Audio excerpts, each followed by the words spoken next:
Hey, what's up? It's Cute What If. This side. Today we will be seeing what if Deku was never alone. Before we move ahead with the FIC, leave a like and subscribe to the channel for future what ifs like this. 2 months. That's how long it took me to realize I'd been reincarnated. It may not sound like a long time, and it technically wasn't, but how had it taken me so long to remember anything about who I had been? Even then, I could only recall that I had a mother, a father, and a younger sibling. Their names and faces remained a mystery. I let time pass as if nothing were wrong, though I had a whole previous life to remember. It was overwhelming, and with my new body only 2 months old, there weren't many ways to express myself. So I cried. When I cried, my new mother would walk over and cradle me in her arms.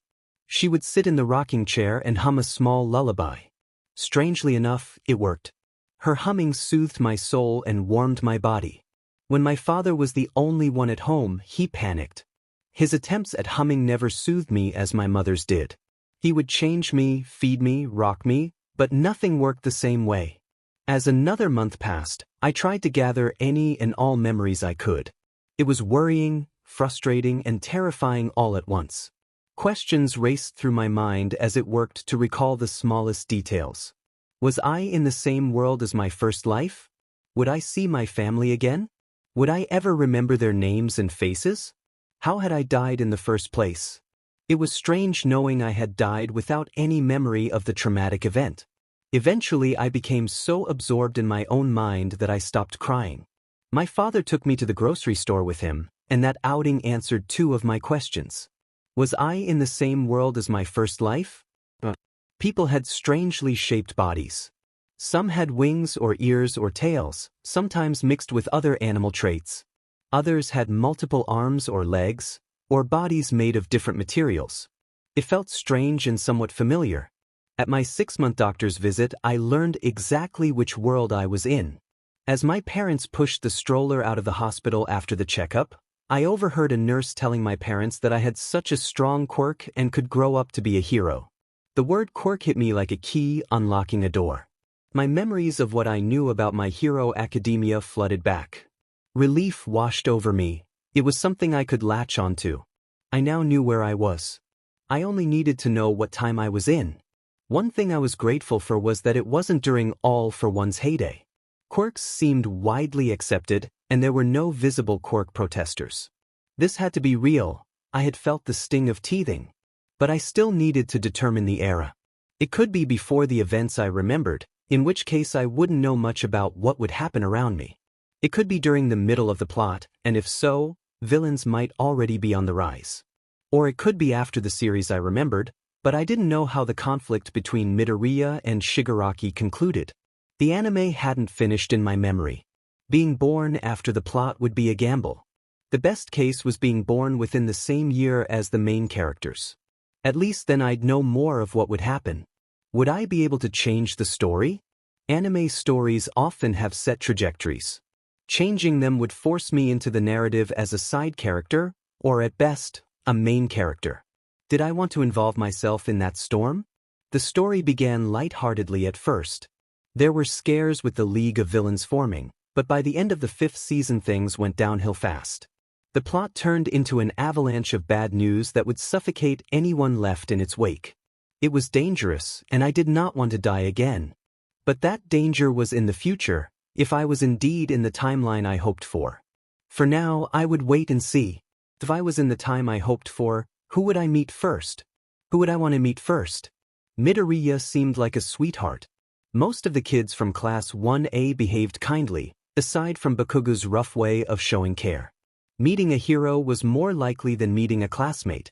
Heroes appeared in public all the time. I imagined meeting Eraserhead, and the thought sent a warm rush through me. I admitted having a crush on the man. Then there was the opposite possibility, which sent a shiver down my young spine. What if I met a villain first? Shigaraki or Dabi would be terrifying, and meeting All for One would be mortifying. His ability to steal quirks and wield many powers sounded terrifying. Did I even have a quirk? What were my parents' quirks? The only thing I could think of was my mother's lullabies and how soothing they were. Did she possess a calming quirk, perhaps some form of emotional influence? My father had never shown anything obvious. Maybe his quirk wasn't physical. It could be a mental quirk like Shinso's mind-influencing ability. I would have to wait and learn more as I grew. It could be that he had never needed to use his quirk at the house. Or just maybe he was quirkless. Either way, it felt exciting to imagine possibly having a quirk. Compared to my last life, when, as far as I could tell, heroes and supernatural abilities like quirks did not exist, this world was full of possibilities. Would my quirk be powerful? It could be something relatively weak, like Midoriya's mother's quirk, useful, but not enough by itself to win a fight against a powerful villain. If I inherited a theoretical emotional manipulation quirk from my mother, it would be wildly helpful. Being able to influence an opponent's feelings would give me a clear advantage in many battles. But quirks usually had consequences. What would the backlash be for an emotional manipulation power? Would I be affected by the emotions I forced on someone else? Would I be left numb while altering others? Having no emotions sounded awful. Maybe it would be mental exhaustion. The whole idea was thrilling. There were endless possibilities. I could be an anomaly and gain a quirk completely different from my genetic line, like Eri or Shigaraki, or I could end up quirkless like Midoriya. All I could do was wait for a sign. It was scary, but it was a thrilling adventure I could not wait to begin. Over the years I had come to learn what my parents' quirks were. My mother had a healing quirk called Healer's Touch. It worked differently from others I had heard about. She used the energy in her own body to heal people through her hands. When she healed someone, a warmth would spread through them and calm them as the injuries mended. Because of that gift, she was one of the best doctors in the country and was often called in on heroes' cases. My father, on the other hand, had photokinesis. My father had a quirk known as light manipulation. He worked as a private investigator and mostly took missing person cases, which meant he was often gone for days at a time. I had not gotten my quirk yet, despite being 5 years old. When we visited the doctor, he said he was not sure if I had a quirk or not and believed that if I did, my body was simply taking a bit longer to adjust. Today was one of the days my father was away on a case, so my mother took me with her to a house call. I was excited to see her quirk and how it worked. As we got out of the car, the house felt oddly familiar, and that familiarity made me nervous. My mother crouched beside me and looked into my eyes, asking me to be on my best behavior. I nodded. She smiled, ruffled my hair, stood up, and took my left hand as she walked to the gated door. She pressed the doorbell and a gruff male voice asked who it was. My mother identified herself as Sayuri and said she was the doctor. The gate creaked open and we entered. As we walked toward the traditional Japanese house, my mother's grip tightened. She knocked on the door and it was opened. When I looked up at the man in the doorway, my heart sank. Enji Todoroki, known as Endeavor, stood there. Endeavor was tall and powerfully built, with short crimson hair worn spiked and sharp turquoise eyes. His facial hair seemed to be made of flame, and a small amount of stubble showed around his jaw when he chose to dim the fire on his face. The flame on his beard and mustache was lit now as he looked down at my mother with an indifferent expression. My mother explained that she needed to see a boy as quickly as possible to prevent scarring. Endeavor hummed and started to step aside, but when his eyes met mine, his expression shifted into a scowl. He said nothing as he let us pass. Once inside, we removed our shoes out of respect and put on the guest slippers they provided. Endeavor led us deeper into the house. I could tell my mother did not like him. Even if he was not outwardly cruel, his overbearing presence made anyone uneasy. He opened a closed door and I saw a small boy about my age sitting on a bed, staring out the window with one visible eye. The left side of his head was bandaged, and from what I could see his hair was white. I knew the bandaged side was red. It was Shoto Todoroki. This was not how I expected to meet a canon character. Seeing Shoto like this made the situation feel painfully personal, the direct aftermath of his origin laid bare. My mother let go of my hand and walked into the room. Her frustration toward Endeavor fell away as she focused on Shoto, and she sat slowly beside him on the bed with a gentle smile. I started to follow, but Endeavor grabbed my arm. I looked up to meet his harsh glare and did not hesitate to glare right back. I demanded that he let go, but his brows only rose a little and he held on. A tense silence stretched between us while we maintained eye contact. My mother asked me to go outside and suggested the other children would not mind playing with me while she worked. She did not take her eyes off Shoto as she said this. I wanted to argue so I could stay with her and Shoto and maybe give Endeavor a piece of my mind, but I pushed those thoughts aside and agreed.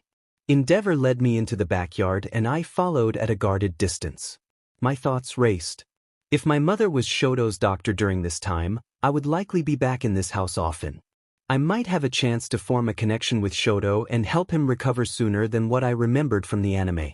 If I could encourage him to embrace his own identity before others influenced him, perhaps I could change things for the better. At least now I knew what time period I was in. It confirmed everything was real. I was in the world of Boku no Hero Academia, the same age as the main characters. I could make a difference if I wanted to. It would be dangerous and I could get myself killed.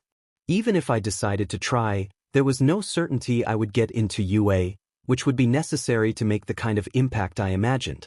Admitting that now felt selfish. Deep down I wanted to make a difference to prove to myself that I was not useless in this new life. I would be using foreknowledge to alter people's lives to serve that goal. Yes, I could make things better for some people, but I could also make things worse. If certain villains found out I knew what would happen, the consequences could be disastrous. So I had to keep my knowledge secret. That was easier said than done. My parents were already aware of what they believed to be my advanced intellect, which they attributed to my precocious thinking. It was one reason I was still homeschooled. My parents were too busy to drive me to and from school every day. Why was this so difficult? I wondered, my thoughts as scattered as ever. Endeavor snapped his attention toward me and got right in front of my face, and I felt that familiar urge to snap back. I forced myself to stay calm and apologized that I had been thinking. Endeavor asked what her quirk was. At 5 years old, SN could not believe the audacity of the question. She knew Endeavor did not care about her age. The only reason he would ask was for one thing, quirk marriage. She told him she did not know. When Endeavor pressed, asking what she thought he would be, she said it was none of his business. Endeavor scowled and told her she should respect her elders. She answered that she did, just not him. She opened the door and stepped into the backyard, where 3 children and a woman who appeared to be a nanny were gathered. The first child was the boy she knew as Natsuo, with white, spiky hair streaked with crimson and gray eyes framed by long eyelashes. He looked 8 or 9. Beside him was Fuyumi, roughly a year older, with shoulder-length white hair showing faint crimson traces and steady gray eyes. Then there was Tuya, who she knew as Dabi or Tuya Todoroki in that moment. He had a round face and unruly red hair that had begun to fade to white. He wore a plain school jacket and seemed about 10 or 11. She bowed to the 3 and introduced herself as SN, asking them to take care of her. Fuyumi introduced herself as Todoroki and named her siblings before inviting SN to play.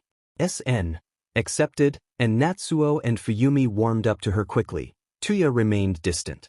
Over the next few weeks, SN visited the Todoroki house almost every day, carefully avoiding Endeavor and spending time with the older children.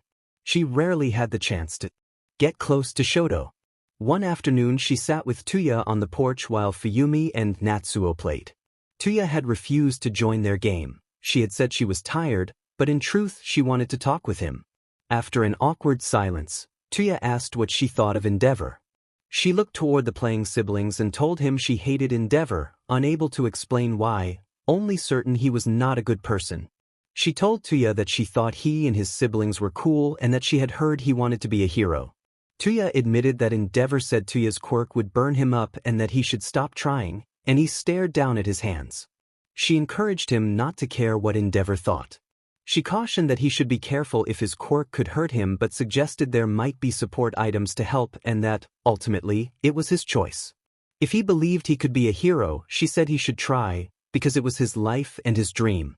Tuya listened and then smiled, and the smile filled her with a small, proud warmth. Tuya asked if she wanted to be a hero. She hesitated, admitting she was unsure and that her quirk had not manifested yet. She promised to cheer him on and asked him to promise that he would pursue heroism for himself, not to prove Endeavor wrong. Tuya considered this and then raised his pinky in a simple, childish promise. She matched him, and they locked pinkies and pushed their thumbs together. That was how SN became friends with Tuya. About a month later, she tried to reach Shoto. While Endeavor talked with her mother, SN slipped a small note under Shoto's door and sat against the wall, not expecting a reply but hoping he would at least take it. He did. The note had been a brief introduction of her name and a wish for him to get better. The next day, she pushed another note under the door with a question about his name, and she continued sending small notes every day for a month. Eventually, she received a reply. A short note that read only that he was Shoto. For someone who often felt older than her years, she gripped that reply like a gift. It felt like a small miracle and a foot in the door. When she heard her mother and Endeavor coming out of the other room, she hid the note under her shirt and quietly told the door she would be back tomorrow. The next day, Shoto's siblings noticed her happiness and questioned her mood. She shared that she had been sneaking notes under their brother's door. YN excitedly told Fuyumi that she had finally gotten a reply the day before. Fuyumi responded with surprise, and YN explained that he had sent a note with his name. Tuya questioned whether that was all. YN defended the reply, saying it was an improvement and better than Tuya, who had ignored her face-to-face. At least he had answered despite the door between them. Tuya and YN began to bicker as the others laughed. That same day YN passed Shoto another note, saying she was happy he had replied and that she liked his name. 2 days later she received another note from Shoto asking why she was talking to him. YN explained that it would be lonely for him to stay in his room all day, that everyone deserved a friend, and that she would be honored to be his. Silence followed, and she closed her eyes and leaned her head against the wall. A quiet voice through the door then asked what friends were. YN was thrilled that he could speak, but she frowned because of course he would not know what friends were. He had hardly met other children and barely even known his siblings. If this were a game, she thought, it would be the moment a new quest appeared, be Shoto's friend. She considered how to explain and told him that a friend is someone who is not family and who you can have fun with, someone who cares about you and whom you care about. A friend shares happiness on good days, offers comfort on bad days, and does whatever they can to help. Her mother called that they had to go, and YN said goodbye to Todoroki. As she stood to leave, she heard Shoto speak again and say that he thought he would like a friend. YN felt as if her heart might burst from happiness and told him that she would like that too. Male love interests. Midoriya Izuku. Bakugu Katsuki. Todoroki Shoto. Kirishima Ijiro. Kaminari Denki. Ida Tenya. Shiro Hanta. Shinso Hitoshi. Yurashi Inasa. Amajiki Tamaki. Togata Mirio. Shojimez. Giulio Gandini. Sol Rodi. Takami Kigo will have few romantic interactions due to the age difference. Shigaraki Tamura, possible redemption. Dabi, Tuya, possible redemption. Gen 10, redemption. Possible male love interests, depending on fan interest and the ability to create a connection. Ojiro Mashireo. Shindoyo. Minoma Nito. Aways Yosetsu. Kabara-san. Shishikura Seiji. Todoroki Natsuo. Female love interests. Uraraka Ochiko. Yayorozu Momo. Jarikyoka. Ashido Mina. Hagakure Turu. Tokage Setsuna. Heido Nijire. Toga Himiko, possible redemption. Shield Melissa. Possible female love interests, depending on fan interest and the ability to create a connection. Kendo Itsuka. Hatsume. Atsushimi Kami. I did not know when my parents had decided to send me to public school, but they had been nervous about it. My dad had taken a 5-year break from his job so he could walk me to elementary school and pick me up afterward. Mentally I was 19, so elementary school should have been a walk in the park. Shapes, addition, subtraction, colors, writing, reading, none of those things bothered me. What terrified me though was the other kids. Children were brutally honest, without the filter older people developed, and the thought of that bluntness scared me. The elementary school was close enough that we walked. I wore the uniform and slung my backpack with my lunchbox on my back. When we arrived, a few of the last parents were still dropping off their children. My dad crouched to my height and told me to behave for my teacher and to try to make some friends. I answered that I would. He exclaimed that I was already so grown and suggested getting ice cream, then sighed that my mother would kill him if he did. I assured him I would be okay. He hugged me like I was marching off to a battlefield, and when he let go, he told me he loved me. I told him I loved him too. A female teacher greeting the last children smiled kindly as I walked up. She asked my name, so I bowed and introduced myself as SN, YN, asking her to take care of me. The teacher praised my respectfulness and led me toward the classrooms, saying I would make some friends. The building held different rooms for different age groups, younger children toward the back and older kids closer to the entrance. The teacher opened a classroom door and guided me inside. A male teacher at the front of the room welcomed me as the last student and invited me to come in.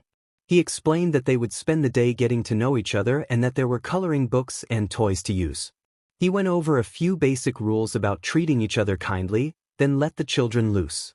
Kids ran off to the toys and coloring books. I sat down and looked around until I noticed a head of messy green hair in a corner seat. The child looked a little lonely as he played with an all-might toy. As I approached and tapped his shoulder, I realized it really was Izuku Midoriya. His round face was framed by a short mop of fluffy dark green hair that stuck up at odd angles. His large, circular green eyes and the 4 symmetrical freckles on his cheeks made him unmistakable. He looked very cute. He lit up with excitement when I asked if he wanted to play. He introduced himself happily as Izuku Midoriya, and I smiled and asked what he wanted to play. He began to answer, but we were interrupted by snickering as some kids approached. At the front of the group was a familiar spiky blonde-haired boy with a sharp voice. 2 boys stood beside him, one rounder with small wings and the other with long hair. The blonde boy taunted that I should know the truth first and that I would not want to play with a quirkless loser like Midoriya. His friends laughed, and Midoriya hung his head, flushed with embarrassment. I asked what was wrong with being quirkless and glared at the boys. Their laughter stopped, and they stared at me as if I had said something outrageous. The blonde boy argued that Midoriya had no quirk and was a loser. I told them that not having a quirk did not make someone a loser and that they were the ones being small for picking on him. Before Midoriya could respond, I took his hand and pulled him out of his seat, smiling and urging him to come play. Izuku Midoriya. As she pulled him along to play heroes and left Kaken and his friends behind, he looked at her. She was the first to not care about him being quirkless, and that felt strange in a good way. It made him feel accepted, or at least not as isolated as the others had made him feel. Kaken had let him follow the group, but he had become increasingly mean after getting his quirk. At least he had one new friend, and one was enough for now. YN. LN.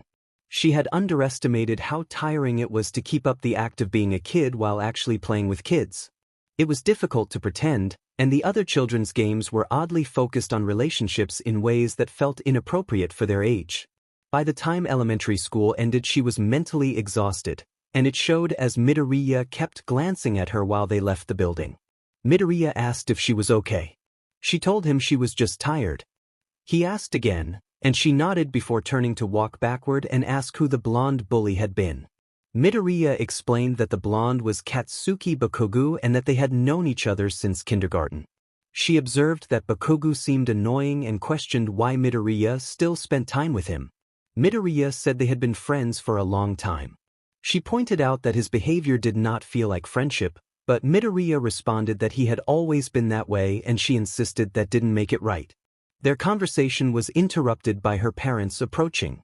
She excitedly told them that she had made a new friend and proudly took Midoriya's hand, raising it as if they had won a prize. Midoriya bowed and introduced himself as Izuku. Her mother commented that he was polite, and then both mothers greeted each other and began to chat. Her father reacted dramatically and briefly collapsed to the ground, drawing a concerned response from everyone, but he soon recovered and introduced himself. Her mother apologized for her husband's theatrics and introduced herself as Sayuri. Midoriya's mother introduced herself as Inko. The 2 women continued talking until her mother realized they had to leave. She asked if the stop was to the Todoroki house and the girl begged to come along. Her mother agreed and told her to say goodbye to Midoriya first. She bowed to Midoriya and told him goodbye, asking him to play again tomorrow. Midoriya agreed. The next few weeks passed in a comforting routine. She went to school, played with Midoriya while avoiding Bakugo when she could, and then headed to the Todoroki house. The simple rhythm of it made her feel very happy and, strangely, more real. Even though she had been living in this world for 5 years, it still sometimes felt like it could all vanish when she slept. She worried she might suddenly wake up in her old life and did not know which would be worse, but she could not answer that question. One day Midoriya did not come to school, possibly because he was sick or his mother was indisposed. Left alone in a classroom full of blunt 5-year-olds, she used a coloring book to keep herself occupied. Most of the children ignored her, remembering her as the quirkless boy's friend, but one pair of red eyes kept watching. Katsuki Bakugo. He glared at her on and off, not speaking or approaching, but his frustration was clear, like a child trying to solve a puzzle with a missing piece. Toward the end of the day, he seemed as if he wanted to talk, but he did not take the step. She left without having a conversation with him. My luck was officially over. I supposed it was karma. I had met 3 very important hero characters, so despite meeting Dabi, maybe fate had to balance itself somehow. But why him? I was on a walk around my neighborhood when a bright, bluish-white mop of hair caught my eye. A small boy sat shivering against an alley wall, rain soaking him through. My feet moved before I could think, and within minutes I was crouched in front of him, holding my umbrella over us. When he looked up, there was no mistaking who he was. Tamura Shigaraki. Our eyes locked. In that moment there was a mutual understanding that the world could be cruel. I remembered my own death at 19 and how painful life could be. There was so much sorrow in his gaze, guilt, grief, and anxiety. He was not yet the rage-filled figure stories made him out to be. He was a child who had suffered trauma and felt abandoned. That did not excuse future actions, but it made his hatred understandable. I felt ashamed for judging him for being afraid. He was as frightened of his quirk as I had been of mine. His power had erupted when he was very young and, without control, it had led to the tragic death of his family. Everyone on the streets had avoided him afterward, assuming the heroes would take care of the problem. It was awful. In truth, these people often only needed a little kindness and understanding. I reached forward and placed my hand on his head, smiled, and told him that it was okay and that I would help him. His eyes widened. He hesitated, then took the umbrella, his hand over mine. For a heartbeat the umbrella crumbled slightly and his hand snapped back to his chest. I reassured him that it was all right and asked him to stay put while I went to find something to help. I ran into the small store across the street and fished out the money my parents had given me for food. I bought gloves, another umbrella, and some snacks. I would never understand why my parents let their 5-year-old walk alone, but I pressed on. When I returned, Shigaraki looked startled to see me again. I instructed him to try holding the umbrella with just 4 fingers so I could open it. He did so hesitantly, and when the umbrella did not crumble he managed a faint smile. I started to open the gloves, then realized that if all his fingers went into a single glove the fabric would decay. That was why, I'd seen in an old show, his gloves only covered 3 fingers. I handed him a snack and slipped back into the store to borrow scissors from the cashier. She gave them reluctantly, and I cut fabric to cover the thumb, index, and middle fingers while leaving the others free. I returned the scissors and fitted the altered glove to his hand, explaining that his quirk might react when he touched something with all 5 fingers and that this solution might help. If it did not, we would look for another option. Shigaraki put the glove on and gripped the umbrella with all 5 fingers to test it. The umbrella remained intact, and he smiled a little. I clapped lightly, pleased at the sight. I took his free hand and told him that everything was fine. He tensed and then gently withdrew his hand to stare at it. Tears welled in his eyes and then fell freely. The umbrella slipped from his grasp. I wiped his cheeks, held him as he cried, and told him that it was all right to let it out. He clung to me and I rubbed his back until he calmed. When he finally pulled away, I promised him that I would go fetch my parents and that we would not abandon him. He looked at me with a mixture of fear and hope, and when he nodded I ran through the rain toward my house. She had managed to convince her father to come with her, and she practically dragged him to the alleyway. When they arrived, the boy was gone and only an umbrella lay on the ground.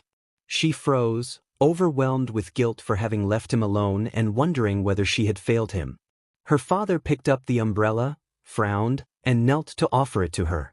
She told him that the boy had been there and that he had seemed frightened of himself. Her father reassured her that he believed her and suggested they go to the police to report the missing boy. They walked to the police station. A policeman called out to her father by name, and they turned to see Naomasa Tsukachi, a tall man in a tan overcoat and uniform.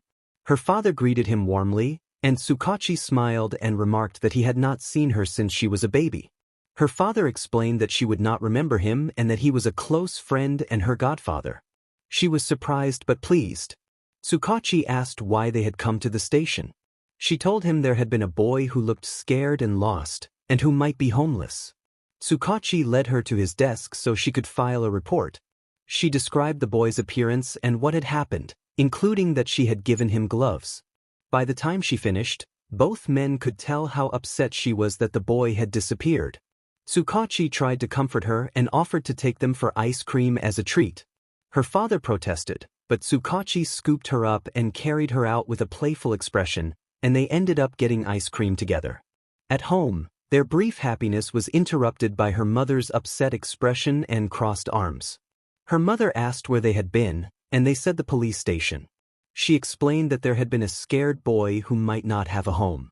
Her mother noted the ice cream stain on her father's shirt and, in a scolding but not harsh manner, gave him a light whack on the head before giving her an equally gentle tap. Their mother sent both of them to their rooms, and they left the room pouting but amused. As they walked away, she whispered that it had been worth it, and her father agreed. For weeks afterward she returned to the park during her free time, hoping to see the boy again, but he never appeared. The disappointment made her mood worse. She became more irritable with Bakugu and generally gloomy. Everyone noticed, including Tuya, who approached her and asked about her recent sadness. She explained that a child she had wanted to help had disappeared before her father could arrive to assist, and that although they had spoken to the police, she doubted they would find him. Tuya ruffled her hair and wrapped an arm around her shoulder, offering quiet reassurance that if she had reached the boy at all, that kindness mattered. She smiled at the comfort. Later, Shoto remarked that she seemed a little happier. She admitted that she was still upset but was trying to move forward and be better. She thanked Shoto for being her friend and for noticing how she had been feeling. From then on she often told Shoto about her days, and he listened. He spoke little but was attentive, and she appreciated his presence. She acknowledged to herself that she had failed to save the boy and felt heavy guilt, but she also resolved to be more careful and to try to change things where she could, to help as many lives as possible. The protagonists set that as their goal. All for One had long targeted Shigaraki as a way to reach All Might and Nana Shimura. Shigaraki had been taken by All for One soon after his parents died. Canonically, he was 9 when he was taken, and All for One subjected him to years of observing people's selfish natures.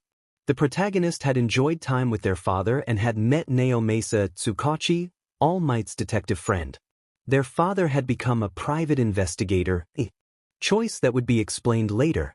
A short, quiet pause passed before the next event unfolded. Quirks are superhuman abilities that a person can possess. There are 3 types of quirks. Emitter quirks allow the user to generate and sometimes control or alter things around them. Many require conscious effort and concentration to remain active, and they can have varying ranges. Transformation quirks temporarily alter the user's body, enhancing, removing, or adding features. They too require activation and can become reflexive with practice. Mutant quirks create permanent physical abnormalities related to the power, often adding structures or appendages that grant more complex abilities. Quirks usually resemble a variation of a parent's quirk or, in rare cases, are completely different. They commonly manifest before or around age 4, though some appear later. I had been part of that later group. At 6 years old my quirk still hadn't shown. I was nervous, but I tried to feel upbeat. That day felt different. I noticed an unusual warmth, the same comforting heat I felt when my mother used her quirk on me. It started outside while I was playing with Tuya, Natsuo, and Fuyumi. Then my name was called by that loud, aggressive voice Endeavors. I had done my best that past year to avoid him, speaking to him only twice before. Once when I first entered the house and once a few months earlier when he had asked about my quirk again. Now he sounded angry. When he came into the backyard, the fire around his face flared more than usual and his eyes held a fury I had not seen in person before. He looked furious and he was standing in front of me. My mother was usually in the house with Shoto, but that day she had forgotten some equipment and left, saying I would be fine. Perfect timing. Tuya stepped in front of me and told his father to leave me alone. I felt touched. Dabi, well, Tuya, before he would become Dabi, was protecting me. It felt good to know I mattered enough to him to make that stand. Endeavor ordered Tuya to get out of the way and pushed him to the ground. Tuya grimaced as he hit the grass. I asked what I had done. Endeavor demanded who had given me permission to speak to his son. I retorted that I spoke to them every day and asked if that was suddenly a problem. I knew he was thinking of Shoto, but I couldn't help provoking him.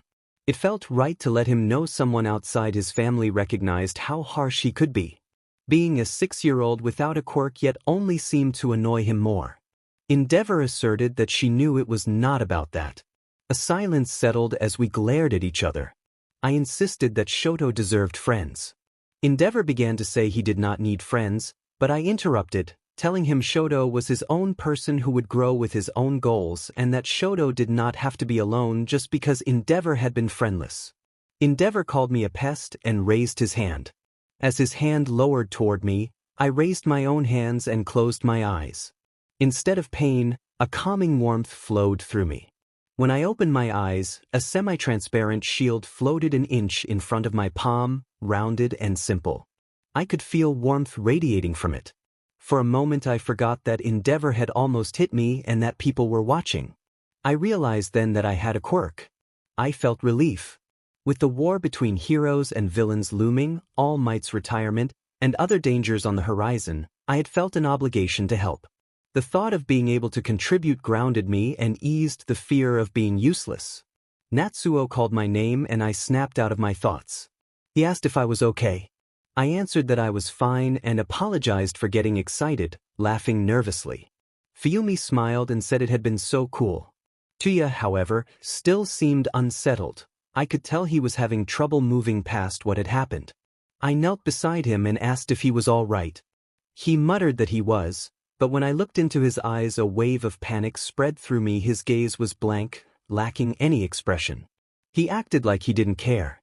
I waited until my mother returned, which drew Endeavor away and let him focus on her work and on Tuya. We sat on the porch while Fuyumi and Natsuo continued playing. It felt like the moment when Tuya had first opened up to me. I reached over and took his hand, asking him to talk. Tuya told me it was nothing.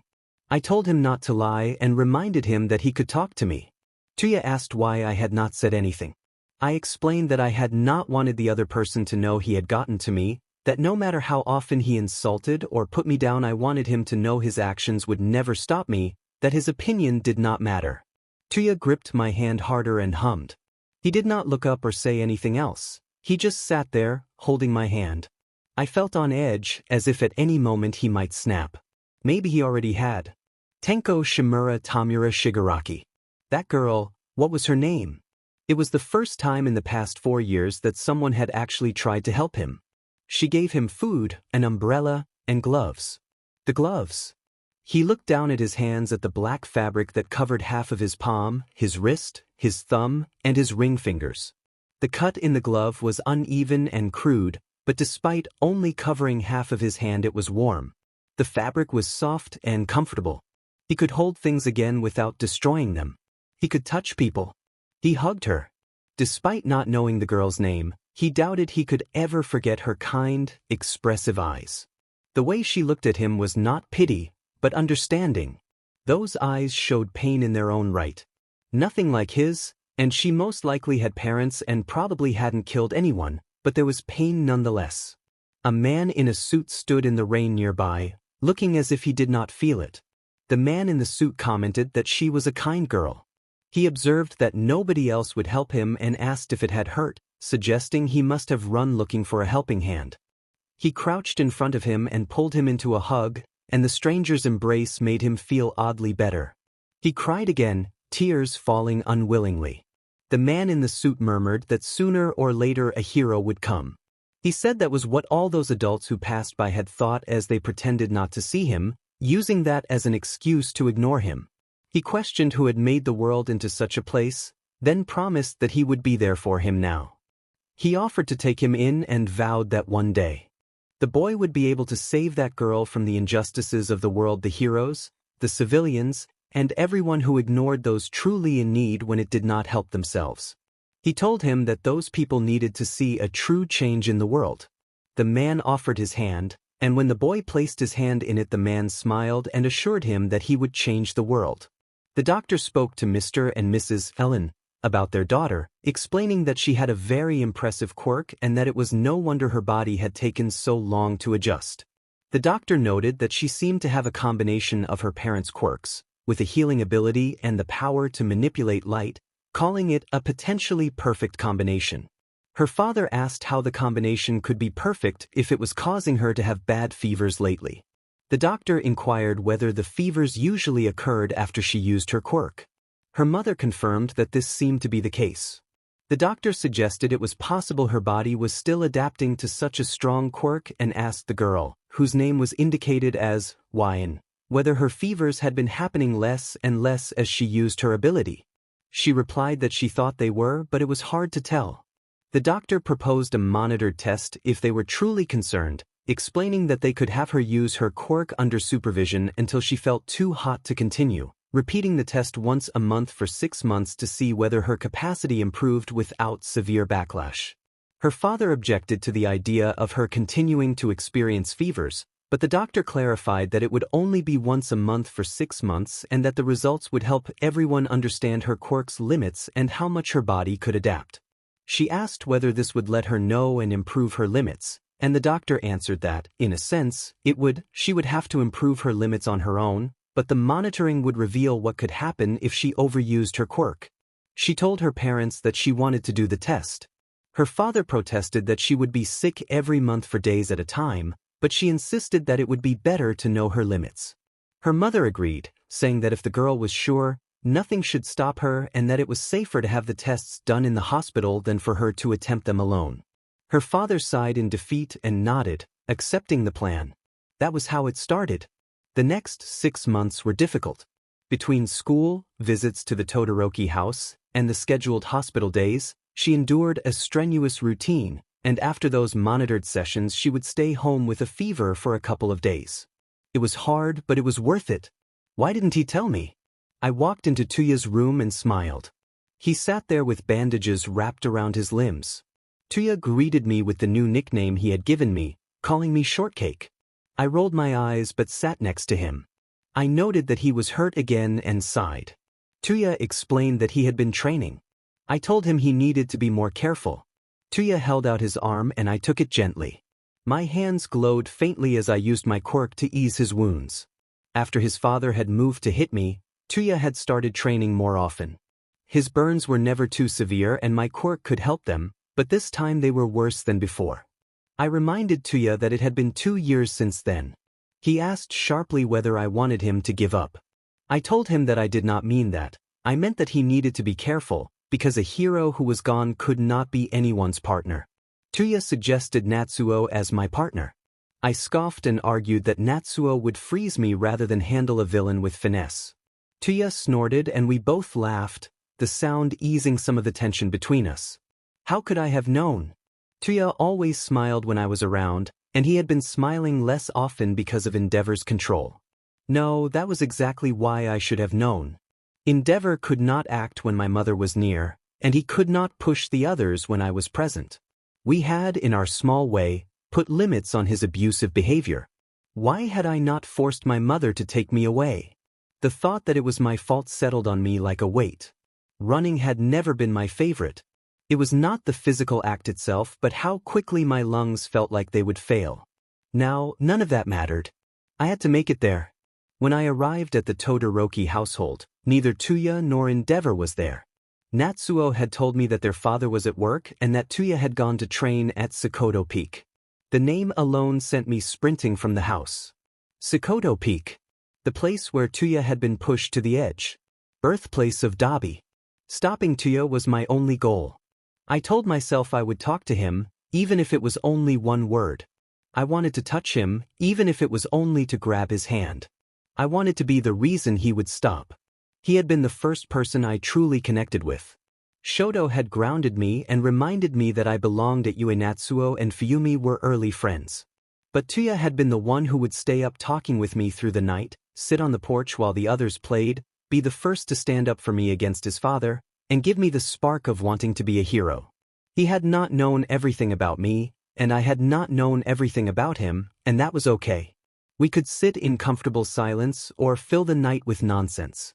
Every moment with him felt precious. So when did everything change? Had I been too comfortable? Had I failed him? I could not imagine losing him. I was only 8, small, breathless, not fast like Ida or capable of flight like hawks. All I had was my legs and the stubborn will to run. I pushed past burning lungs, aching legs, and the urge to cry. People watched the small girl running alone, but they did not stop her. Perhaps they expected a hero to arrive soon. Their inaction let me keep going. City streets were difficult to run through, but once I left the urban sprawl and climbed toward the peak, the path straightened. As Sokoto Peak came into view, my heart dropped. Smoke rose from the trees and the air was hot. Flames licked at the forest, growing and spreading with frightening speed. I kept going until I reached the top of the ridge above the trees. My plan had been to run into the forest, reckless and desperate, but an arm wrapped around my abdomen and lifted me away from the flames before I could take another step. I shouted his name, calling out that I did not want him to go. She begged for someone to go after him. A hero held her back and warned that she would die if she went in. She looked back to see the hero still restraining her and pleaded that they had to save Tuya. She struggled as much as an 8-year-old could, tears streaming as she hit, pushed, and clawed at the hands holding her. The hero urged her to calm down. After about half an hour she stopped fighting and simply cried. The hero gently set her on the ground, held her to keep her from running, and rubbed her back as she sobbed. She knew in a way that Tuya was not truly gone. Something else might claim him before death did. Even so, the Tuya she loved would change, and she feared what that change might become. She could only wait and hope the worst would not happen.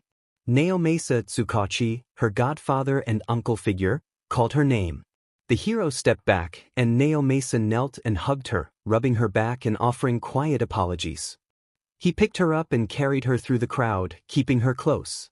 He was the one who drove her home that day, the day she lost her best friend and felt she had failed someone a second time. Tuya Todoroki had been declared dead, and she had little hope he would return. Moving on was difficult. Losing anyone was hard, but losing someone whose death she felt she could have prevented stabbed deeper than anything else. She felt guilty, grief-stricken, frustrated, and powerless. The funeral had been private. Endeavor insisted on keeping details from the public, so only family and very close friends were present. She resented the father who seemed more concerned with image than with his son. After the funeral she stayed the night at the Todoroki house with her parents. Natsuo and Fuyumi cried themselves to exhaustion, and later she slipped into Shoto's room. Shoto, awkward but kind, tried to comfort her. He did not cry, likely because he had never really known Tuya, but he rubbed her back in a tentative attempt to soothe her. She could not stop the tears in front of Natsuo and Fuyumi, but she could not hold them in any longer. She could not recall the feelings of loss from her former life. Perhaps that lack of memory had kept her from preparing herself for how much this would hurt. Even with the thought that Tuya might still be alive somewhere, the pain remained. She returned to school the Monday after the funeral. It was hard to see other children carry on with games and lessons while she struggled. Teachers gave her extra time and gentle patience, and academically the work was not challenging given her older mind, but happiness escaped her no matter how she tried. Izuku noticed her distance and stayed with her at recess instead of joining the other kids. He sat with her, sometimes talking, sometimes silent, offering steady companionship. His kindness drew them closer, and over the following months she learned to move through the days again, though thoughts of Tuya still hurt. A year later things had mostly settled. She was visiting the Todoroki household while her mother worked and her father had lunch with Naomasa. She was talking with Natsuo when Fuyumi entered with a solemn expression and explained she had found something in Tuya's room addressed to her. She accepted a small wrapped box and opened it carefully. Inside were 2 necklaces, each bearing a half-heart charm. One necklace had a black, leather-like cord with a dark half-heart charm. The other had a silver chain with a white half-heart charm. The 2 halves fit together with small magnets. She placed both necklaces on and ran her fingers over them, then smiled and promised herself she would never take them off. Years passed. At 13 she found herself living an active life again. Her mother's work and her father's connections had allowed her to meet minor heroes and collect autographs from those she admired, like Death Arms, Crust, and Ectoplasm, but none of those encounters mattered as much as the one that came next. She had been visiting Sokoto Peak more often than she expected, sometimes leaving a small bouquet or simply sitting and remembering. One afternoon she leaned against a tree with her eyes closed and felt a sudden gust of wind.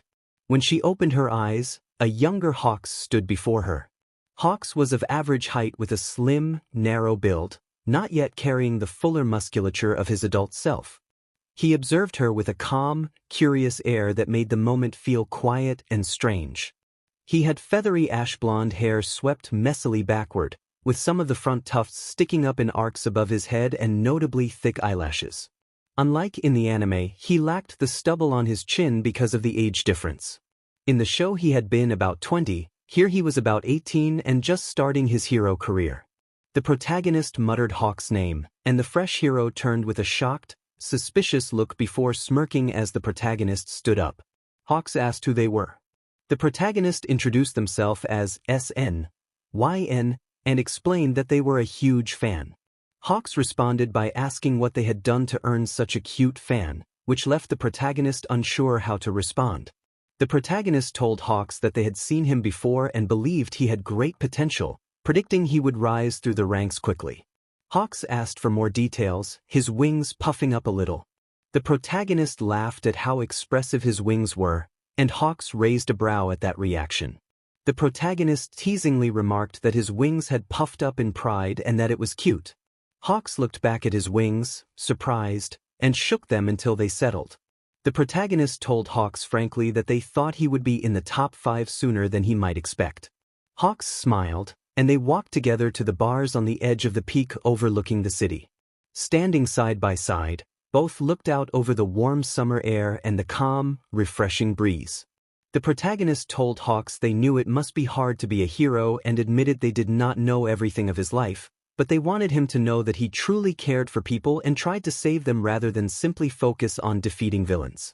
They said they admired him for that. A quiet moment passed as the wind blew around them. Hawks reached over and ruffled the protagonist's hair, thanking them in a friendly way. The protagonist smiled as Hawks removed his hand. An alarm then rang. Hawks sighed, checked his phone, and turned it off, remarking that his break had ended. The protagonist apologized, but Hawks said he had enjoyed the break and that the protagonist was the first fan to make a real impression.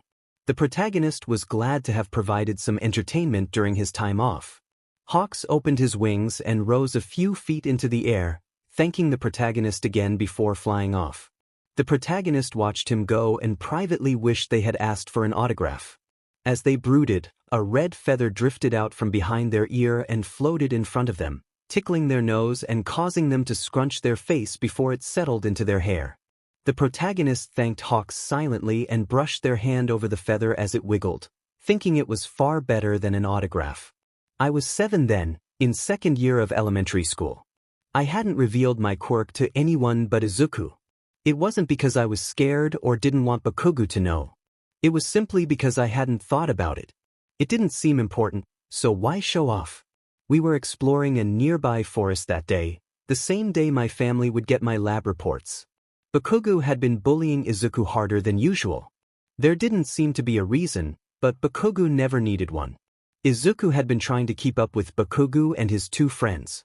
I followed out of concern for Izuku and stayed quiet. One of the boys asked Bakugo why he let the quirkless kids follow them. Bakugo laughed that all heroes needed fans and that having followers proved how great a hero he was. I muttered sarcastically that he was so great. Bakugo turned and glared at me, scowling, and demanded to know what I had said. Izuku grabbed my arm with a nervous smile and insisted it was nothing. Bakugo yelled at Izuku to shut up, saying he had been asking me, not Deku. I told them to leave, saying we had better places to be, and I grabbed Izuku's arm to pull him away. Bakugo's hand sparked. I moved in front of Izuku as Bakugo stormed over and raised his right hand to blast at us. I raised my hands and formed a protective shield. When the smoke cleared, Bakugo stood wide-eyed and shocked. I ignored his and his friends' surprised faces, turned back to Izuku, grabbed his hand, and dragged him away. Izuku quietly asked why I had made Bakugo mad. I explained that Bakugo was mean and that following him without protest let him continue to bully people without consequence. It wasn't right, I said. Izuku smiled at me and thanked me. I promised him I would always be there for him. A few days later, the doctor reviewed my test results with my parents. He said my quirk was impressive but that when overworked I could have fevers and overheat, and I could exhaust myself to the point of fainting, as had happened a few times in past months. Overall, training my quirk shouldn't cause serious harm to my body, but I shouldn't exceed my limits. My father asked why I worried. The doctor explained that it was a general warning given to all patients because quirks could be delicate, and overworking them could lead to bad outcomes. My mother said they understood, and the doctor reassured them it was a standard precaution even for pro heroes, smiling as he emphasized health and safety. Later, Izuku and I were excitedly talking about Hawks and a feather I had gotten from him. I told Izuku that Hawks was amazing. Bakugo pushed through us without bothering to go around, making me grumble. Izuku walked back to my side and, rubbing my shoulder, told me to calm down. I insisted I was calm. One of Bakugo's friends joked that I was probably crying. I muttered that I wanted to teach the lackey a lesson.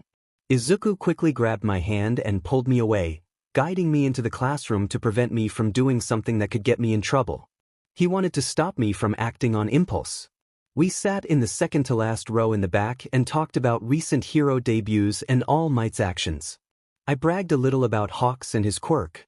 The conversation was great until a heavy hand slammed onto Izuku's desk and small explosive pops drew our attention to the fuming blonde. Bakugo demanded to know what Deku wanted and taunted him about his dream to be a hero. I told Izuku to ignore him and said Bakugo was just jealous. Bakugo sneered at me as well, calling me Glitter Hands, a nickname he'd given me after I used my quirk to protect Izuku the first time. I said that, unlike Bakugo, Izuku had the heart of a hero and cared for others, and that I admired him for that. I nudged Izuku and suggested he should value himself more. Izuku's cheeks flushed and he rubbed the back of his neck. Bakugo smirked and boasted that Izuku would be forgotten once Bakugo became a hero. I told Bakugo he was too focused on winning and not on saving people, warning he would end up like heroes obsessed with glory. One of Bakugo's friends cheered that Endeavor was cool and the number 2 hero. I disagreed. The teacher called for everyone to sit down and announced the start of class. Shoto asked if I was getting groceries for my parents as I walked through the store on the phone. I explained that I wanted to make them dinner because my mother had been taking double shifts at the hospital and my father was working hard on his first case back at work. I also mentioned that I needed bandages because I had accidentally burned myself while training. Shoto asked if I had burned myself again. I admitted that I had and that I knew I should be more careful. He asked if I was still coming by tomorrow, and I said of course, asking if something had happened. Shoto told me that Fuyumi and Natsuo were excited to see me. I thought about how being in this world with memories of future events had allowed me to build a connection between the Todoroki siblings. Fuyumi and Natsuo now had an actual relationship with Shoto. It was still awkward and they were not the closest siblings, but it was better than it would have been otherwise. I said I was excited to see them and started to tell Shoto something else, but a gasp from a woman at the checkout made me hurry. I told Shoto I had to go and that I would see him tomorrow, then ended the call and put my phone away. As I walked to the end of the aisle, I bumped into someone and apologized. When I looked up, I saw cold golden eyes and a narrow build with short, shaggy auburn hair parted to the right. He wore a black face mask that covered the lower half of his face, but I knew who he was: Kai Chisaki, known as Overhaul. He was dangerous. A single touch of his quirk could incapacitate someone instantly. He told me to Be careful, and walked past me into the aisle. I stood frozen for several minutes before forcing myself to continue shopping, keeping as much distance from him as I could. Despite my efforts, he appeared again when I entered the medical aisle for bandages, burn cream, and anti-infection ointment. He was looking through medical gloves and masks. I stayed calm and pretended to browse, hoping he would leave. When he did not, I moved toward the bandages on the opposite side of the aisle, only to find the pack I wanted on the top shelf out of reach. As I struggled, a pale hand reached up and grabbed the bandages I had been trying to reach. He held them out to me with bare hands. My heart sank, but I thanked him and took the bandages. In my haste, I brushed my hand against his. I quickly put the bandages in my cart and thanked him again quietly. Overhaul glanced at his hand with a puzzled expression, and I used that moment to move swiftly toward the checkout. At home later that evening, I wondered why I had met Overhaul here. In the anime timeline I remembered, the group had taken a train to Sir Nitai's agency, which was the closest to the Shai Hasaikai base. Maybe I had missed something that made that different in this world, or maybe Overhaul was in town on business. Either way, I was grateful to have gotten out of the store without incident. After treating my burns from training, I prepared dinner and set my parents' plates on the table for when they arrived. I went to my room and pulled a small notebook from under my mattress. I opened it to a checklist I kept of goals and plans. Some minor goals included increasing Izuku's self-esteem, decreasing Bakuga's arrogance, getting Hawks' autograph, and getting Aizawa's autograph. More important goals were preventing Shigaraki from meeting All for One, preventing Tuya's conversion to Dabi, and keeping All for One from learning that I knew about future events. I aimed to get into UA, reduce injuries from the USJ incident, warn Ingenium and Tensei Ida about the hero killer to prevent passivity, and prevent injuries to Ida, Shoto, and Izuku caused by the hero killer. I also wanted to prevent Bakugu's and Ragdoll's kidnapping, and to make sure Bakugu, Shoto, and Toga did not fail the provisional license exam. I took a pen and added 4 more points to the list. Do not let Overhaul learn that I know about future events, prevent Mirio Togata from losing his quirk, prevent Sir Nitai's death, and save Eri. I sighed as I set the pen down. All of these goals depended on whether I could get into UA. I considered going rogue as a last resort, but the pain that would cause my parents made that a path I preferred to avoid unless absolutely necessary. Vigilantism remained an option only if everything else failed. Katsuki Bakugu was the bully of one of the narrator's best friends, an overly arrogant kid who somehow carried both a superiority complex and an inferiority complex. Overall, he was exhausting to deal with, especially since he had targeted the narrator as his rival. Later he would target Izuku, but for now the narrator seemed to be the person Bakugu wanted to fight the most, the person he wanted to prove he was stronger than. Day in and day out he competed in grades and subjects that truly should not have been competitive. It was draining. The narrator had not realized how annoying Bakugu could be until being placed in that world and experiencing it firsthand. As an anime character he had a strange charm, and everyone knew he would eventually grow. However, being forced to interact with him face-to-face for years made it tiring. At least the narrator did not have to deal with him that day. After some training the narrator had a couple of scrapes and cuts, but it had still been a good day. It was the weekend after the first week of junior high, so what better way to start than with a walk to the grocery store? The narrator avoided the grocery store where Overhaul had been met the year before and instead went to one 10 minutes farther away. The extra walk did not matter in a beautiful city. The walk was always calming no matter the weather. Today was sunny, with a nice breeze counteracting the heat. As the narrator entered the store, an older couple was exiting. The elder woman warned that there was a man inside who seemed a bit strange. The narrator smiled and thanked her. While gathering groceries, someone spoke up nearby. The narrator recognized the voice and turned with a nervous smile. The man identified himself as Overhaul and said that they had met in a store about a year ago. The narrator chuckled nervously and told him that his memory must be better than theirs. As the narrator reached for noodles, Overhaul remarked that the narrator seemed to need bandages often and motioned to the scrapes. The narrator laughed it off and explained that the wounds would heal by morning because the narrator had a healing quirk. Overhaul offered to heal the injuries himself, but the narrator declined, insisting it was unnecessary. Overhaul asked to use his quirk, and the narrator regretted mentioning their own healing ability. Before the conversation continued, a familiar, gruff, annoyed voice grabbed the narrator's wrist and demanded whether they were done yet, urging them to leave. Bakugo pulled the narrator toward the checkout line and prevented Overhaul from saying another word. After paying, Bakugo took most of the grocery bags before the narrator could. He muttered that the narrator needed to hurry or an older relative would yell at him. The narrator thanked him. Bakugo asked who the man had been, and the narrator explained it had been someone they had run into about a year ago and admitted that they had told him about the quirk out of nervousness. Bakugo scolded the narrator for not telling the stranger off. The narrator defended the choice by pointing out that not everyone dealt with issues by insulting others. Bakugo scoffed that it would have been better than telling someone everything about themselves. The narrator pointed out that the man did not know their name and only knew part of the quirk. Bakugo responded by yelling that the narrator was one to talk, accusing them of believing someone quirkless could be a hero.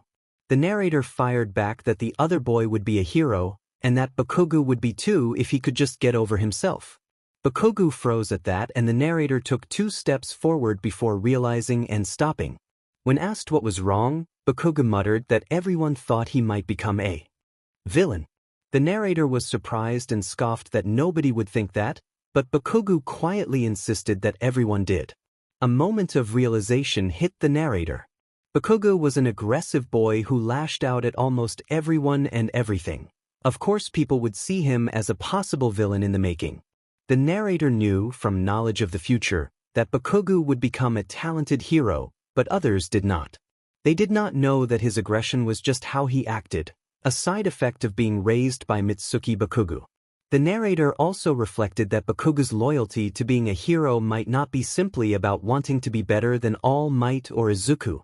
The narrator understood that appearances and assumptions could be misleading, and that Bakugo's rough exterior hid a more complicated person.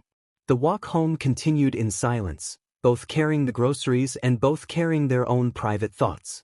They thought he probably wanted to prove everyone who had ever called him a villain, and those who would, wrong. They realized how blind they had been. No wonder he believed they saw him as a villain. They had always avoided him and had always protected Izuku from him. Others had noticed as well. Teachers and other parents had often told them they would make a good hero, since protecting Izuku from harm and from Bakugo made them seem like a hero in the eyes of the community. If they were the hero protecting Izuku, then Bakugo would have been the villain attempting to harm him.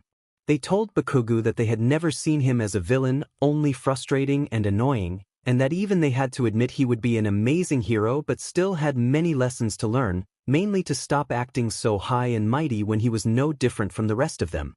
After a moment of silence, Bakugo walked past them and muttered that they should just go. YN. LN. Shoto asked if YN was all right. I was just nervous about getting into UA so I could change a future no one else knew about. 10 months left. White thought. I'm the furthest thing from fine. YN admitted silently and looked up from schoolwork to see Shoto bringing snacks from the kitchen. Shoto asked why. YN looked so nervous. Nothing happened at school. I'm just anxious about the UA entrance exams. It's so close. White sighed.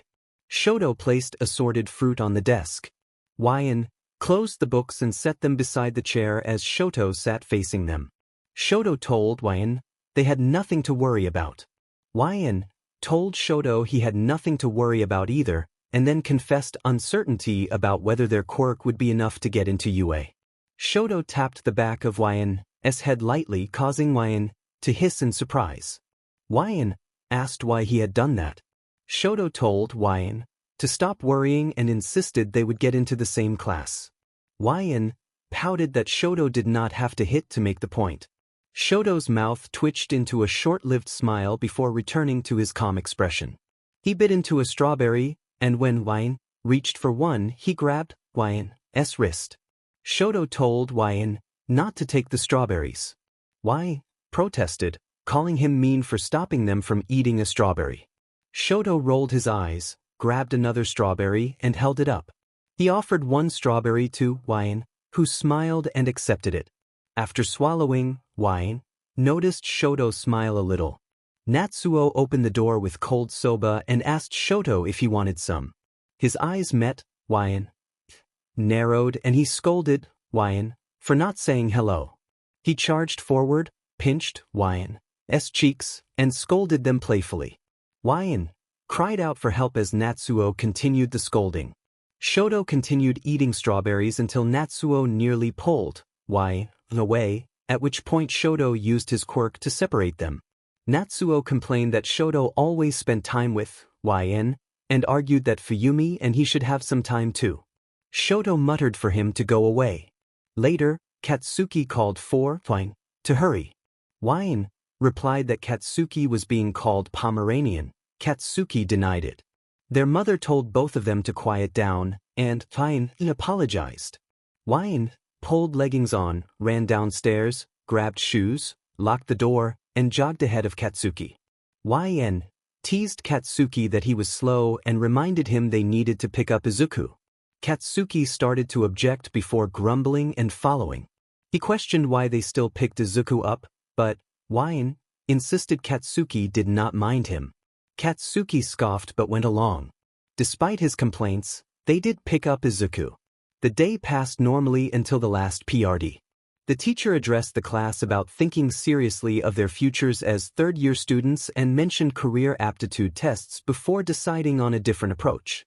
He gathered the test papers and watched as students began demonstrating their quirks.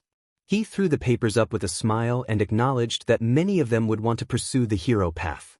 The teacher reminded the class that no full-power quirks were allowed in school and urged self-control. Katsuki responded boastfully that he was the real deal and that some classmates would only end up as sidekicks. Muttered a nickname at him. Other students reacted angrily at Katsuki's challenge, and he invited them to fight. The teacher checked Katsuki's information on a clipboard and noted his impressive mock results, suggesting he might have a chance at getting into UA High. Some students reacted with disbelief about the national school's low acceptance rate, while Katsuki declared it exactly why it was worthy of him. He boasted about acing mock tests and his plans to become the most famous, wealthy hero starting at UA High. The teacher then asked Midoriya and if they wanted to go to UA as well. Midoriya flinched and forced a nervous smile. The class laughed at him in a way that echoed past experiences, and some students made dismissive comments about the likelihood of getting into the hero course without a quirk. Midoriya pointed out that the rule had changed and that he might have a chance. Katsuki looked on with his usual scowl but only snorted and sat down. The teacher cut off the class, praising Midoriya for at least trying and scolding the others for cowardice. The lesson continued. I glared at my classmates and asked if anyone had an issue with that. Everyone backed down and class continued. Izuku muttered that the fight from this morning was all over the news as he scrolled through his phone. I teased that Mount Lady, Kamui Woods, and that giant villain had been involved and that I wished I had been there to see Izuku geek out. Izuku denied geeking out and said he should write some notes before he forgot anything. I chuckled at his pout as he lifted his infamous notebook. I admitted that I wished I were as diligent and that writing notes about heroes might not be a bad idea. Izuku offered to help immediately. I told Izuku I was probably too lazy and did not want him to waste his energy on something I would likely never finish. Katsuki then called from the doorway, asking if we were going or not. I rolled my eyes and told him not today, that I had to visit another friend. Katsuki huffed and accused me of still being on about my imaginary friend. I insisted they were not fake and that just because Katsuki did not know them did not mean they did not exist. Katsuki pointed out that I would not even tell them the friend's name. I explained that the friend would not be comfortable with it and that I did not understand why it was a big deal. He said we could cancel because they were going to train. I refused to cancel at the last minute because that would be rude and I did not play favorites. Katsuki grabbed my wrist and began pulling me out of the room, insisting we were training. I told him to wait and called across the room that I would see Izuku tomorrow. Izuku replied that it was all right. Katsuki continued dragging me until we were outside. I told him to stop dragging me and let me call. He let go of my wrist and I fished my phone out of my pocket, dialing Shoto and waiting for him to answer. As the phone rang, my mind drifted to the memory that if today was the day Izuku met All Might, Then today would also be the day that slime monster would attack Katsuki. I remembered that the incident had inspired All Might to give his quirk to Izuku, and that I could not interfere. Shoto answered, and his voice brought me back from my thoughts as he asked if I was there and alright. I cleared my throat and explained that I had gotten lost in thought but was fine. Katsuki urged me to hurry, using one of his usual nicknames, and I told him to calm down. Shoto asked who was there. I described the other person as a friend who could be annoying at times, and said I could not make it today because I had to train with that annoyance. Shoto suggested I tell him no. I told him that Shoto's tone sounded firm and a bit annoyed. I asked Shoto if his father was working in another district that day, and Shoto confirmed that he was. I offered to come over that evening and sleep over, suggesting his siblings would not mind. After a moment of silence, Shoto agreed. I felt relieved and thanked him. We said our goodbyes quickly and I turned back to Katsuki. I teased that we were lucky Shoto was so nice. Katsuki responded with impatience and again grabbed my wrist, dragging me forward. I resigned myself to the situation and braced for the walk. The first 15 minutes of walking were fine as we stayed on well-lit, populated streets. When Katsuki took a shortcut through an alleyway, I hesitated for a moment. He urged me to hurry and I fell into step beside him. Katsuki rambled about how he was definitely going to win in our training, but I was distracted by nerves, expecting a villain attack at any moment. In the story everyone knew from canon, Izuku got involved and that drew All Might in despite his situation. Katsuki got saved and Izuku gained All Might as a mentor, and 10 months later both ended up at UA. I reminded myself that I was not following canon and worried that my involvement might make things worse, that Katsuki might get hurt because I was around. My thoughts ran through every scenario as we walked. A hand tapped the back of my head and brought me back to the present. Katsuki called for me to wake up and I complained that he did not need to hit me. He said I had not been replying. I called him Spiky Hedgehog. He called me a daydreamer. We traded quick nicknames: Dynamite Stick, Glow Stick, Edgelord, with the usual mock outrage and laughter. Katsuki kicked an empty bottle on the ground in a pout, and I teased him about being a sore loser. He insisted he was not pouting. Before I could continue, something moved behind us. A slime villain rose from the ground until it towered over us. The creature taunted that there were 2 great candidates to choose from and wondered which to take. Katsuki grabbed my wrist and pulled me behind him as his hands ignited with small explosions. He challenged the villain to try, smirking. The slime figure loomed in front of us, a shifting mass of greenish, semi-liquid form with unsettling, exaggerated eyes. By instinct I formed a protective barrier around Katsuki and myself. Katsuki demanded to be let out of the shield in his typical bluster. The villain struck the barrier repeatedly, each hit sending visible shockwaves through the air in a rapid, intense exchange that felt like a scene from an action animation. Eventually the shield began to crack and a sharp pain stabbed at my stomach. Before the villain could smash it, I dropped the shield. The villain's slime slumped as he tried to force his hands through the now empty space. Katsuki moved in front and created a large explosion aimed at the villain, but it didn't stop him. The buildings around the villain caught fire and the blaze spread quickly. Within minutes debris was falling and the heat rose as Katsuki kept setting off explosions to push the villain back. I shouted that Katsuki should stop or they would all be killed, and as I reached to grab his arm, the villain knocked him toward the nearest wall. The villain shouted that they had caused too much of a scene. He then enveloped me, attempting to take control. The slime covered my face and throat, cutting off my breath and muffling sound. Panic flared. I could hear civilians screaming nearby and thought I heard my name, but my focus narrowed to the desperate need for air. The villain had to stretch to smash nearby objects and his hold loosened slightly, which let some of the slime fall away and sound return. Someone shouted outrage at the villain for preying on a child. A gust of wind followed and I saw Death Arms arrive, his right arm being pulled toward the villain's mass. Death Arms demanded to know what the substance was. I saw the villain raise its arm and felt the slime press back against me, and I choked as my breath was driven out. Another hero checked if Death Arms was okay, while a third warned everyone to watch out.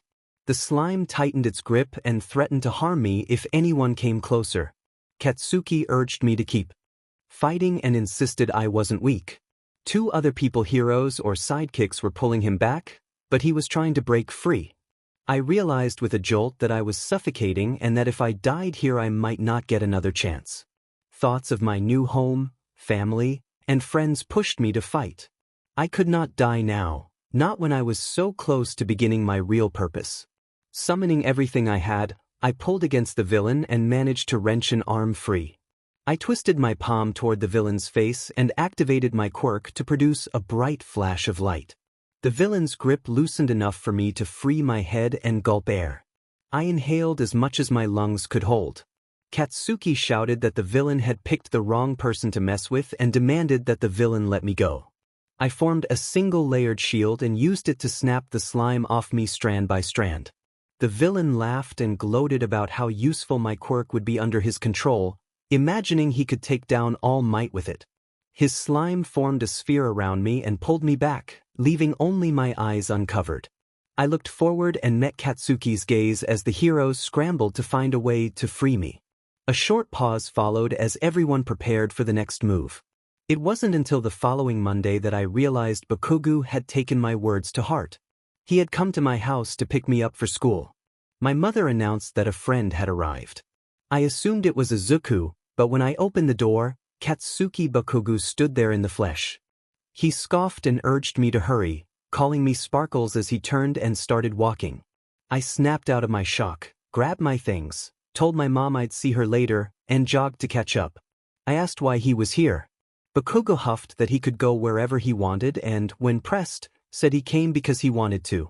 I teased that he had taken my comments seriously and now wanted to be my friend. Bakugo denied it, and I joked that I spoke fluent Bakugo. He muttered idiot. I called him arrogant.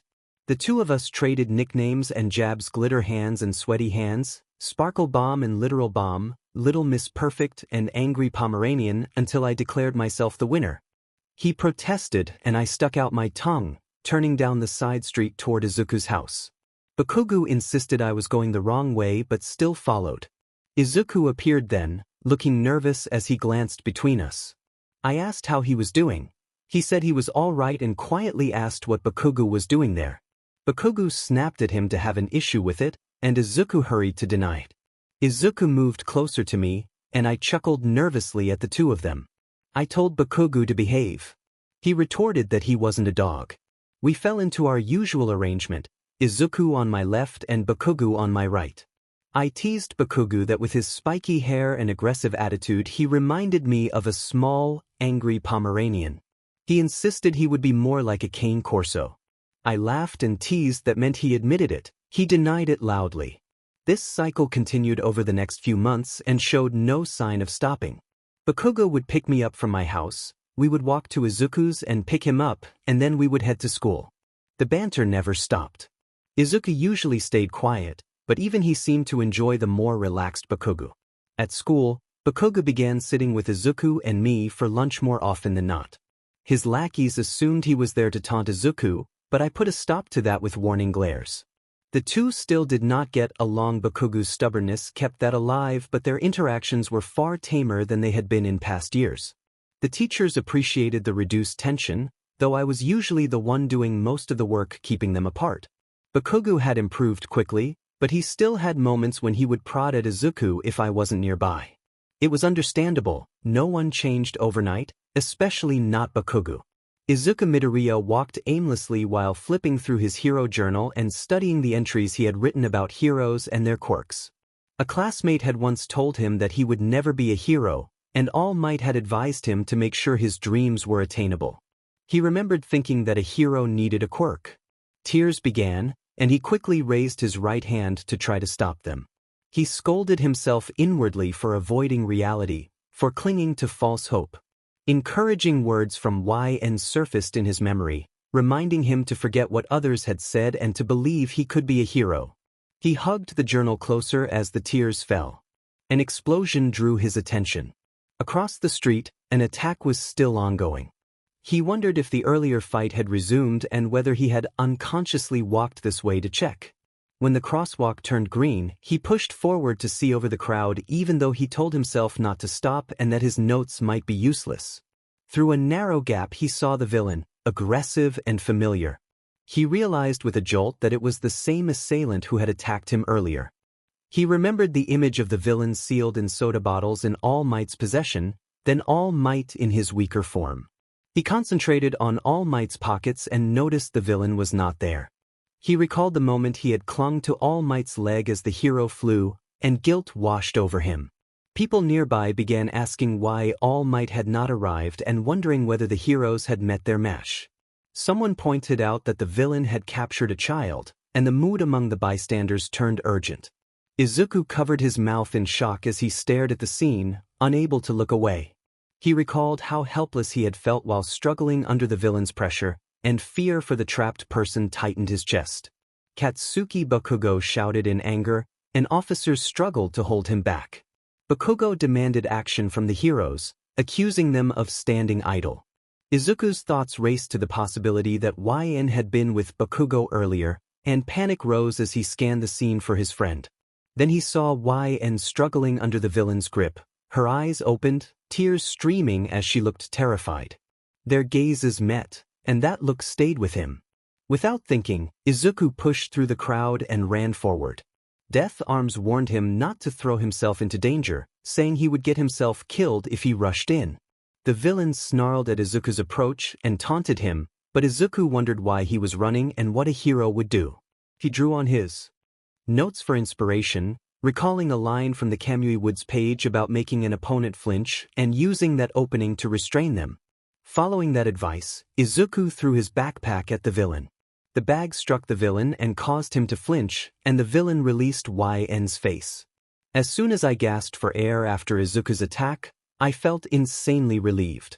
I coughed as Izuku jumped forward and tried to dig me out, and I called his name. Izuku replied that he didn't know what happened and that his legs had just started moving. The villain tried to cover my mouth again while Izuku kept working to free me. Izuku cried that he couldn't just stand there and watch me die after I had believed in him all this time. I fought harder and pulled my head out again. The villain warned that he was done playing and raised his arm to strike Izuku. Death Arms urged the others to save the boy because the device would kill him, and several heroes rushed forward. An explosion followed and smoke filled the air for a moment. When the smoke cleared, All Might was shielding Izuku from the blast. All Might admitted that he had been pathetic and confessed that he had not been living up to his own ideals. Then he quickly broke the villain's hold on my wrists and freed me. I silently begged him to stop talking and hurry.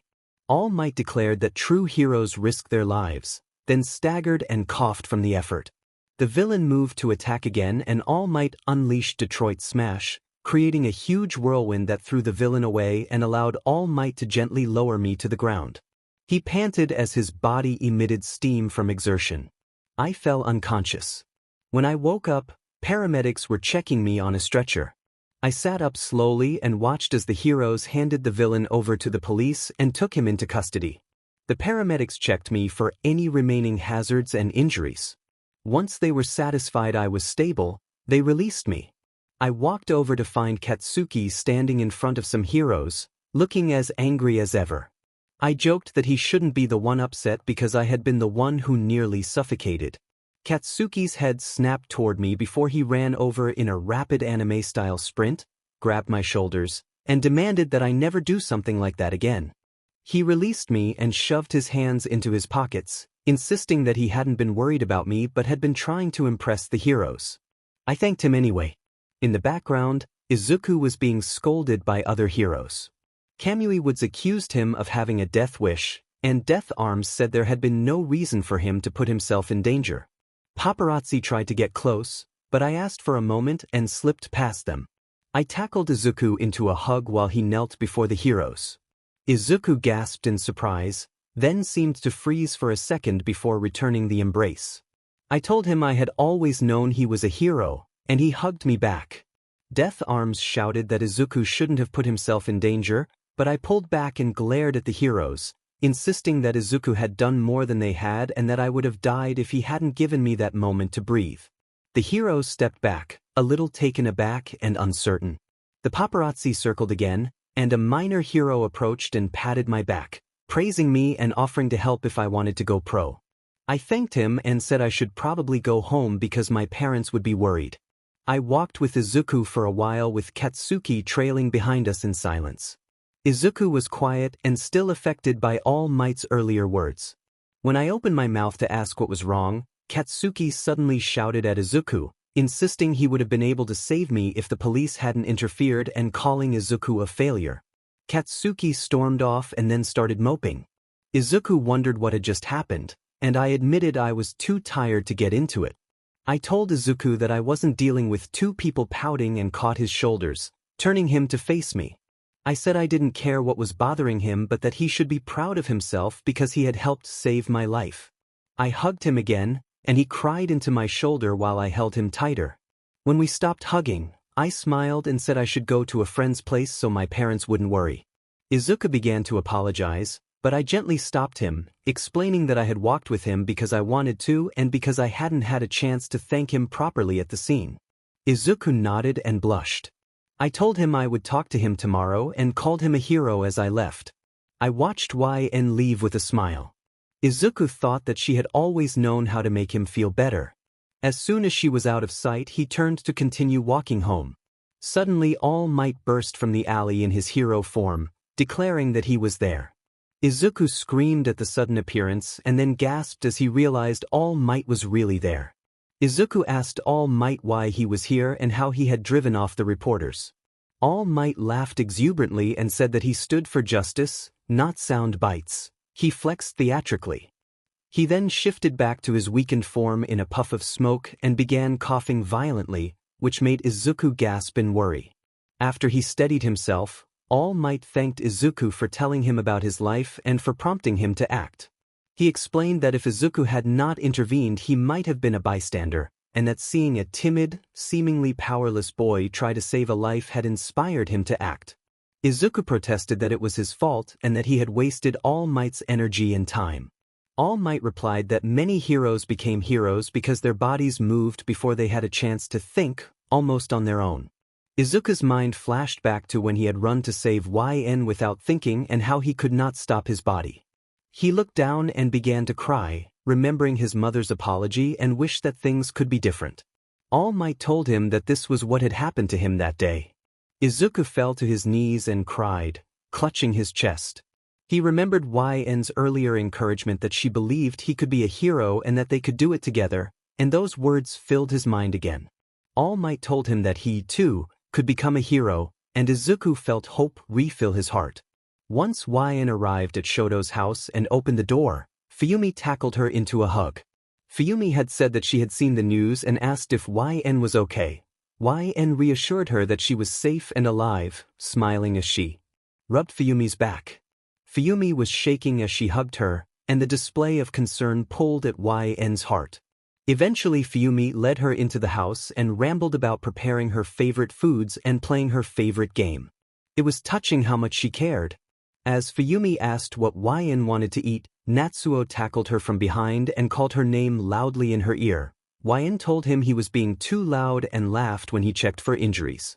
Natsuo then grabbed her wrist and began to pull her away, protesting that she was his friend too. YN turned and saw Shoto scowling as he led her toward his room. He closed the door behind them and pulled her into a tight hug, pressing his face to her shoulder. YN began to speak, but Shoto muttered that she should just stay for a bit. She agreed and hugged him back. They stood silently for a while, holding each other. It was nice. Later, life settled into a new routine. Over the following days Izuku became more distant as he trained with All Might. YN did not take it personally, she understood that he had to train. On the other hand, Katsuki practically forced YN to train with him. Learning about her quirk from labs and doctors was helpful, but Katsuki insisted on pushing her beyond her limits.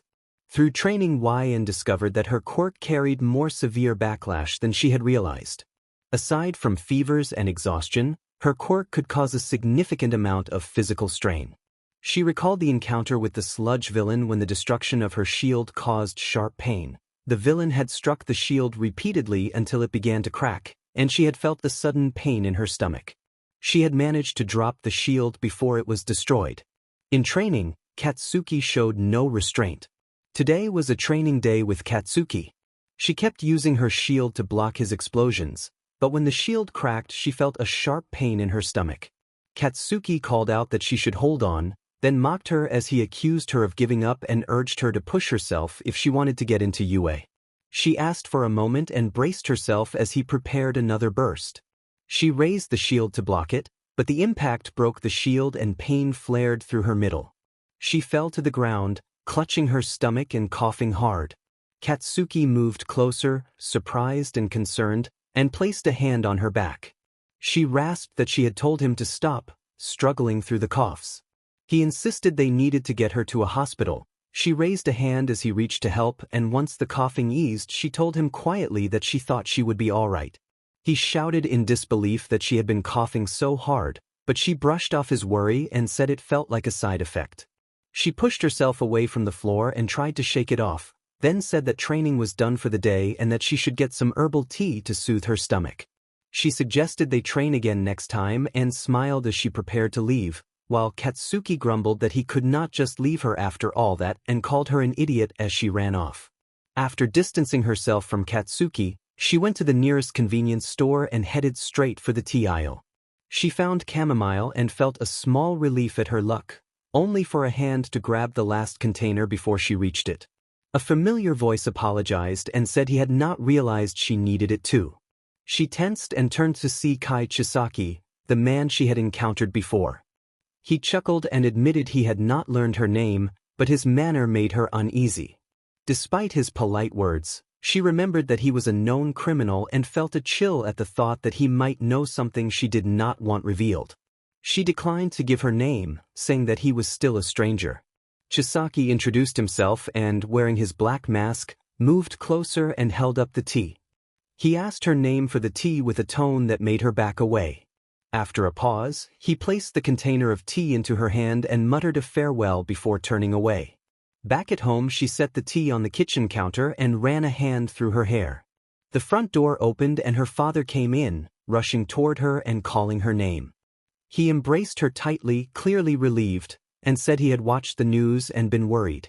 She reassured him that she was fine and that the paramedics had said it had not affected her much. He stroked her hair and kissed her head, admitting he had still been scared and telling her he loved her. She told him she loved him too and asked how his case had gone. He said they had found the missing girl and that the situation had been difficult, but that she had been found and was receiving care. She offered to make some food, and he thanked her as she began to cook and prepare her tea. Mom came home a little later and kissed me on the head as I handed her a plate of food. She asked how I was feeling. I said I was all right, just a little tired, and asked how her shift had been. She said it had been tiring with so many people coming in and out. I told her she could get a good night's rest now and smiled. 10 months of training and waiting followed. It was annoying and frustrating. I kept pushing my limits and noticed that every time I pushed myself, my shield grew stronger. It felt cliché. I trained with Katsuki and Shoto, which annoyed Endeavor, but I didn't care what he thought. Shoto had been very concerned the first time he broke my shield. He panicked and called Fuyumi, who became even more worried. They eventually calmed down and were very careful whenever Shoto and I trained. Katsuki, on the other hand, discovered that breaking my shield only made me stronger, and his restraint melted away quickly. He still took care not to hurt me too badly, but he was less hesitant than Shoto to push me, and I appreciated that push. Izuku kept apologizing for not hanging out with me more, and I reassured him that it was all right. As the 10 months passed, I grew better at using my quirk. That day was a rest day. My parents had taken the day off for our monthly movie and game night. Mom listed the preparations. Takeout ordered, phones turned off, movies chosen. She thought they had everything. Dad asked if someone could get the mail. Mom admitted she had forgotten something, and I offered to go grab it. Mom thanked me. I walked to the mailbox, opened it, and pulled out the mail. As I walked back to the house, I sorted through the envelopes and found one addressed to me, which made me frown. I set the mail on the living room table when I came in. Mom asked what it was, and I told them it was a letter. Dad teased me to give them details, and I turned the letter over, surprised to see it was from Yue. Dad urged me to open it. He sat next to Mom, wrapped an arm around her shoulders, and she leaned into him. I opened the envelope and read the paper to my parents. The letter said that UA was pleased to inform me that a hero, who wished to remain unnamed, had sponsored me to take the recommended entry examinations. It listed the date and time for the entrance exam and asked that I call if I preferred a public exam. Otherwise, they expected to see me at the test. Dad cheered that the news was amazing and hugged me. I hugged him back. A recommendation exam meant someone had vouched for me, increasing my chances of getting into UA. My parents decided to drop me and Shoto off at the entrance exam. Shoto preferred them over Endeavor or his limo, and I did not blame him. Shoto bowed after getting out of the car and offered a formal goodbye to my parents. My mother told him he did not have to be so formal, wished us luck, and asked him to look after me. I reassured my mother that UA would not put us into something overly dangerous. I thought of the huge, over 100-foot robots in the public exam for a moment but pushed it aside. Shoto nodded and promised he would look after me. My father muttered that he should not get too close. I rolled my eyes, took Shoto's hand, and led him toward the school. I called back that we were leaving and that I would see them at home later. Shoto asked what was wrong when he noticed my pause. I explained that my parents could be a little dramatic sometimes. Shoto said he thought they were nice, and I agreed. We hurried on, talking as we walked to the designated area. I asked Shoto if he was really not going to use his fireside, and he answered that he refused to be like his father, his face falling into a scowl. I told him he was not like Endeavor and tried to comfort him with a smile. I reminded him that the quirk he had was his own, and that one day he might come to accept it. He huffed that he doubted it and kept walking. I sighed. Shoto's hatred for the fire portion of his quirk had always been something I could not change, and it made me feel powerless, but I believed an outside voice might eventually reach him. A loud, booming voice called out, and I turned to see a familiar face, Inasa Yorashi. He ran over and stopped in front of me, towering enough that I had to crane my neck. He bowed so quickly and deeply that his head struck the ground with a small thud, and I jumped at the sudden movement. Inasa introduced himself as Inasa Yorashi, practically yelling with his usual energy. I returned the bow and introduced myself as YN.LN. When he stood up, I noticed a trickle of blood at his forehead and asked if he was all right. He assured me he was fine, his energy effusive and nervous in a way that made me think he was not used to being calm. I offered to help and asked him to bend down a little. He obliged, and I reached up. My hand glowed as I hovered it over his small forehead injury. Within seconds the wound sealed and stopped bleeding. The previous smear of blood remained, but the bleeding had stopped. Inasa apologized for not paying attention to where they were supposed to go and asked if I was taking the recommendation exams as well. I confirmed that I was and invited him to walk with me. When I looked for Shoto, he was already gone ahead, so I told Inasa that Shoto must have moved on and asked him to follow me. As Inasa and I walked, we talked. He was loud and passionate about everything he mentioned, and his enthusiasm made me jump occasionally as his volume rose. After the written tests came the physical portion. We were escorted to a large gym where I finally saw Shoto again. I approached him and asked if he had left me back there and whether he thought he had said something wrong. Shoto replied curtly that nothing was wrong. Teachers began separating us into groups. Cementos led my group to a cement-filled area with a large bell in the middle. He knelt and touched the cement. It flowed at his command, and suddenly a large cement formation sprouted from the ground, towering almost to the ceiling. He explained that the goal was to reach the top and ring the bell, then make their way back down. The exercise would be a race, and students were free to use their quirks as they wished. I looked up at the towering cement and drew a deep breath, reminding myself that I could do this and that I had trained for it. Everyone lined up around the base and prepared. Cementos signaled for us to begin with a whistle, and the students started climbing. I focused my quirk and created a glowing yellowish-white platform that floated in front of me. I stepped onto it, formed another platform a couple of feet higher, and jumped onto that. I continued creating platforms and leaping until I reached the top. I rang the bell, then moved to the edge and created a barrier around myself to descend safely. As I slid down the mountainside, I dispelled the barrier near the bottom and conjured a hook-like object that bit into the surface to slow my descent. When I stopped a few feet above the ground, I jumped down to finish. I walked over to Cementos with a proud smile, realizing I was the first person down. My heart raced with excitement. As soon as testing was over, Wine rushed over to find Shoto, heart pounding with excitement. Wine spotted Shoto standing beside Yurashi and heard him speaking before reaching them. Shoto scowled that he had only come to pass a stupid test and did not care about beating anyone, and that Yurashi should give it a rest. Wine's heart sank at the anger in his eyes. Shoto turned and walked toward the gym exit, shoving past Yurashi while glaring at him. Shoto told Yurashi to get out of his way. Wine started to follow, but Yurashi asked why Wine was friends with Shoto.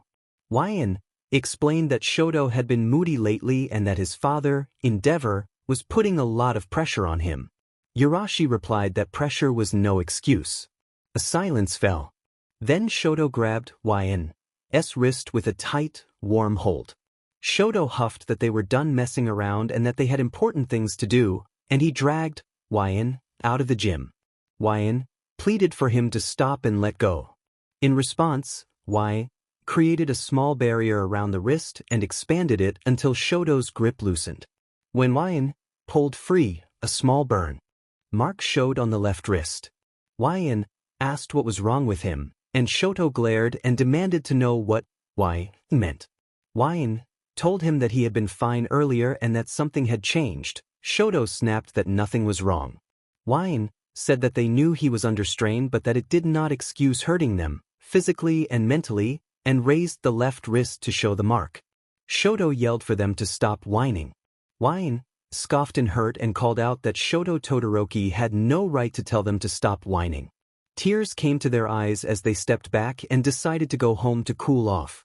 Wine walked past Shoto and left the UA grounds.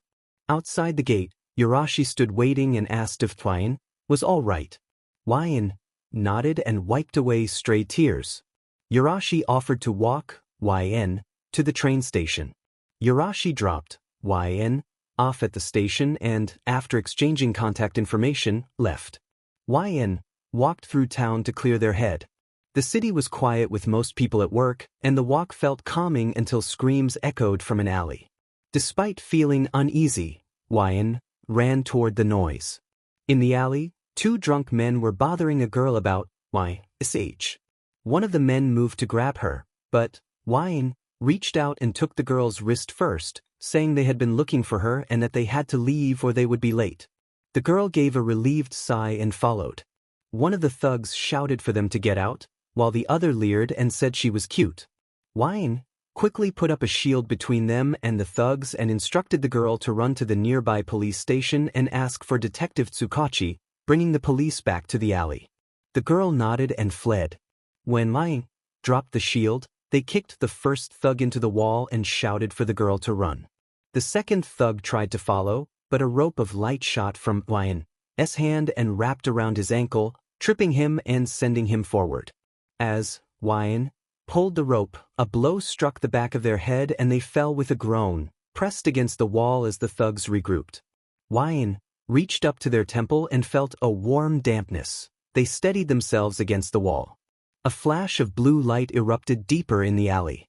Its warmth spread briefly, and the thugs cried out as if overwhelmed. Wine curled against the wall, trembling and fearful, and began to breathe unevenly. When the light faded, there was nothing where the thugs had stood, only two small, indistinct piles where they had been. Wine's heart raced as they looked at their wrist to find the hand that had been holding it still attached there, refusing to let go. A scream broke free from Wine as they shook with fear. Footsteps approached and then the voice of Wine's uncle called out, assuring them that he was there. The uncle knelt, and Wine grabbed his trench coat's collar, crying to have the hand removed. The uncle soothed them, saying he had it, and then pulled the hand from their wrist and handed it to a policeman who had arrived. The uncle hugged Wine, who clung to him and asked to go home. The uncle supported their shaky legs and stroked their head as they left the alley, comforting them and promising that everything would be all right. It wasn't until 3 days after the incident that Tsukachi decided she had come out of shock enough to talk. He thought a quiet room would help her focus, So she sat in an interrogation room with a recorder on the table and a camera on a tripod over his shoulder. Tsukachi apologized and explained that it was procedure. She told him she understood. He asked if she remembered what happened that day. She said she remembered a little and that everything felt like a daze after the recommendation exams. He suggested an exercise to help refresh her memory and asked her to close her eyes while he led her through it. She nodded, took a deep breath, and closed her eyes. He guided her through the events after the exam. She described leaving the building with Sho dragging her by the wrist. He had seemed angry. Tsukachi confirmed the name, and she confirmed it was Shoto Todoroki. He asked why Todoroki had been angry, and she said she did not know. He had been fine earlier. He asked if she had noticed anything as he pulled her, and she said it hurt and her wrist burned. Tsukachi let out a strained sigh. She said she had pulled away and they began to argue. She had told him to go cool off. Another boy from the exam walked up and asked if she was all right. That encounter led to walking with Yarashi, the train ride, and strolling through town. Finally, they reached the incident. Tsukachi asked about the scream. She said she had heard it coming from down the alley. He asked what she had seen. She said it had been hard to see, the light barely reached them. When he asked whose forms were in the light, she said there had been 2 thugs and a girl who looked about her age. He asked why she had not gone for help. She said she had feared that if she left, they would take the girl and she would be lost. She explained that she had run in and tried to act like the girl's friend at first, hoping another person would deter the attackers. When that failed, she created a barrier and told the girl to run for the police while she fought to hold them off. One of the attackers tried to follow the girl, and she used her quirk to stop him. The first man then struck her on the head with something, and a sharp pain began to throb at the back of her skull. She reached to the back of her head and felt disoriented, scared as the men advanced. Tsukachi soothed her and reassured her that she was safe. She calmed, focused, and continued. She said the first thug had grabbed her wrist, and then she curled inward as she saw a bright blue light appear. She whimpered that the light felt hot. Tsukachi asked her to look closer. She realized the light was fire. The attackers were surrounded by vivid blue flames and were shouting. One of them still held her and she begged for it to be taken off. Tsukachi told her that the image was not real and that she was safe. After a moment she steadied herself and described the flames as coming from deeper in the alley. When he asked who it belonged to, she squinted and described a shadowed figure, then noticed purple skin and bright blue eyes in the darkness of the alley. Her eyes snapped open and she gave a small yelp, a wave of disbelief washing over her. Tsukachi asked if she had recognized him. She said she had only seen a shadow. He pressed further. She said she thought the figure wore dark clothing but the alley was too dim past the fire. Tsukachi decided that would be enough for the day. He turned off the recorder and camera and asked if she was all right. She said she was. He said he would send the recordings to the investigation department and drive her to the Todoroki household because her parents were not home and did not want her alone. Endeavor had agreed to let her stay the night. She nodded hesitantly and felt uneasy at his smile. Tsukachi told her to call him if anyone bothered her and that he would pick her up and handle the situation. She sighed and accepted his offer. As I entered the house I was quickly met by Shoto, who pulled me into a firm hug. He muttered into my shoulder that he was so sorry, that he should have been there and should not have treated me that way, and that he was glad I was all right. As he apologized and hugged me, my anger fell apart. I hugged him back and hid my face in his shoulder as I began to cry again. I wasn't afraid, well, maybe a little, but I was mainly crying from emotional pain. I felt awful that I had lied to Tsukachi and that I couldn't tell Fuyumi, Natsuo, or Shoto who I had actually seen. And yet, after all these years he still protected me. I thought that Tuya wasn't gone if he was still protecting me, that meant I could still save him. I had to save him. I grabbed onto the fabric of Shoto's shirt and cried into his shoulder. Then I heard my name called. I lifted my head a little and saw Fuyumi and Natsuo rushing over. They fell to their knees and took me and Shoto into their arms. We spent a couple of minutes there in front of the front door in a group embrace. When I finally stopped crying, Shoto and Fuyumi went to cook dinner. Natsuo walked me to the back porch to let me relax. He asked if I was sure I was all right. I told him it had been scary, but that I was fine now and glad Shoto had apologized. Natsuo said that when Shoto had gotten home the other day, he had looked very upset with himself and had mentioned that we had a fight. I explained that it had been a small fight. Shoto had been upset about Endeavor and had accidentally taken it out on me, but we were all right now. Natsuo smiled and said he would hate it if I stopped visiting. I reminded him that even if Shoto and I argued, he and Fuyumi were my friends too. Natsuo smiled and pulled me into a side hug. We sat in silence until we were called in to eat. Things felt awkward as we sat down. Endeavor commented on my having been attacked while eating the noodles Shoto and Fuyumi had prepared. I told him I did not think they had been attacking me. He glared, and when he asked what made me think that, I answered somewhat sassily that I was not dead. Endeavor huffed and silence fell over the table. Under the table, Natsuo gently placed a comforting hand on my knee. I looked at him and smiled.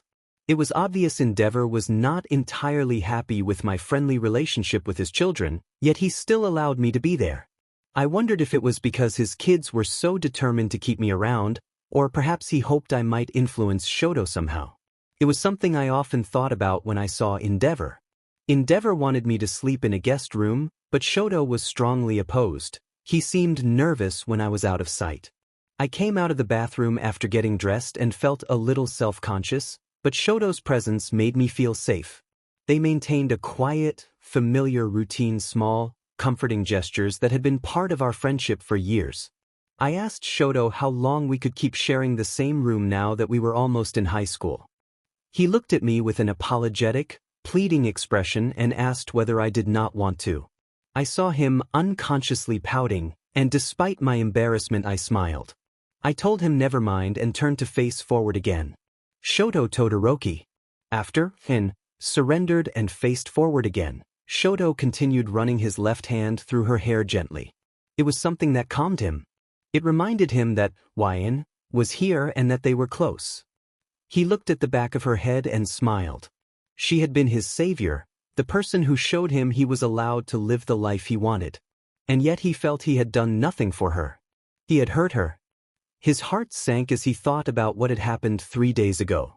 Not only had he hurt her, but she had gone through a villain attack alone.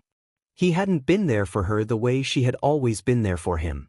Wine called his name, and Shoto made a small sound in response. She told him that she could feel him staring at her guiltily and that it was not his fault. Shoto admitted that if he had not made her mad and had not hurt her, she might not have been in that situation. Wyan turned around and smiled. She gently cupped his face and pressed their foreheads together. She told him he could not blame himself, that neither of them could have known what would happen, and that having him there to calm her after everything was what mattered. Shoto closed his eyes and took a deep breath. Wyan suggested they go to bed. He opened his eyes, nodded, and followed her. Wyan walked to her sleeping mat a couple of feet from his. She lay down and pulled the sheets over her. Shoto lay down in his futon and reached out. Wyan looked at his hand with a little embarrassment but reached out and took it. Not long after, they fell asleep. Ln. She woke up in the middle of the night. It was not unusual after a traumatizing experience, but it was not the trauma that had stirred her. She had dreamed about Tuya. In the dream they had been playing as they always did, and years had passed. They were walking down the streets together, and Tuya was a hero with white hair and a costume similar to his father's. The dream faded as she woke. She looked over and saw Shoto sleeping and smiled at his peaceful face. She gently let go of his hand and got up. She left the room and walked to Tuya's old room. She opened the door, entered, and closed it behind her. She walked to Tuya's shrine and knelt in front of it. She reached up to her neck and played with the necklaces Tuya had wanted to give her. The two hearts were attached magnetically, and she smiled as she fiddled with the charm. Fuyumi entered the room and quietly greeted her. Wyan apologized for intruding and asked if Fuyumi wanted her to leave. Fuyumi told her not to worry, adding that Tuya would have wanted her to visit because she had been his favorite. Laughed and protested that they had argued more than anyone.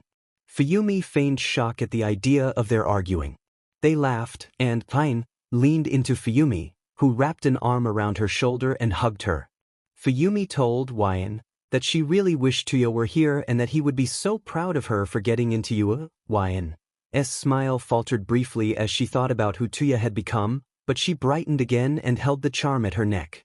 She silently promised herself that she would save Tuya soon enough and that it was not over yet.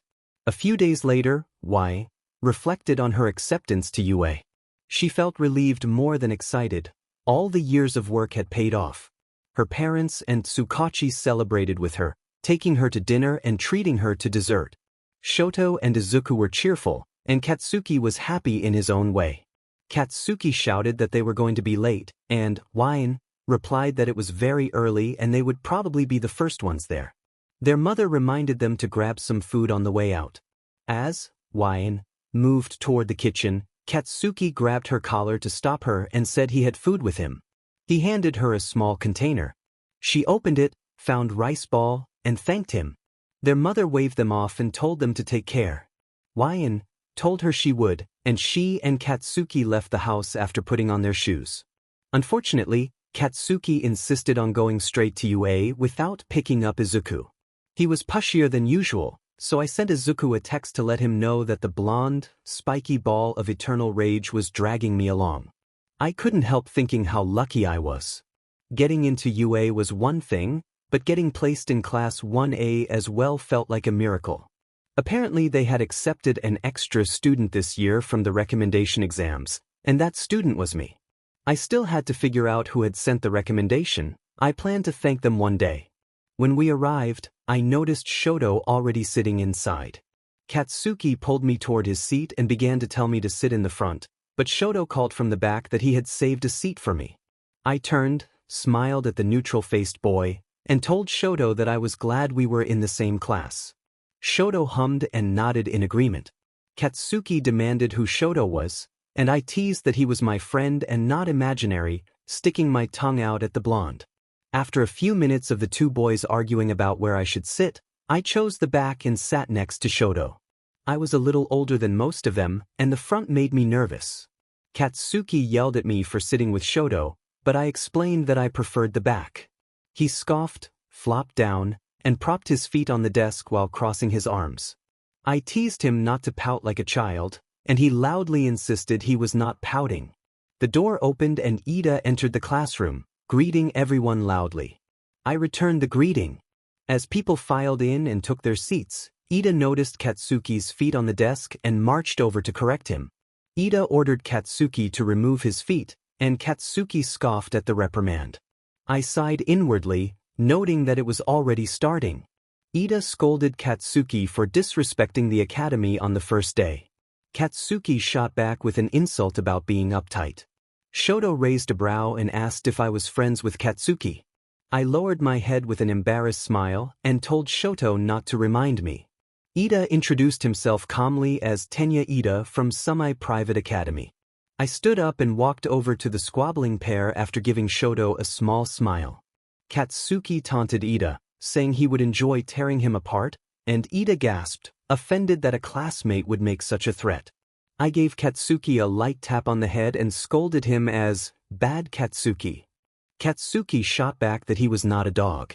I apologized for him, explained that he'd always been rowdy, and introduced myself as Wine, Ellen, bowing politely. Ida said he was surprised I could be friends with someone like Katsuki because I did not behave like him. I explained that I had the misfortune of growing up with Katsuki and that he wasn't serious much of the time. Katsuki huffed and glanced toward the door, drawing both Ida's and my attention. Izuku stood in the doorway watching quietly. Ida pointed out that it was him, and everyone's heads turned. Izuku became flustered and offered an awkward greeting. Ida began to introduce himself to Izuku in a stiff, formal manner, which made me cover my mouth to hide a giggle. Seeing Ida's mannerisms in person was funnier than watching them on a screen.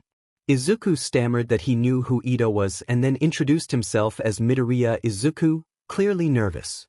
Ida acknowledged that Izuku had noticed something extra about the practical exam and admitted that he had misjudged him, praising Izuku's perceptiveness and suggesting he was a superior student. Uraraka called out from behind Izuku with a teasing remark about his hair, and Izuku's face flushed red. I wanted to step over and help, But Mr. Aizawa would be arriving any second and I didn't want to be caught in the wrong first impression group. Uraraka praised Izuku's punch with enthusiastic motions while he began to ramble in response. I turned back to Katsuki and asked him to behave. He asked whether I knew how Izuku had gotten in. I teased that he must have taken the entrance exam, but when Katsuki glared, I admitted I did not actually know. I looked back to the doorway and saw Mr. Aizawa worming into view behind Ida, Uraraka, and Izuku. He warned them that if they were only there to make friends, they could pack up their things and leave. I felt a small thrill as I noticed him lying sideways on the floor in his sleeping bag like a caterpillar. To anyone else he might have seemed odd or even off-putting, but I felt excited. Having memories from a past life meant I already knew how skilled he was, and I admired him quietly. Everyone stared in surprise and confusion as Mr. Aizawa introduced the class to Yuei's hero course in a flat tone. He unzipped his sleeping bag a little, produced a squeezable drink, and took a swallow, which made the container compress. I wondered what it was. Mr. Aizawa stood, fully unzipped his sleeping bag, and complained that it had taken them 8 seconds to quiet down, lecturing them that time was precious and that rational students would understand. Katsuki asked if Mr. Aizawa was the pro I was a fan of, and I hissed at him to be quiet. Mr. Aizawa gave his name as Aizawa Shoyuda and introduced himself as their teacher. A small chorus of gasps followed. As he reached into his sleeping bag and pulled out gym uniforms, instructing everyone to put them on and head outside. After a few questioning murmurs, we all went to change. The class reacted in unison, stunned by the announcement of a quirk assessment test. The narrator wondered how they could be expected to perform without knowing each other.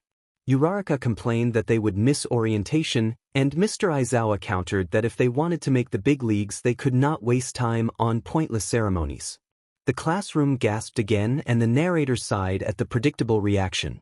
Mr. Aizawa explained that UA was not tethered to tradition and that he would run the class as he saw fit. He reminded them that they had taken standardized tests most of their lives but had never been allowed to use their quirks in physical exams. He criticized the country's attempt to treat everyone as equal when power could reveal potential, and he laid out the day's exercises and tests on his phone for the students to see. Mr. Aizawa pointed out that Katsuki Bakugu had achieved the highest entrance exam score and asked how far he had thrown a softball in junior high. Katsuki answered that his farthest was about 67 meters. Mr. Aizawa then instructed him to try with his quirk. Katsuki took the softball, walked into a circle painted on the ground, and was told to stay in the circle and go ahead. He stretched and launched the ball with an explosive burst of power. Mr. Aizawa emphasized that the students needed to know their maximum capabilities. When the ball landed, he held the score up for everyone to see. The class reacted with surprise and awe at Katsuki's result. Kaminari expressed disbelief at the distance, and Ishido and Siro voiced excitement at the chance to use their quirks freely. Mr. Aizawa asked whether the test looked like fun. He then reminded them that there were 3 years at UA to become a hero and that it would not be all games. He announced that they would compete in 8 physical tests to gauge potential and that whoever came in last would be expelled. He offered a small, unsettling smile as he told them that he had the authority to run the class and that anyone who objected could leave. The classroom erupted into protest. The narrator noticed Izuku panicking and walked over to take his shaking hand, offering a reassuring smile and telling him he would be fine. Uraraka objected that it was unfair to send someone home on the first day, and the narrator found her argument immature, viewing it as the perspective of someone raised in a sheltered environment. The narrator reflected privately on having died around this age in a past life and understanding how unfair life could be. Mr. Aizawa challenged them to consider natural disasters, power-hungry villains, and catastrophic accidents as examples of the world's unfairness. He said it was a hero's job to fight that unfairness and warned that UA would present one hardship after another over the next 3 years. He urged them to push themselves, to go beyond their limits, and to prove they belonged. The narrator felt conflicted about having advanced knowledge of the tests but accepted Mr. Aizawa's point that life was not fair. Since discovering the ability to manipulate light to create shields and other objects, the narrator had been practicing and honing that skill. The narrator had already prepared for the exercises and, while not confident in all of them, had a plan. The 50-meter dash was first. I watched my classmates go before being paired with Uraraka and Ojiro. Uraraka used her quirk to lighten her clothes while I created small barriers under my feet to lift myself. If I focused, I could skate across quickly using the platforms. When the gun fired, I took off. Once past the line, the robot announced a time of 4.58 seconds. I thought to myself that it was definitely faster than junior high. I slid to a halt, let the platforms disappear, and landed on the ground. As everyone else ran, I began preparing for the next test. Katsuki bragged that his power had more uses than anyone else in the school, and I rolled my eyes. I turned to see Izuku bent over catching his breath, clearly overthinking, and I sighed with concern. I reminded myself that all I could do was offer support and let him figure it out on his own. The next couple of tests passed quickly. I did all right on the grip strength test, though my quirk didn't help much there. The standing long jump was easy. I used a platform to push me after the leap and sailed past the sand pit. The repeated side steps were a normal test, with platforms for push-offs. Then came the ball throw. Uraraka threw right before me, and Mr. Aizawa raised his phone to show the class her infinite score. The robot displayed the word infinity, and everyone reacted with shock and excitement. Kaminari called it insane. Mr. Aizawa then called me up. I took the softball and created a thin layer of light matter around it. As long as I could see it, I could make it keep going, so I aimed to send it past the field and into the makeshift forest until the trees cut off my view. The strategy worked and the ball traveled a little over 1,000 meters, which shocked everyone. Uraraka cheered, and I thanked her, admitting that her infinity score was still more impressive. Uraraka smiled and scratched the back of her neck, blushing at the compliment. I watched Izuku walk to the pitching circle. Ida said that if Midoriya didn't shape up soon, he would be the one leaving, and Katsuki called him a quirkless loser. Ida reminded them that Izuku had done something in the entrance exam. I expressed surprise and admitted I didn't know the details, only that Izuku had made it into the school for a reason. Izuku threw the ball, but it didn't go far because Mr. Aizawa used his quirk to stop him from hurting himself. The robot announced 46 meters, and a look of shock and fear filled Izuku's face as he muttered under his breath. Then Mr. Aizawa's scarf floated and he stepped forward, hair moving and eyes intense. He told Izuku that he had erased his quirk and lectured him that the exam judges had not been rational enough and that someone like him should not be allowed to enroll. Izuku reacted with disbelief, then recognition when he noticed Mr. Aizawa's yellow goggles under the scarf and named him as the Eraser Hero. Eraserhead, someone I had long admired. Heat rose to my face as the class looked toward me. I muttered to myself, embarrassed that Izuku had shouted out like that. Shiro asked who Eraser was, and Azui said she had heard of him and thought he worked quietly. Shoto placed a hand on my shoulder and told me there was no use being embarrassed, and I snapped back that it was easy for him to say. Mr. Aizawa scolded Izuku further, warning that he wasn't ready and didn't have proper control over his power and would risk breaking his bones again. Izuku protested angrily, and Mr. Aizawa pulled him close with the scarf to deliver the reprimand face to face.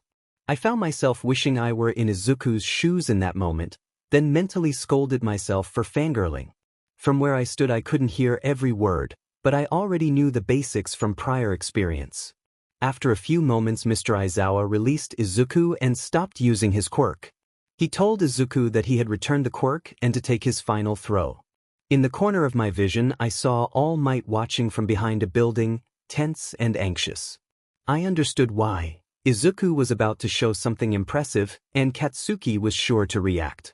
Ida wondered aloud if the teacher had given Izuku advice, and Katsuki muttered that the teacher had probably told him to start packing. Izuku began muttering as he prepared. I watched his finger glow with One for All's power as he released the ball. It shot forward and the class gasped. The robot announced that the throw had exceeded 700 meters. Kaminari expressed amazement, Uraraka cheered, and Ida observed that the throw had been odd and that Izuku's finger looked injured, darkened and bruised. Aoyama commented that it hadn't been a pretty throw. Mr. Aizawa smiled, clearly impressed, and I let out a relieved breath. Katsuki's anxiety turned into fury. Small explosions flickered at his hands, and he vowed to get to the bottom of how Izuku had done it. He charged forward, shouting a threat at Izuku. As Izuku screamed, I raised my hand and created a protective barrier around him. My shield took the form of a semi-transparent, spherical shell of light around Katsuki as he barreled in, making him look like a hamster trapped in a round cage. Katsuki demanded to be let out and made his trademark, jazz hands, motion, then began to assault the shield with repeated explosive strikes. Luckily, all the training he had helped her with over the summer had made her shields more resistant to his explosions. She groaned that she had told Katsuki to behave and that he was reverting to old behaviors. As her shield began to crack from the barrage of attacks, she clutched her stomach as a cramp-like pain started to form. Mr. Aizawa ordered them to stand down. A hand landed on her shoulder and she looked up to see him. Izuku hurried around Katsuki and rushed over, and she released Katsuki. Mr. Aizawa snapped that they were wasting his time, told whoever was next to step up, and instructed her not to heal Midoriya until the tests were finished because Midoriya had hurt himself. She acknowledged his order.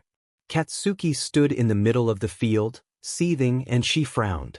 Uraraka asked if her finger was okay. Izuku insisted he was fine. She muttered that now it was over. Annoyance sharpened her smile as she glared at Izuku and demanded to know why he had ratted her out. Izuku blinked in surprise. She grabbed his ear and pulled. He cried out and apologized, saying it had just slipped out and he had not meant to. She let go after scolding him a little more and then sighed. She asked him when he had gotten his quirk, noting that he had never told her before. Izuku stammered. She laughed it off, told him there was no pressure to explain right now but that he should tell her one of these days. He sighed in relief, and she smiled, thinking that she already knew anyway. She said she had to soothe a porcupine and waved as she walked over to Katsuki. Uraraka echoed the nickname in question. Katsuki remained dazed, glaring in Izuku's direction, and she stepped into the line of that intense stare. She greeted him softly. Katsuki's glare shifted to her and she took his hand. She told him that Midoriya had not told her about his quirk and asked if it was so hard to accept, reminding Katsuki that he had bullied Midoriya throughout his childhood and that he was the last person she would expect Midoriya to confide in. Katsuki's glare softened as he looked toward the tree line and acknowledged that he knew that, but pointed out that Midoriya had not told her either and asked if she was angry. She said she trusted Midoriya and believed there must be a good reason he had kept it to himself. She offered a small smile and suggested they finish the tests. Katsuki huffed that they had no other choice. As we finished the physical fitness tests, I tried to keep Izuku calm until we completed the mile run. I watched my childhood friend bend over, panting. All that training with him had helped a little, he wasn't going to pass out. As I moved toward him, a hand grabbed my wrist. Shoto announced that the results were in as he pulled me to where the other students were gathering. Mr. Aizawa explained that he had ranked everyone from best to worst and that it would be faster to show the whole list than to go over each individual score. I could see Izuku freaking out and I couldn't help but smile and look ahead. Uraraka quietly asked if I was not worried for Midoriya. I replied that there was no need to worry and that everything would be fine.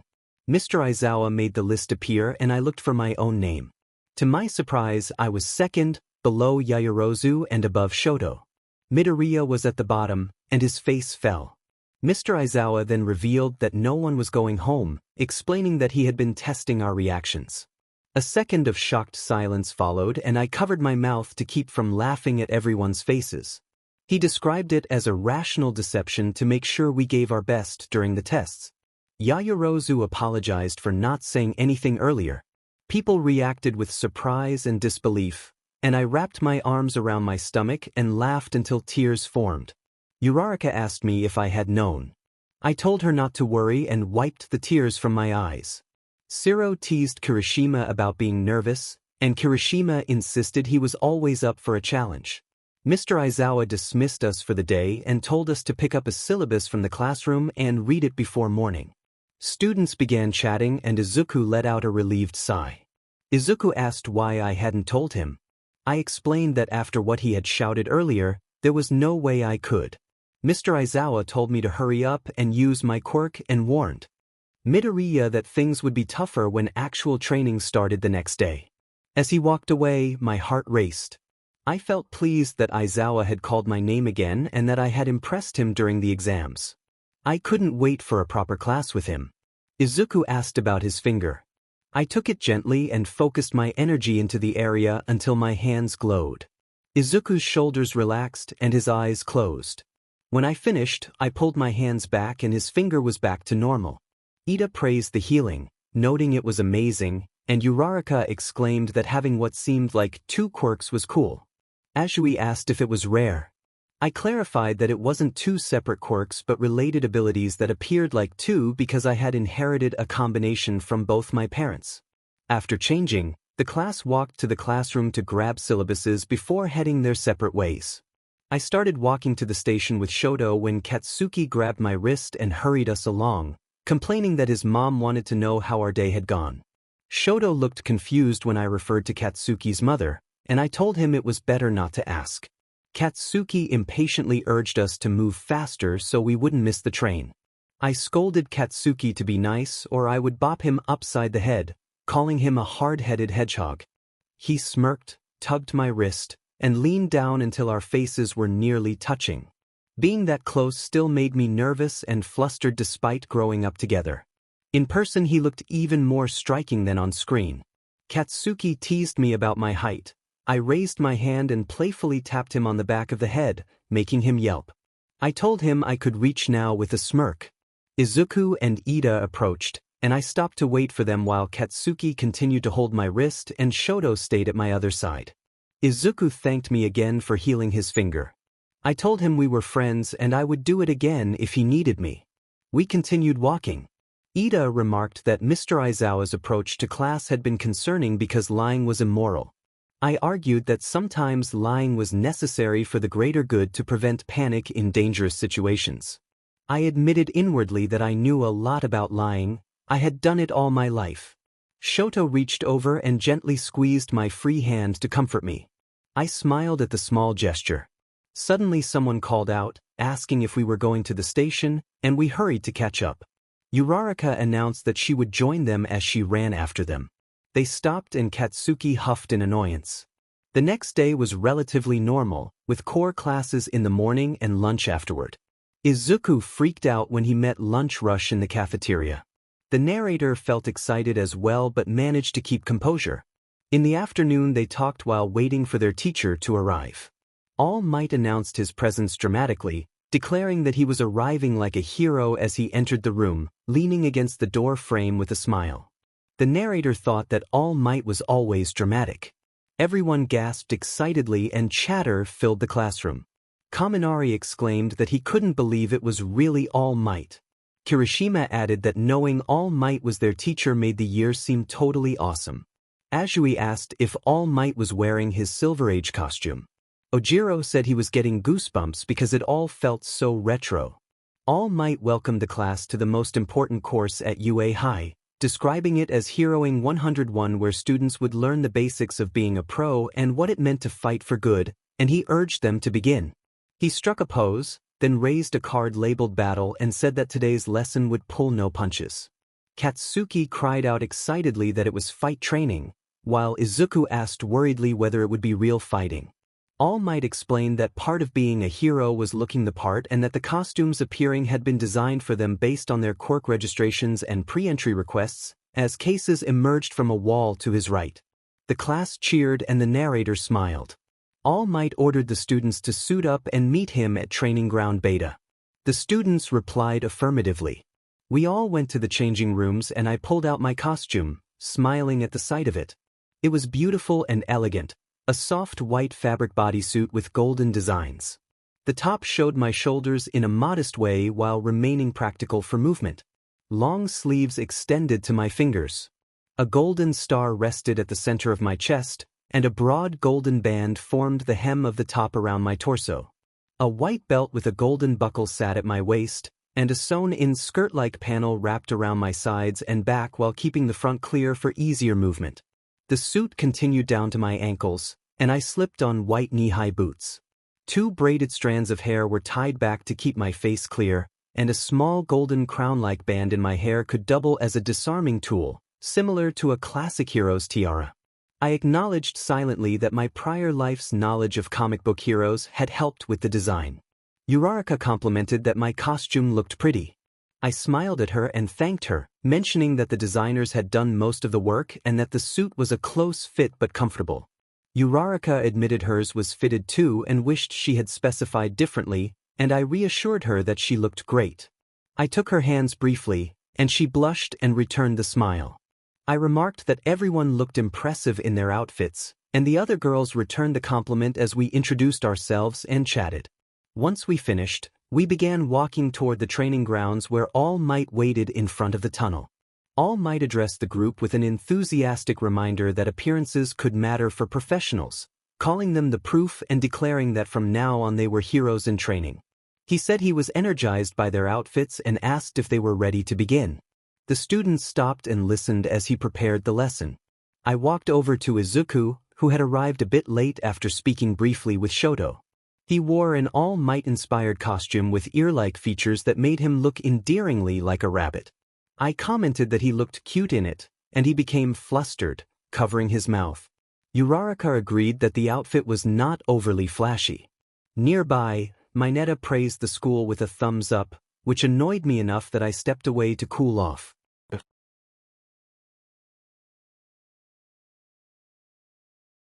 Declared the hero team the winners. Ojiro remarked on the oddity that the losers were exhausted while the winners appeared almost untouched. Tokoyami reflected that they may have lost the battle but had won the larger lesson, and Azui commented on how intense the class was. All Might went to retrieve those involved in the exercise, and Wyan watched as Katsuki shook with frustration. Katsuki Bakugu. After All Might brought him back to the monitoring room, Katsuki looked around and saw Wyan with a mix of relief and worry on her face, which made him scowl. He replayed Izuku's words in his head and thought about how much Wyan had believed in Midoriya. He resented the fact that she had been by Midoriya's side for years, comforting and encouraging him, a reality that fueled his determination to prove himself stronger for her.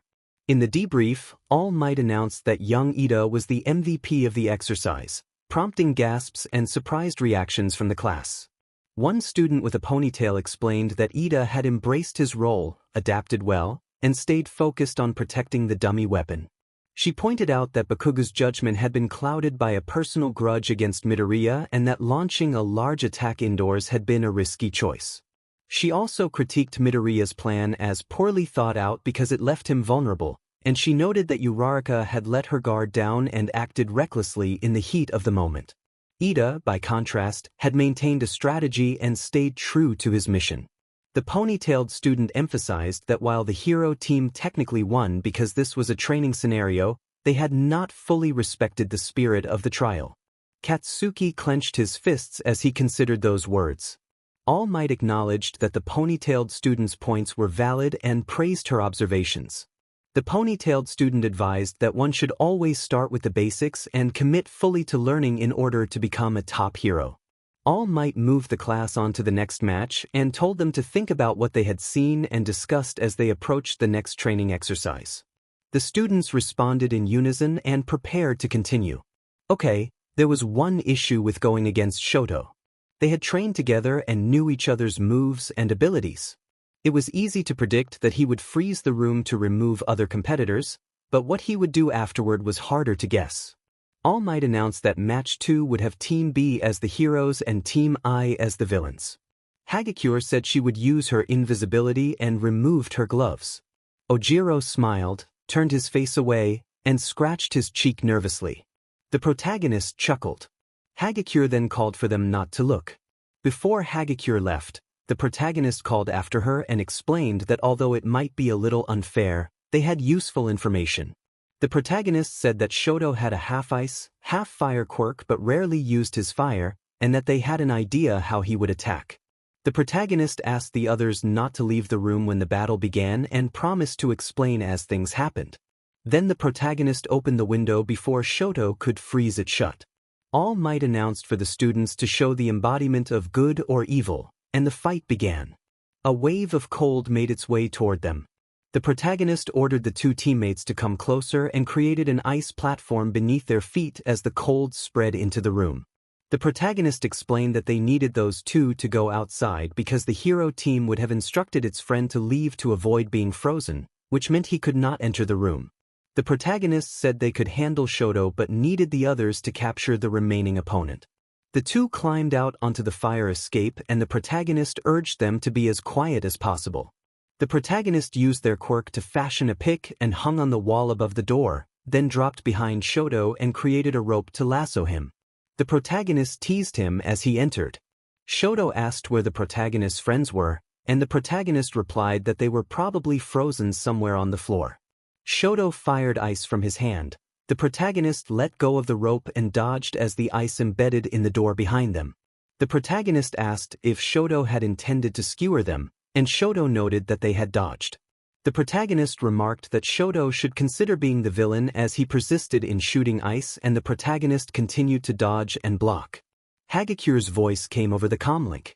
The protagonist pressed the reply button. Ojiro began to speak, but before he could finish, All Might announced that Ojiro and Hagakure had been captured by the hero team.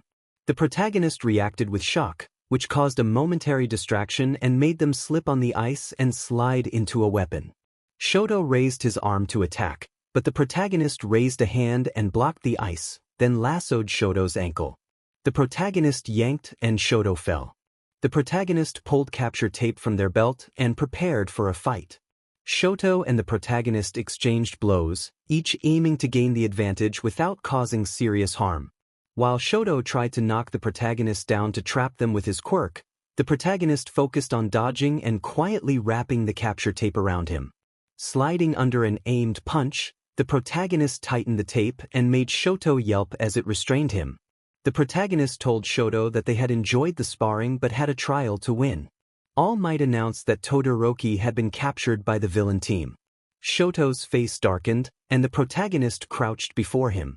The protagonist knew he did not like losing, especially while being graded in front of All Might, and decided it was best to let him cool off before discussing the trial further.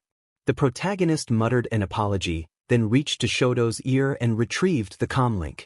They switched to a channel with Shoji and identified themselves, then asked what would happen next. Shoji responded by asking the protagonist to clarify.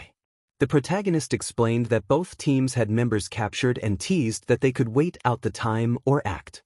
A moment of silence followed. Shoji asked if the protagonist was going to come for their friends. The protagonist replied that, as a villain for the trial, they were focused on their own objectives and prodded about how much time remained, suggesting the other team might lose. At this rate, footsteps approached in the hallway. The protagonist thought they might not be able to sneak up on Shoji, but outmaneuvering him should be manageable. As soon as Shoji entered, the protagonist moved into action. I grabbed the capture tape and moved quickly to stop him before he could react. I used the ice beneath me to slide and my quirk to create platforms that changed my trajectory. Within minutes, Shoji was wrapped in the capture tape. All Might announced that the villain team had won. Helen apologized, feeling embarrassed, and explained that she had only been trying to act the part. It had felt strange, like role-playing. Shoji reassured her that she had only been getting into the training and there was nothing to apologize for. I helped Shoto and Shoji out of their restraints before Shoto melted the ice in the building. Unfortunately, that caused the ice above us to become scalding water, which began to fall. I hissed in pain as the water struck, then created a large umbrella-like shield overhead to protect everyone. Shoji expressed her gratitude. Shoto remained quiet and tense, and his mood made Shoji and me uncomfortable. Once we were outside, we helped Hagakure and Wajiro out of their restraints. Hagakure cheered that Thun was amazing and hugged her, which made her cheeks flush. She smiled and thanked Hagakure. We walked back to the monitoring room where All Might welcomed us. All Might declared that the MVP for the trial was young LN, and asked who could explain why. Yaoyorozu explained that LN had a plan and had used prior knowledge of her opponent to her advantage. Kaminari questioned whether that was cheating.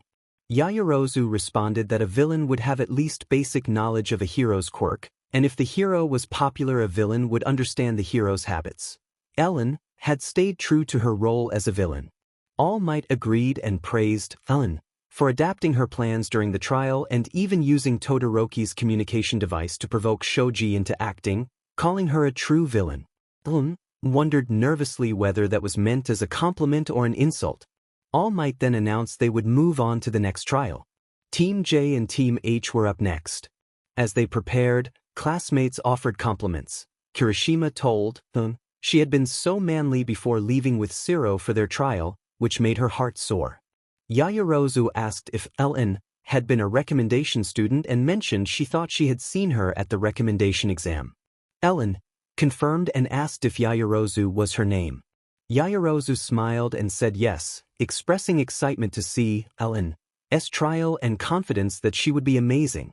Yaoyorozu's cheeks flushed as she smiled and thanked Ellen. The rest of the trials continued.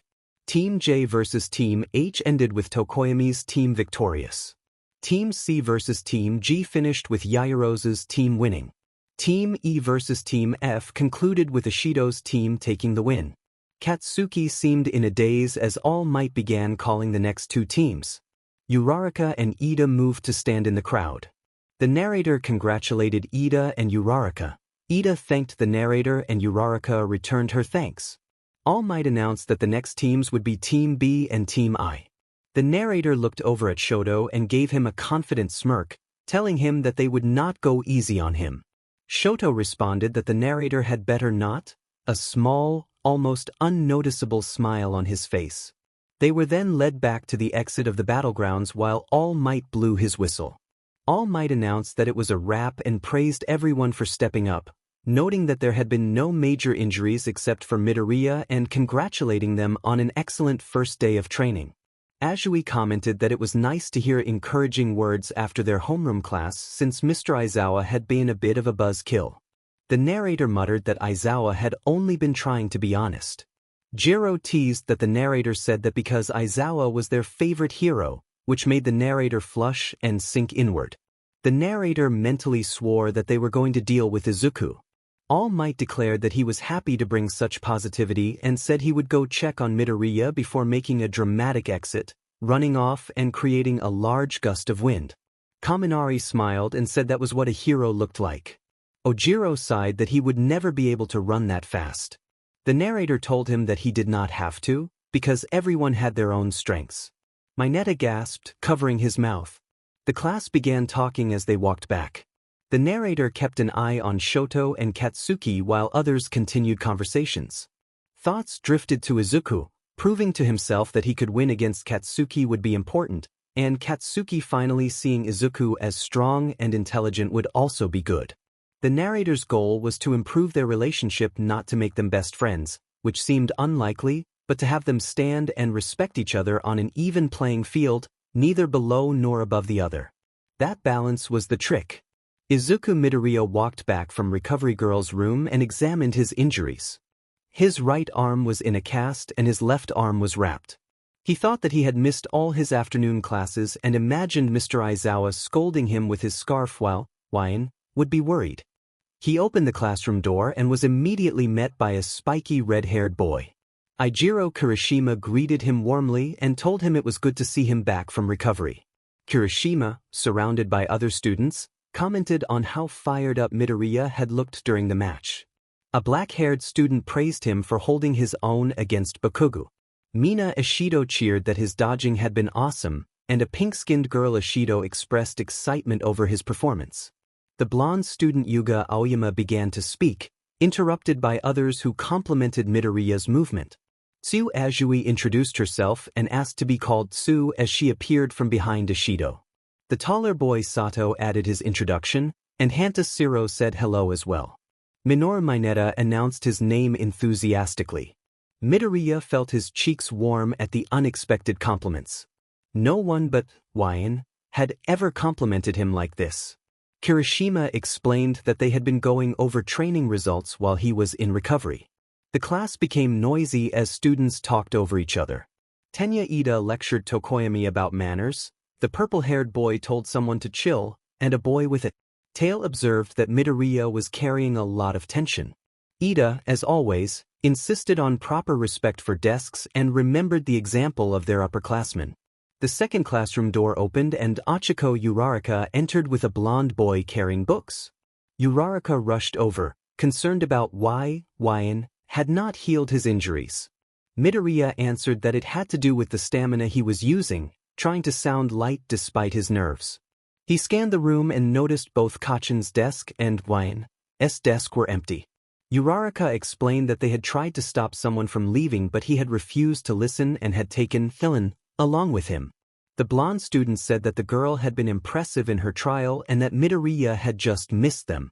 Midoriya excused himself and hurried outside to catch up. Katsuki's voice echoed in Midoriya's head as he ran, memories of feeling tricked and forced to be protected surfacing. Outside, he found Katsuki walking out of school, holding Wyan's hand as he pulled her along. Midoriya called for them to wait. Katsuki stopped and turned his head back with a glare full of a deep, unfamiliar anger, a hatred directed at feeling betrayed. Wyan told Katsuki to calm down in a low voice. Midoriya hesitated, biting his lip as he decided what to say. He acknowledged to himself that he had kept a secret from everyone, not even his mother or Wyan, and then decided he needed to explain. Midoriya told them that he had something to confess and that it might make things clearer. He said that he had not been hiding his quirk from them intentionally. Wyan began to interrupt, but Midoriya insisted that he owed them an explanation. He revealed that his power had been given to him recently by someone else, though he could not say who, and asked them not to press him for the identity of that person.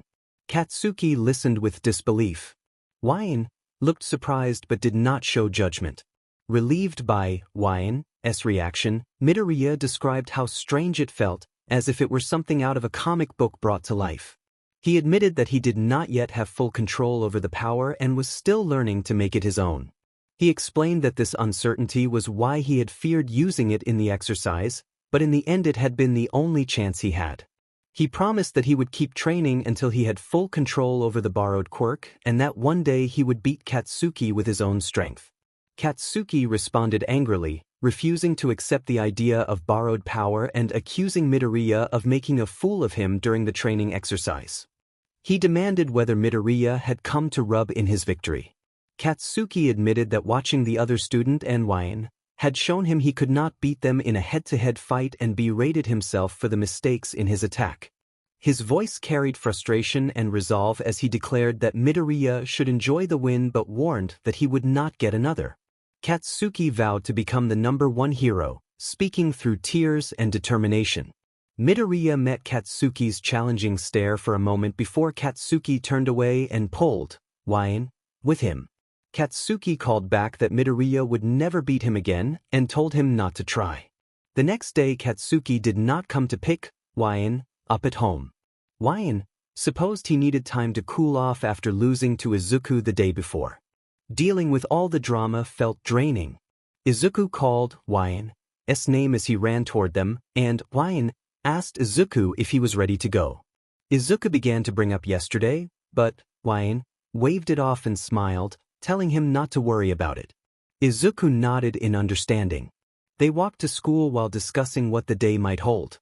Izuku suggested they might do something related to rescue training, and Wyan felt a shiver at the thought.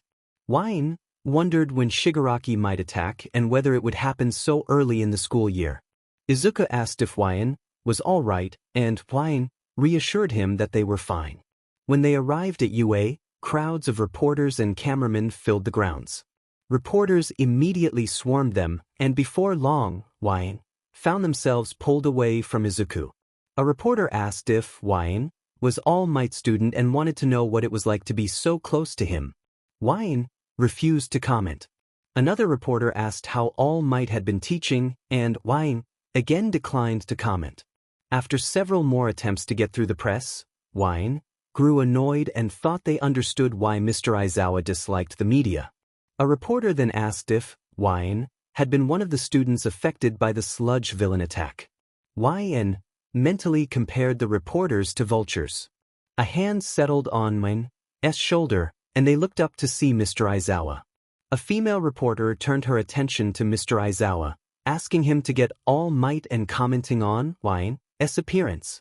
Mr. Aizawa informed them that All Might was not on campus and ordered the reporters away, telling them they had already disturbed his students enough. He guided Wyan toward the gates, and the sea of reporters parted. Wyan mentally thanked him for the rescue. The female reporter protested that her viewers wanted to know how All Might was adjusting to life as a teacher, but Mr. Aizawa continued moving Wyan through the gate. Once through, Wyan breathed a relieved sigh and wondered aloud how any hero ever got anything done. Mr. Aizawa replied that he did not know. Mr. Aizawa released Wyan's shoulder and told them to head to class.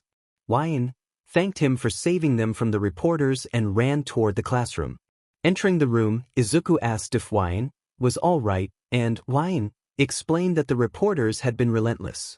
Uraraka complimented Wyan's necklace, and Ashido excitedly suggested it looked like a feather replica of Hawk's feathers.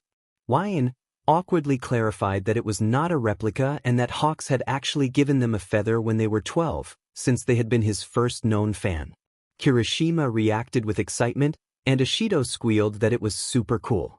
Uraraka asked if Wyan spoke to Hawks often, wondering about the rumors that he could feel all his feathers.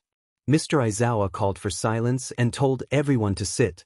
Wyan jumped and apologized before returning to their seat. Shoto nodded as Wyan greeted him. Mr. Aizawa praised the class for their work in yesterday's combat training and said he had reviewed the video feeds and team results. He addressed Bakugo, telling him not to sulk about his loss because he was talented. Bakugo muttered a dismissive response. Mr. Aizawa then spoke to Midoriya, noting that his victory had come at the cost of injuring his arm and warning him against breaking his body in training. He encouraged Midoriya to gain control over his quirk, saying it would be very useful if mastered, and urged him to show more urgency. Midoriya replied positively. Mr. Aizawa announced that their first task would decide their future, and the announcement made everyone tense. Wyan observed their classmates' reactions and felt relieved to have knowledge of future events, at least for now. Mr. Aizawa told the class they needed to pick a class representative. The tension eased as several students immediately volunteered. Kirishima stood up and asked to be picked. Kaminari raised his hand to volunteer. Jiru said she would take the role. Aoyama suggested someone with style, and Ashido insisted she was the right choice. Even Bakugo voiced a desire to be representative.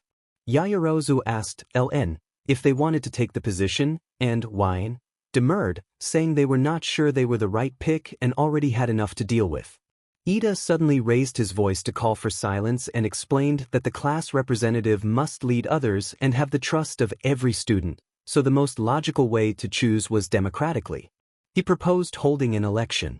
Several students questioned the idea. Kaminari wondered if it was the best plan. Tsu asked how they could trust people they had only known a few days, and Kirishima observed that most people would probably vote for themselves.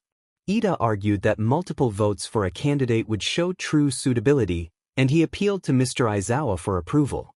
Mr. Aizawa nodded and began to explain the election process. Aizawa, who had just finished zipping up his sleeping bag, looked on with disinterest. Mr. Aizawa told them to do what they wanted and to decide before his nap was over, then fell asleep. Ida expressed gratitude for their trust. After everyone put their votes in, it went mostly as they expected.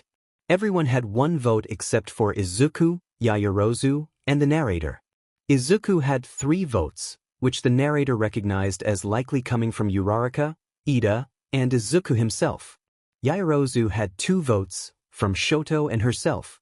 The narrator also had 2 votes, and neither of them belonged to the narrator. Izuku cried in surprise about having 3 votes.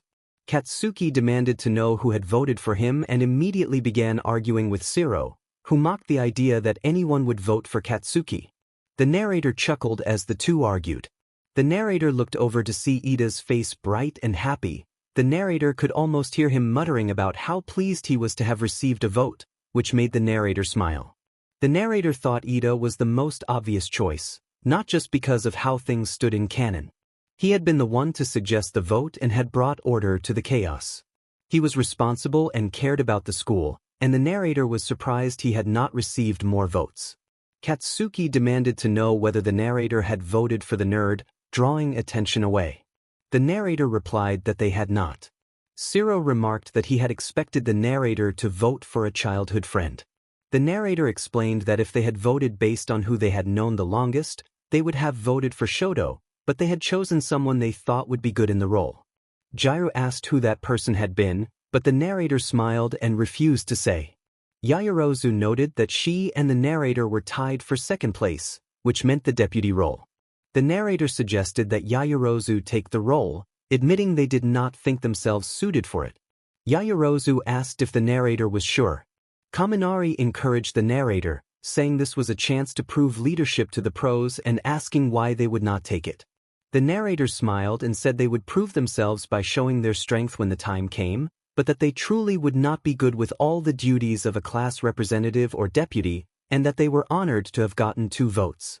Mr. Aizawa woke up, and the 2 chosen representatives walked to the front. Izuku was shaking. Mr. Aizawa announced that Midoriya was the class representative and Yaoyorozu the deputy, sitting up with his sleeping bag still on. Izuku asked if it was a mistake. Yaoyorozu sighed and asked how it had happened. Tsu observed that it might not be so bad. Kirishima agreed that he could support Midoriya, and Kaminari added that Yaoyorozu had been on top of things when it came to their training results. YNLN called Katsuki softly as he pulled her away from Izuku. All Might's booming voice then interrupted, announcing that he had found him.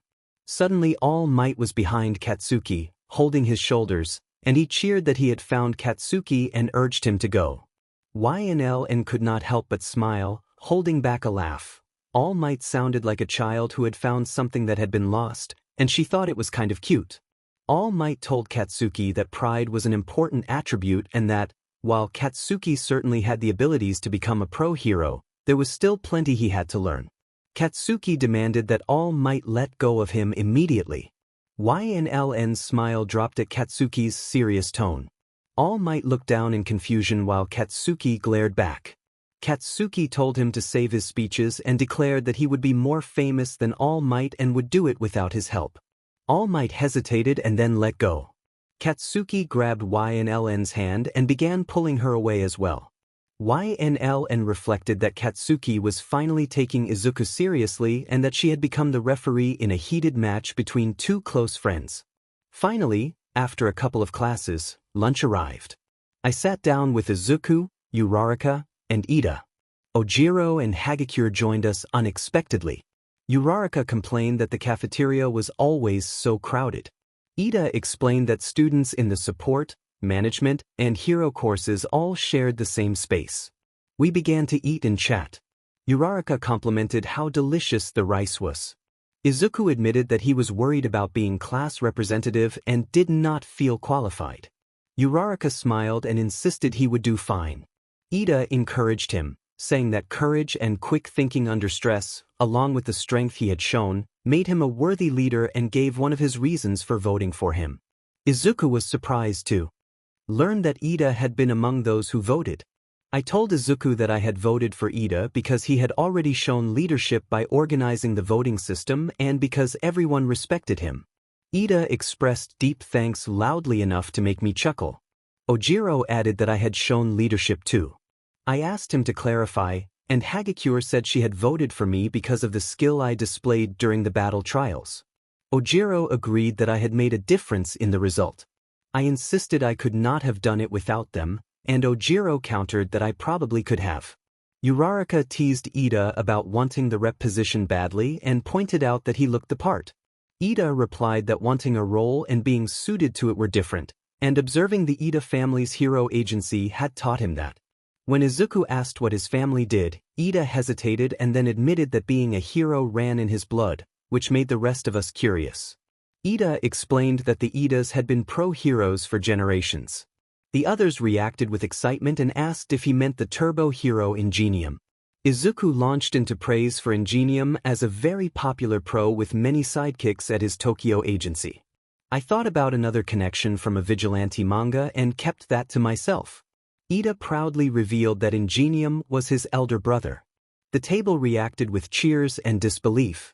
Ida described Ingenium as an unmatched commander who honored the hero code and said he tried to emulate him.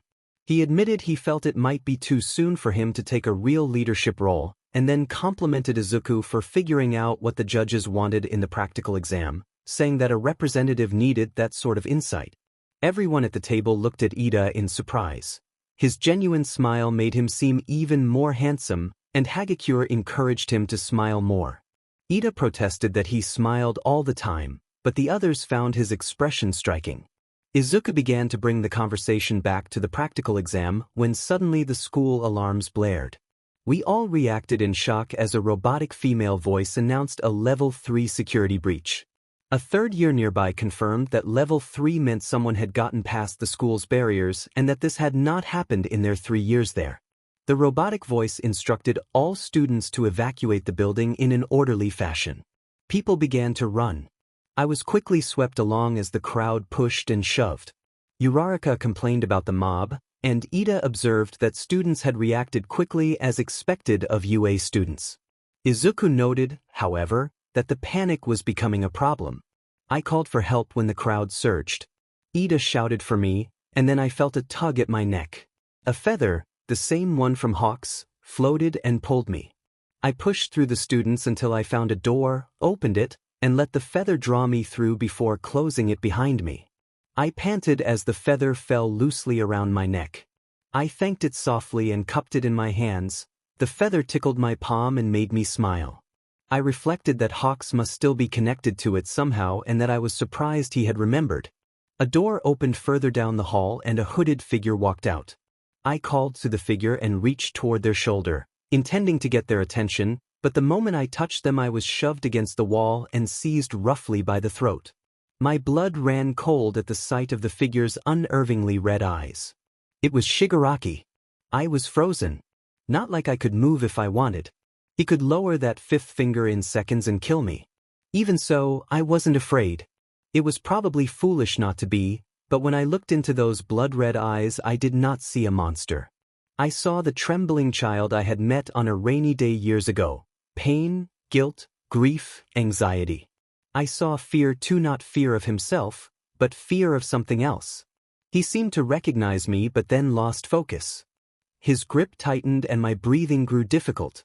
I reached up and clawed at his wrist, desperate to pull it away.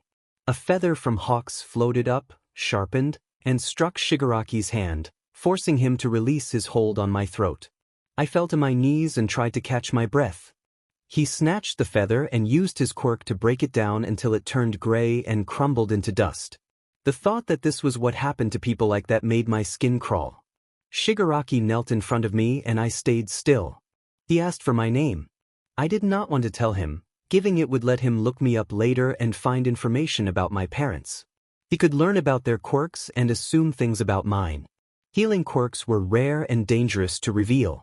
Heroes sought them to keep fighting, villains sought them for darker purposes. I had already made the mistake of telling Overhaul. If he could not use my quirk, would he kill me to keep the heroes from having it? Would he kill my mother? I forced myself to remember, this was not the little boy from the rainy day. This was a killer, someone who would try to destroy my classmates and countless innocent people. Tenko Shimura was gone. This was Tamura Shigaraki. Tall and thin, his face and neck were dry and flaky and his eyes held menace. He was a true villain. He grew impatient and began to demand my name again. I refused, telling him he had almost choked me to death. Shigaraki smiled, a spark in his eyes that made him look wild. He accused me of not remembering him, then laughed and insisted that I did remember, claiming others had poisoned my mind. He reached out and formed a translucent shield around his hand. When his hand touched it, the shield cracked but did not disappear. He studied it and asked whether my quirk was creating shields, then withdrew his hand and touched the shield again, producing another crack. He tried a third time and a fourth, and with each attempt an uncomfortable pain bloomed in my stomach, the same burning sensation that came before my shields failed. Shigaraki smirked and suggested that perhaps the effect was his quirk, not mine. He tested the shield again, and as he moved to touch it, a purple, misty portal opened behind him. Kurojairi announced that it was time to go and warned that the police were almost there. Shigaraki threatened to find my family and kill them if I told anyone they had been here. He stood and smiled down at me, saying that they would meet again soon. Then he and Kurogiri stepped through the portal and disappeared into the purple mist. I stayed frozen with my shield up, afraid he would return. Eventually I lowered it, hugged my knees to my chest, and buried my head between my legs. The encounter left me panicked. He had nearly broken my shield. I began to hyperventilate until a hand rubbing small circles on my back steadied me. I looked up in surprise as a hooded figure jumped back when I flinched. Their hood fell and I recognized him instantly. Tamaki Amajiki had a pale complexion, long, slightly pointed ears, and messy indigo hair that stuck out behind his head. His eyes were thin and tired, half hidden by bangs. He usually hunched his shoulders and avoided eye contact. On this night he wore his hero costume, a black bodysuit with gold plating on the arms and shoulders, a white tunic, and a matching cape with a hood trimmed in gold. The cape connected to a scarf-like collar with a silver mask on the front. A purple mask covered part of his face and he wore a purple carrier vest with red straps. He appeared barefoot, as he often preferred. Amajiki stammered an apology and began to back away. I reached out and grabbed his cape and he stopped. I asked him to stay. He hesitated for a moment, then nodded and sat down beside me. I apologized for shouting. He stammered that it was fine. Amajiki asked what had made her upset. She started to answer but hesitated, about to tell him about Shigaraki when the memory of his warning returned. Shigaraki had threatened that if she told anyone they had been there, he would come after her family. She muttered that there had been so many people in the hallway, and though that was not the only reason she felt shaken, the crowd had overwhelmed her. If Hawks had not pulled her out, she would probably have panicked. Hawks's feather had been broken. Shigaraki had destroyed the gift Hawks had given her, and that only made her feel worse. Amajiki shivered and said he understood that people could be frightening. She pulled her knees to her chest and agreed that people could be very scary. She apologized for being rude and introduced herself as LN. Amajiki replied that his name was Tamaki Amajiki. They talked a little longer, and eventually she relaxed enough to regain full control over herself. She lay her head sideways on her hugged knees and smiled at him. Amajiki's face flushed, and she thanked him for his help. They were interrupted when someone called Amajiki cheerfully. Looking up, they saw a girl practically skipping down the hallway with a blonde boy following behind. The girl was fair-skinned and of average height, with wide, curious blue eyes and long upper eyelashes.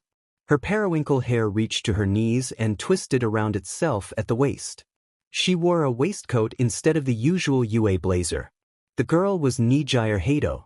Behind her stood a tall, muscular young man with visible scars on his lower arms. Mirio Togata.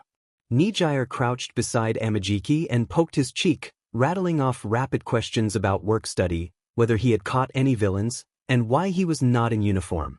Amajiki stammered that it was not the right moment. Nijire's eyes brightened when she saw the newcomer, and she began a fresh stream of excited questions about name, quirk, and class. Mirio chuckled and told Nijire to calm down, pointing out that the newcomer could not reply if she kept asking questions so quickly. She introduced herself again as LN and bowed her head politely while sitting. Mirio introduced himself as Mirio Togata, a third-year student in Class 3B of the Hero course. Nijire introduced herself as Nijire Hado from Class 3A of the Hero course and asked what class the newcomer was in. She replied that she was in Class 1A of the Hero course, and Nijire exclaimed that she truly was their kohai. Mirio then asked what had happened in the hallway.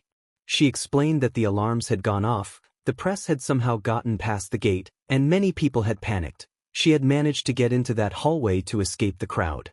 Mirio's expression shifted from cheerful to concerned at the news, but before he could ask more, Ida called out her name. She looked up to see Ida hurrying toward them. He told her that the entire class had been wondering where she was and that classes had started 10 minutes ago.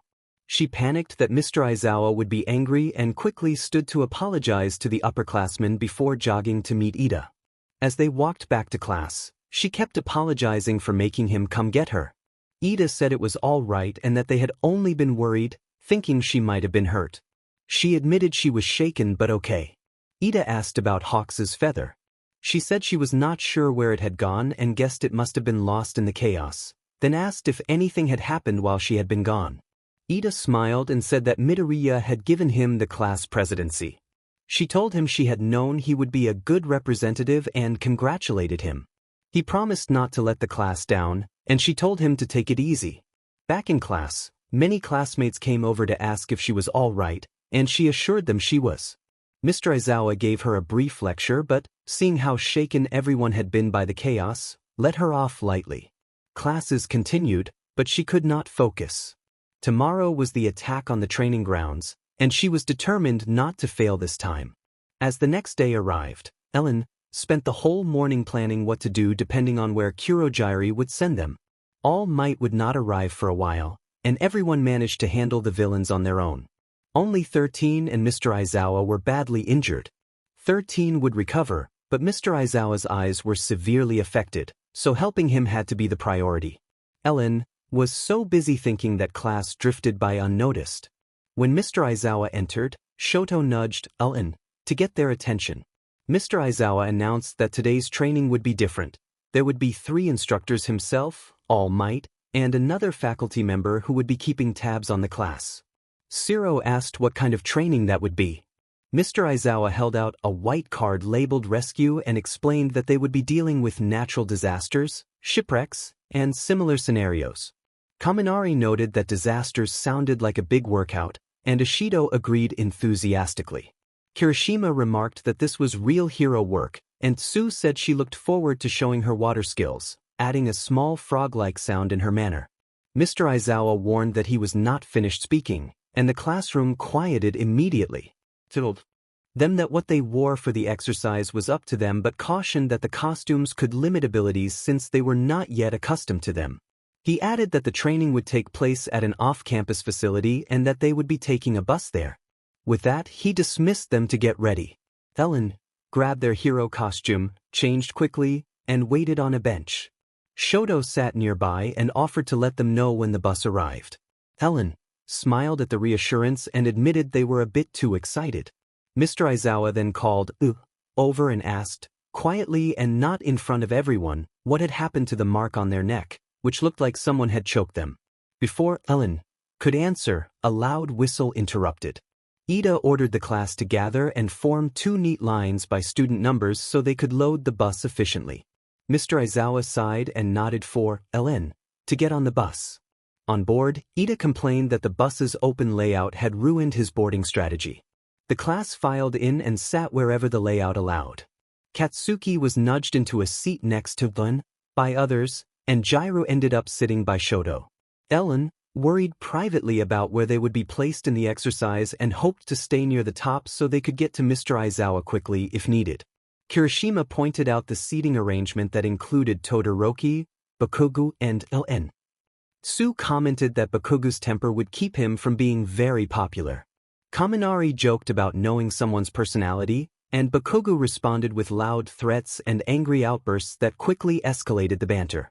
Ellen intervened, pulling Bakugo back into his seat and keeping him restrained until he calmed down. Eventually the commotion settled when Mr. Aizawa announced that they had arrived. At the training facility, 13 greeted them warmly. Izuku gushed about the space hero 13 and how she had rescued many people from disasters around the world. Uraraka cheered that 13 was one of her favorite heroes. 13 motioned toward the interior of the facility and invited them in, explaining that she could not wait to show them what was inside. The class reacted with excited chatter. As everyone moved toward the entrance, Ellen felt frozen. The thought of Shigaraki being involved made their chest tighten. Shigaraki remembered them, and the memory of the previous day left them confused and uneasy. Why had he not killed them? Had he blamed them for giving false hope, or had he felt some other emotion at the reunion? The uncertainty nagged at Ellen. Mr. Aizawa snapped back to the present and urged them to stop daydreaming and get inside. Ellen hurried after the class and found themselves in awe of the facility. Though it simulated disasters, shipwrecks, landslides, fires, windstorms, the layout had an almost awe-inspiring quality, like an elaborate theme park built for training. Kirishima gasped at the setup. 13 explained that she called the complex the Unforeseen Simulation Joint, or USJ, and had designed it to prepare students for many types of disaster scenarios. While Mr. Aizawa and 13 discussed the exercise, Ellen felt Katsuki take their hand. He turned his head away and muttered that their shaking was annoying. Ellen admitted they were nervous, and Katsuki gruffly told them they would do fine. 13 continued the lesson, and found their attention drifting toward the large fountain at the center of US. The class cheered after the lesson, and then the lights dimmed for a second and the fountain began to churn. The narrator noticed Kurogiri's portal opening and Shigaraki peering through. Mr. Aizawa ordered everyone to stay together and not to move, and he instructed 13 to protect the students. Kirishima asked what the strange thing was. Villains began walking through, and the narrator let go of Katsuki's hand. Kirishima wondered aloud if the training had already started and noted that he had thought they were supposed to be rescuing people. Izuku moved to take a step forward when Mr. Aizawa warned everyone to stay back. He put on his goggles, and the narrator felt a chill run up their spine. Mr. Aizawa confirmed that this was real and that those were villains. The Nomu walked through the portal, and Shigaraki looked up. His eyes scanned the students before settling on the narrator. Kurogiri observed that the only real heroes he could see were 13 and Eraserhead, and he added that according to the schedule retrieved from UA, All Might should have been there as well. Mr. Aizawa accused the villains of using the press as cover to sneak onto campus. Shigaraki complained that he had gone through the trouble of bringing many friends who were eager to meet All Might and mocked the idea that All Might was not present, suggesting that if the hero did not appear he might try to provoke him by attacking students. Mr. Aizawa's scarf and hair floated as the villains advanced. Kirishima reacted with disbelief at the presence of real villains and questioned how so many could have entered a secured UA facility. Yaoyorozu asked 13 why the alarms were not going off. 13 replied that she was not sure. Shoto analyzed the situation and suggested that if the alarm sensors were not being triggered, one of the villains might have a quirk masking their presence. He noted that the intruders had chosen the isolated facility deliberately while a class was in session and that they must have a concrete objective in mind.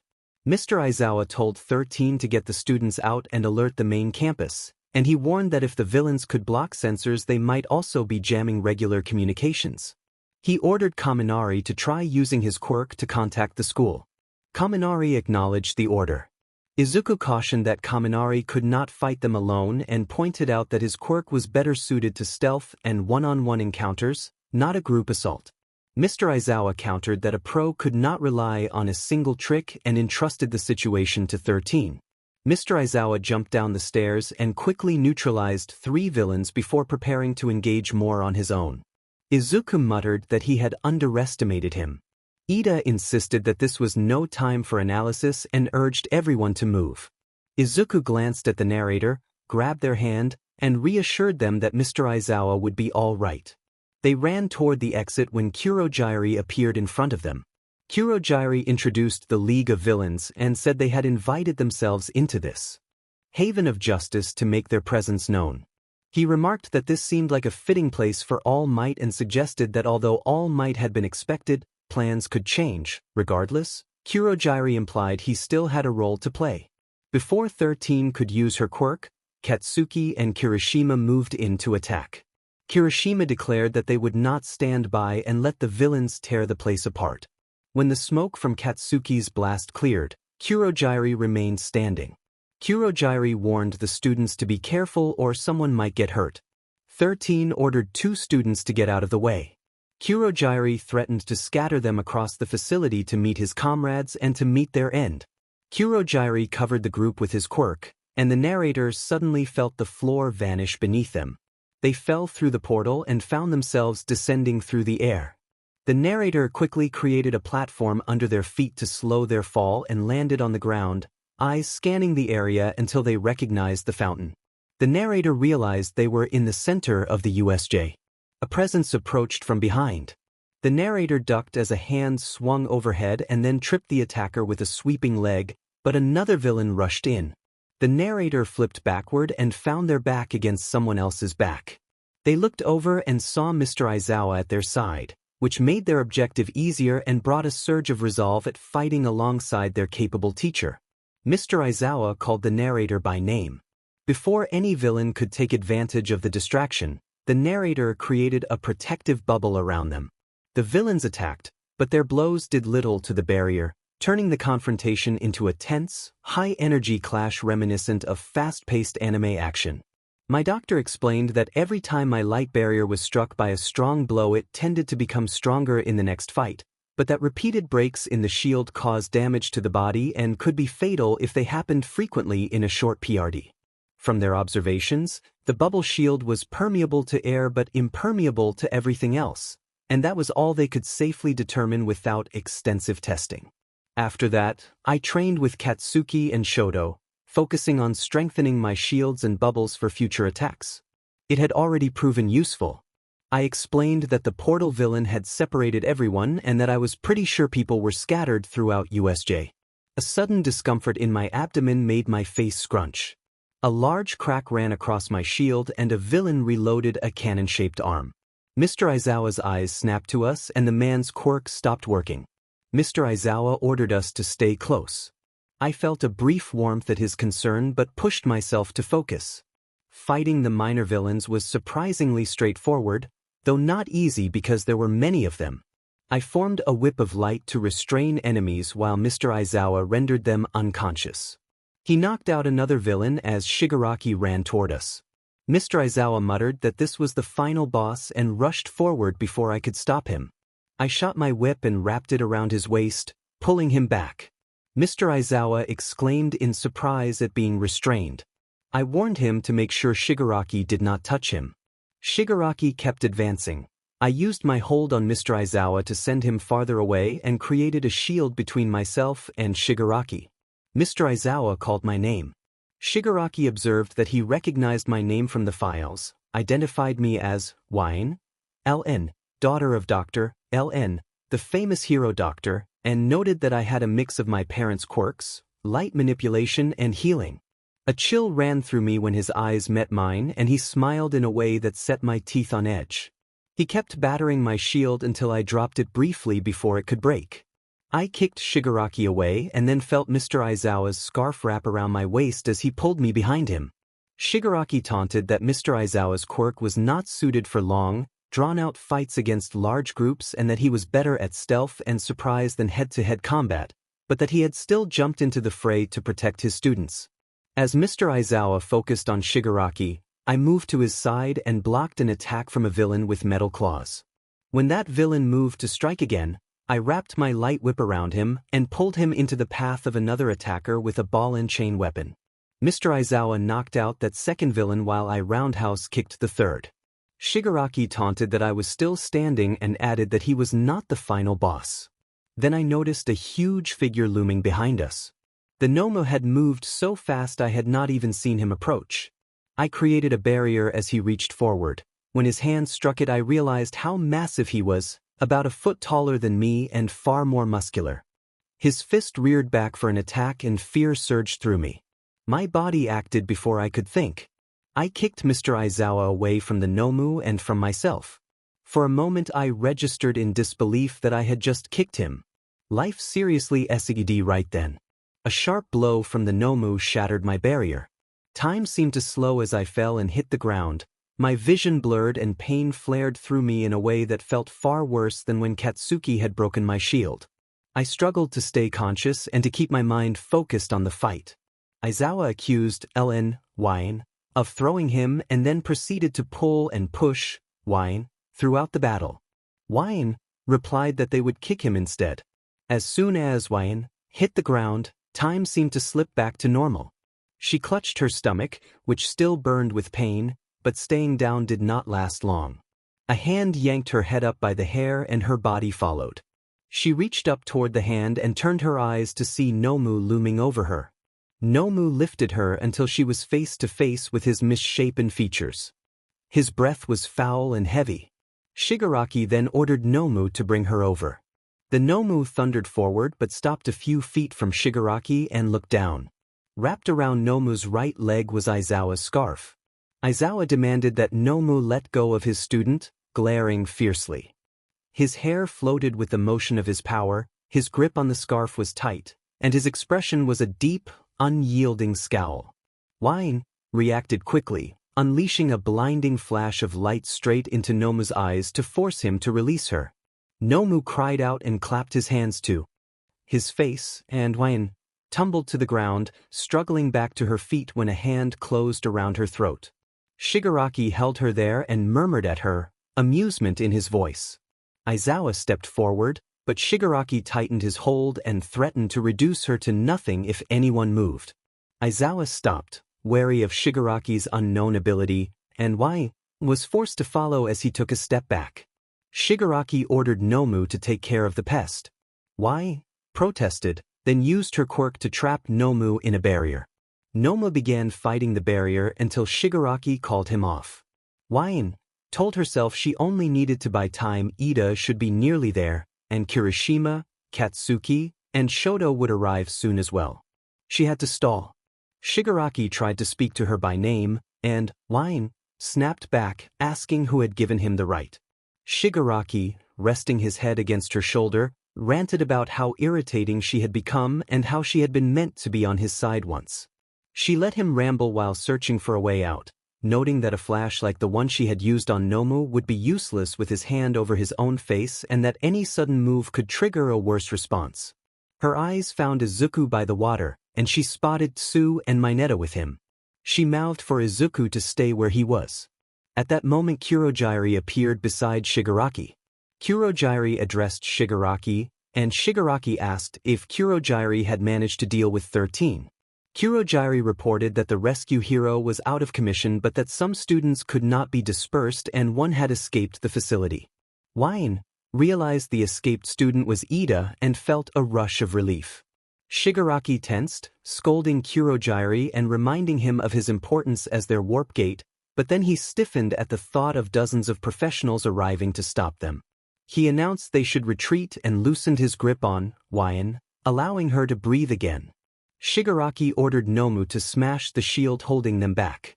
Nomu struck the barrier and it shattered, and Wayan cried out as a fresh wave of pain flared through her abdomen. She forced herself to steady her breathing and cursed inwardly that she hadn't taken the medical route earlier. Shigaraki shoved her toward Nomu, who grabbed her by the hair and pinned her right arm to her side with his other hand. Shigaraki urged them to make it hurt. Wayan lashed out with her whip toward Shigaraki, but Nomu let go of her hair and seized her left arm instead. She felt a sudden sharp pain as something twisted, and she cried out. When she opened her eyes, she saw Shigaraki reaching toward Tsu's face, but Tsu was unharmed. Aizawa stood nearby, his hair and scarf active as he used his quirk against Shigaraki. Shigaraki offered a sarcastic compliment to Aizawa's composure. At that moment Izuku moved to strike Shigaraki and demanded that he release her. Izuku cried out smash and punched at Shigaraki, sending a gust that filled the air with smoke and shattered nearby glass. During the commotion the Nomu dropped the narrator onto the ground. The narrator instinctively cradled a broken arm and lay still. As the smoke cleared, the narrator saw Nomu shielding Shigaraki and taking Izuku's hit, and Izuku's arm remained miraculously unbroken. Shigaraki taunted that Izuku was powerful and asked if he was one of All Might's disciples, then declared that he was done with him. The Nomu grabbed Izuku's arm and raised its free hand to strike. Tsu pushed Shigaraki's hand away and extended her tongue to help the injured hero. Meanwhile, Shigaraki reached toward Tsu and Mineta. The narrator noticed Aizawa rushing toward the others, his hair floating, while the narrator used the uninjured arm to lash out a whip in an attempt to snag Shigaraki's body and pull him back. Later, Tamura Shigaraki replayed the encounter in his head. Kurogiri set him on the floor of a bar and he hissed in pain. Shigaraki complained to the television that he had been shot in both arms and legs, that his underlings had been wiped out and even Nomu had been beaten, and that the mission had failed because the kids had been unexpectedly strong and the symbol of peace had not been weakened. The master countered that he had not been wrong, only that they had not been as prepared as they should have been. The doctor agreed that they had underestimated their opponents and asked about the creature they had created. The master demanded to know where Nomu was, and Kurogiri explained that Nomu had been blown away by All Might and could not be retrieved because Kurogiri could not warp to the precise location in time. The doctor expressed frustration that so much effort to make Nomu powerful had been wasted. The master sighed and ordered Shigaraki to learn from the failure, telling him that he would have to be the public face of their movement and become a new symbol to make the world afraid of him. Shigaraki then told the master that there had been a kid who tried to protect All Might and who had been as fast as him. Shigaraki added that if that kid had not interfered, they might have defeated the symbol of peace, and he scowled, calling the kid a brat. The doctor ended the call while Kurojairi gathered medical supplies. Shigaraki put on the crudely cut gloves given to him years ago and muttered the girl's name, Lnyn, saying that she had been there and that the heroes had taken her away. The master promised that in time she would be by his side. When Kurojairi returned, he reported that the girl had seemed strange, as if she were predicting their moves. Shigaraki explained that she had a healing and light manipulation quirk and had even anticipated Nomu on more than one occasion. The master found that intriguing. As they reached the front of the USJ, everyone already seemed to be there. The pros must have started evacuating people by the time they finished with Kurojairi and Shigaraki. Mr. Aizawa relaxed a little when he saw everyone relatively unharmed apart from a few scratches, but the worried looks around the group were impossible to miss. Ida called out her name with concern, and Hagakure cried that she looked awful. She acknowledged their worry with a weary thanks, trying to deflate their panic. Ojiro pointed out that her arm looked pretty bad and that the pros had said the police and ambulances were almost there. Uraraka said she must have been terrified. Tsu added that she had fought with uncanny skill, as if she anticipated her opponent's attacks before they happened. Jiro asked whether she could use her healing quirk on herself. She explained that she wished she could, but her quirk wouldn't work on herself. She healed slightly faster than the average person, which helped, but not enough to fix everything. Yaoyorozu noticed she was shivering and created a blanket, and Shoji helped Mr. Aizawa wrap it around her. She thanked Yaoyorozu and told her she was an angel. Yaoyorozu flushed and looked away, muttering under her breath. Police cars arrived and ambulance sirens could be heard nearby. A familiar yell carried through the crowd, and Mr. Aizawa turned as her uncle, Tsukachi, came running forward. She greeted him, and he immediately demanded to know if she was all right, frantic about how awful she looked. She told him that everyone kept saying the same thing. The first ambulance arrived, followed by a second and a third. Paramedics moved quickly. Mr. Aizawa placed her on a stretcher and removed the blanket so the medical crew could treat her more effectively. She wondered in a quiet, private way whether it had all been worth the pain and what the goal of it all had been. When Mr. Aizawa said he would travel with her, he climbed into the back of the ambulance and sat down as the paramedics closed the doors. A paramedic asked her blood type. She gave O negative, though she sounded uncertain. Mr. Aizawa remained mostly silent during the ride, and she kept quiet as well except for occasional groans and hisses of pain while the paramedics treated her arm. They arrived at the hospital and the stretcher hit the ground a bit roughly, drawing another soft groan from her. A medical professional pointed out that she had been coughing and clutching her abdomen after using her quirk. The head nurse looked up in recognition and identified her as Dr. L.N.'s child. She nervously chuckled at that. The nurse reassured Mr. Aizawa that they had her quirk file on record and would make sure she was taken care of. Mr. Aizawa breathed a visible sigh of relief as she was wheeled away. After the doctors and nurses had finished their treatment, she was settled into a patient room. She still felt cold even under 2 blankets. Through the window she could tell the sun was setting. The door opened and Mr. Aizawa came in. He asked how she was feeling. She said she felt cold and sore, but the nurses had told her it would pass. He asked if there was anything to worry about. She reassured him that there was nothing major and that they were keeping her overnight as a precaution. He said that was good. He tapped her on the head and she hissed in pain, reminding him that she was still a patient. He scolded her for putting herself in such danger. She explained that she had not been trying to be reckless, that she had acted because she did not want to see him hurt. A brief silence followed. Then Mr. Aizawa sighed and, somewhat awkwardly, patted her head. She felt embarrassed by the tenderness. He seemed unaccustomed to showing that kind of affection. He told her he appreciated her help and praised her cleverness, but reminded her that she was still at the beginning of her training while he was a professional hero and that she should not put herself in so much danger when she was so young. For a moment she saw a flash of sadness in his eyes, and she remembered that he had lost friends back in his UA days. The quiet between them grew comfortable and sleepiness crept over her. Mr. Aizawa advised her to get some rest and said they would speak with the principal the next day before he took her home. A tired smile came to her face at the mention of that plan as she wished him good night. The next morning, the narrator underwent a checkup and was declared fit to leave. The arm was still in a cast, but the doctors assured that with a few visits to Recovery Girl, it would heal quickly. Mr. Aizawa asked if the narrator was ready to go, and the narrator answered that they were. A text was sent to Inasa to say the release had happened and that a visit was unnecessary. Inasa replied that he had been very worried and planned to come to Mizutafu to hang out on his next day off. The phone was then slid back into a pocket. The narrator followed Mr. Aizawa out of the hospital and was suddenly lifted into the air, crying out in surprise. The narrator clung to whoever had grabbed them with the right arm and buried their face in the person's chest as the wind rushed by. A moment later, the motion stopped. A familiar voice invited the narrator to let go, and when the narrator looked up, Hawks stood before them, wings slightly larger than the last remembered sight.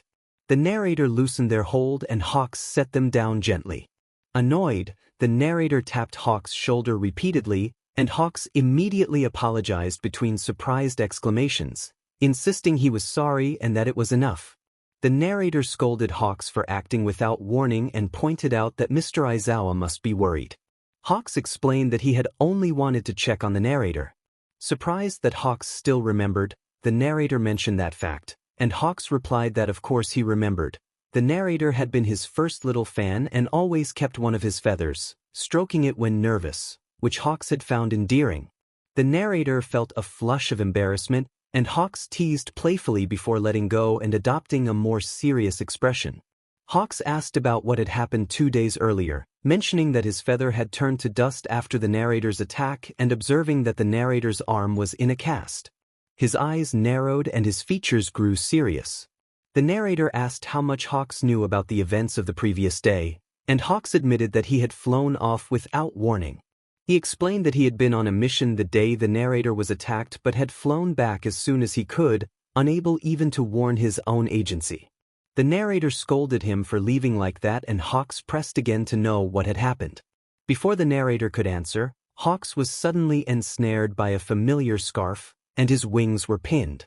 Everything tightened and the situation turned tense. He found himself in an uncomfortable position. Mr. Aizawa growled as the narrator looked over Hawks' shoulder and saw Mr. Aizawa use his scarf to keep Hawks tightly restrained.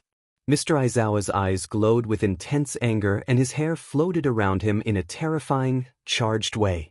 Hawks wheezed a teasing remark about Mr. Aizawa being the narrator's teacher and making them more violent. Mr. Aizawa tightened Hawks' restraints further. The narrator smiled nervously and suggested that Mr. Aizawa might be hurting Hawks. Mr. Aizawa sighed, loosened the scarf, and let it rest around his neck again. Mr. Aizawa explained that there was no time for this and reminded them that the narrator still had to speak with Principal Nizu, motioning for the narrator to follow. As the narrator began to walk toward Mr. Aizawa, Hawks slipped into a back hug, wrapping his wings almost completely around the narrator like a protective shield. Mr. Aizawa glared, his expression unreadable. Hawks mentioned that he had been having a conversation with his #1 fan. Mr. Aizawa's eyes met the narrator's for a second in a look that asked if the narrator was really a fan of Hawks, and the narrator quickly averted their eyes. Mr. Aizawa scolded Hawks for taking the narrator away without warning after the attack on UA and insisted that the narrator's scheduled meeting with Principal Nizu would not be delayed for a personal talk. A tense silence followed as they stared at each other. Hawks offered to come along, reminding them that he was a top-ranking hero. The narrator, remembering something they'd said years ago, smiled and said they believed Hawks would soon be in the top 5. Mr. Aizawa replied with a firm refusal. The narrator tried to explain that Hawks could be stubborn and that it would be fine if he joined so they would not be late, and Mr. Aizawa rubbed his forehead in annoyance before relenting. Mr. Aizawa asked Hawks to release the narrator, noting they did not want press attention after yesterday. Hawks spread his wings and released the narrator with a proud smile and a fluffed chest. The narrator noted to themselves that Hawks was very proud of himself. The narrator then reminded them that they were still on a roof and could not use their quirk in public. Hawks glared at Aizawa. Aizawa glared back. I looked between the two and felt a strange, heady flutter. After finally getting down from the building with Mr. Aizawa supervising, Hawks flew me down and we began walking back to the school awkwardly. If it had been just Mr. Aizawa and me, or just Hawks and me, it probably would not have been so tense, but the two heroes were polar opposites and their differences made the silence heavy. Hawks was popular, the number 3 hero, casual and laid back despite having an impressive quirk. Mr. Aizawa lived more of an underground hero life, unranked and relentlessly hardworking. The odd thing they shared, apparently, was me. About 30 minutes into the walk, Hawks grew tired of the silence and nudged my shoulder with his feathers, a light, teasing gesture meant to break the tension. I felt laughter well up and pursed my lips to keep it in, partly to avoid drawing Mr. Aizawa's scowl. Mr. Aizawa huffed and told Hawks to stop bothering his student. Hawks replied that I was not in school and told Mr. Aizawa to relax, his hands going up to rest behind his head. Mr. Aizawa asked whether Hawks did not have work to do instead of wasting time here, and Hawks said he had the day off and would spend it with his favorite fan, ruffling my hair in a playful, affectionate way. Mr. Aizawa's eyes narrowed but he fell quiet. Hawks then brought up the upcoming UA Sports Festival and internship plans, asking if I would like to come to his agency in Kyushu. I stuttered in surprise at the offer. Mr. Aizawa scoffed and questioned whether Hawks even knew what my quirk was, to which Hawks confidently answered that he did.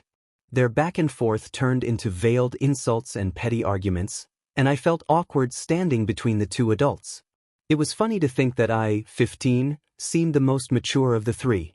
Eventually the silence settled again and Hawks and I started talking. I explained a little about USJ and what had happened there.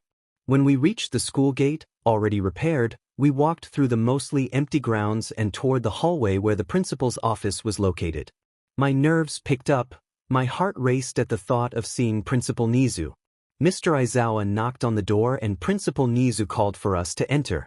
When the principal saw Hawks, his eyes widened in surprise. Principal Nizu greeted Hawks warmly but with a pointed tone that betrayed suspicion. Hawks answered that he had come because his favorite fan had gotten into trouble, and he put an arm on my head in a casual, protective gesture. Principal Nizu noted that I seemed to know quite a few people and then addressed the room more firmly, acknowledging both heroes' concerns and asking that no one interrupt the discussion without reason. His firm look was enough to quiet them. Turning his attention toward me, Principal Nizu asked about the villain who had been notably attached to me and whether I knew why. I explained that I had met Shigaraki twice before and recounted both encounters. The first had been when I was about 5, on the way to a grocery store during a rainy day. I had seen a small figure huddled in an alley and gone over, offering an umbrella that immediately turned to dust when the boy touched it. I noticed that things he touched with 5 fingers would crumble. I ran into the store for another umbrella and some gloves, tore 2 fingers off the gloves and returned. The altered umbrella held when he used it, and I went to fetch my father, but when we returned the boy was gone. I did not even know his name. The second encounter was the day before the attack. During the chaotic evacuation, when people were getting shoved and trampled, Hawks had pulled me into the nearest empty hallway to get me to safety. While we were there, I saw a boy exit through a door ahead and thought he might be an older student who had managed to escape. When I approached him, he suddenly pinned me against the wall. Before either of us could speak, Hawks' feather reacted. Principal Nizu and Mr. Aizawa looked to Hawks for an explanation. Hawks said he had noticed immediately because the feather I wore was unique. He had given it to me and he had been attuned to it. A quiet tension filled the office as the story settled into place. Hawks admitted that when his young fan's breathing changed, he thought she was in danger and had acted to protect her. The student reported that the attacker had destroyed Hawks' feather and torn away a necklace. She said she had been terrified, certain that if she called for help, fought back, or even moved, he would reduce her to nothing. To the attacker, that seemed like a simple matter. Principal Nizu noted that the attacker did not follow through with that. Destruction. The student explained that the man had instead kept asking for her name, convinced that she recognized him. She had tried to look clueless, hoping he would waste time explaining himself and give her a chance to find a way out, but he had worked her out quickly. When Principal Nizu asked what happened next, the student described instinctively raising a shield when the attacker reached for her. He had pushed against it, pulling back and trying again, each attempt testing the barrier until he almost broke it. At that moment, another villain with a portal quirk had appeared and announced that they had to leave. The student admitted that she had wanted to tell the school what had happened, but the villains had threatened her family, and she had chosen not to risk a larger disaster. Principal Nizu acknowledged that notifying the academy would have been ideal, but he understood how fear and adrenaline could cloud judgment, and he could not expect a first-year student to handle such a crisis perfectly. He softened, showing sympathy and curiosity as he regarded her, indicating he believed most of her account. He said extra heroes would patrol her neighborhood in case Shigaraki or other villains appeared. He then asked whether Shigaraki had said anything strange during the attack or in their earlier encounter. The student recalled fragments of their conversations. The villain had accused the heroes of having poisoned her mind and had implied that she had been meant to be on his side. She confirmed that those words had been said. Principal Nizu suggested it was possible she had formed an unintended connection with Shigaraki, one he had not forgotten. Hawks reacted defensively, his protectiveness evident as he narrowed his eyes and rejected any insinuation that she was working with the villain. The student's discomfort at his fierce defense was mixed with appreciation. They were not close, but his concern touched her. Later, Hawks escorted the student outside the academy and caught her as they left, supporting her for the flight. He announced a desire to lighten the mood and take her on a short outing. She protested, but Hawks had already launched into the sky. She held onto his jacket as best she could with a broken arm, closing her eyes and pressing her face against his shoulder to steady herself while he laughed quietly during the flight. She scolded him for laughing. Hawks teased that she should trust her favorite hero. She managed a glare as he began to descend, and then admitted that Mr. Aizawa was still her favorite, especially after the stunts that had happened that day. Hawks pretended to be offended that he did not hold that place, puffing up his feathers in exaggerated dismay. She laughed and adjusted her disheveled outfit. Hawks recovered his composure and pouted at being called dramatic. She teased him about being serious like Eraserhead, and he protested, insisting that adults could still have fun. The banter continued until she mocked his pout by saying a bird might mistake it for a worm, which only confused him further.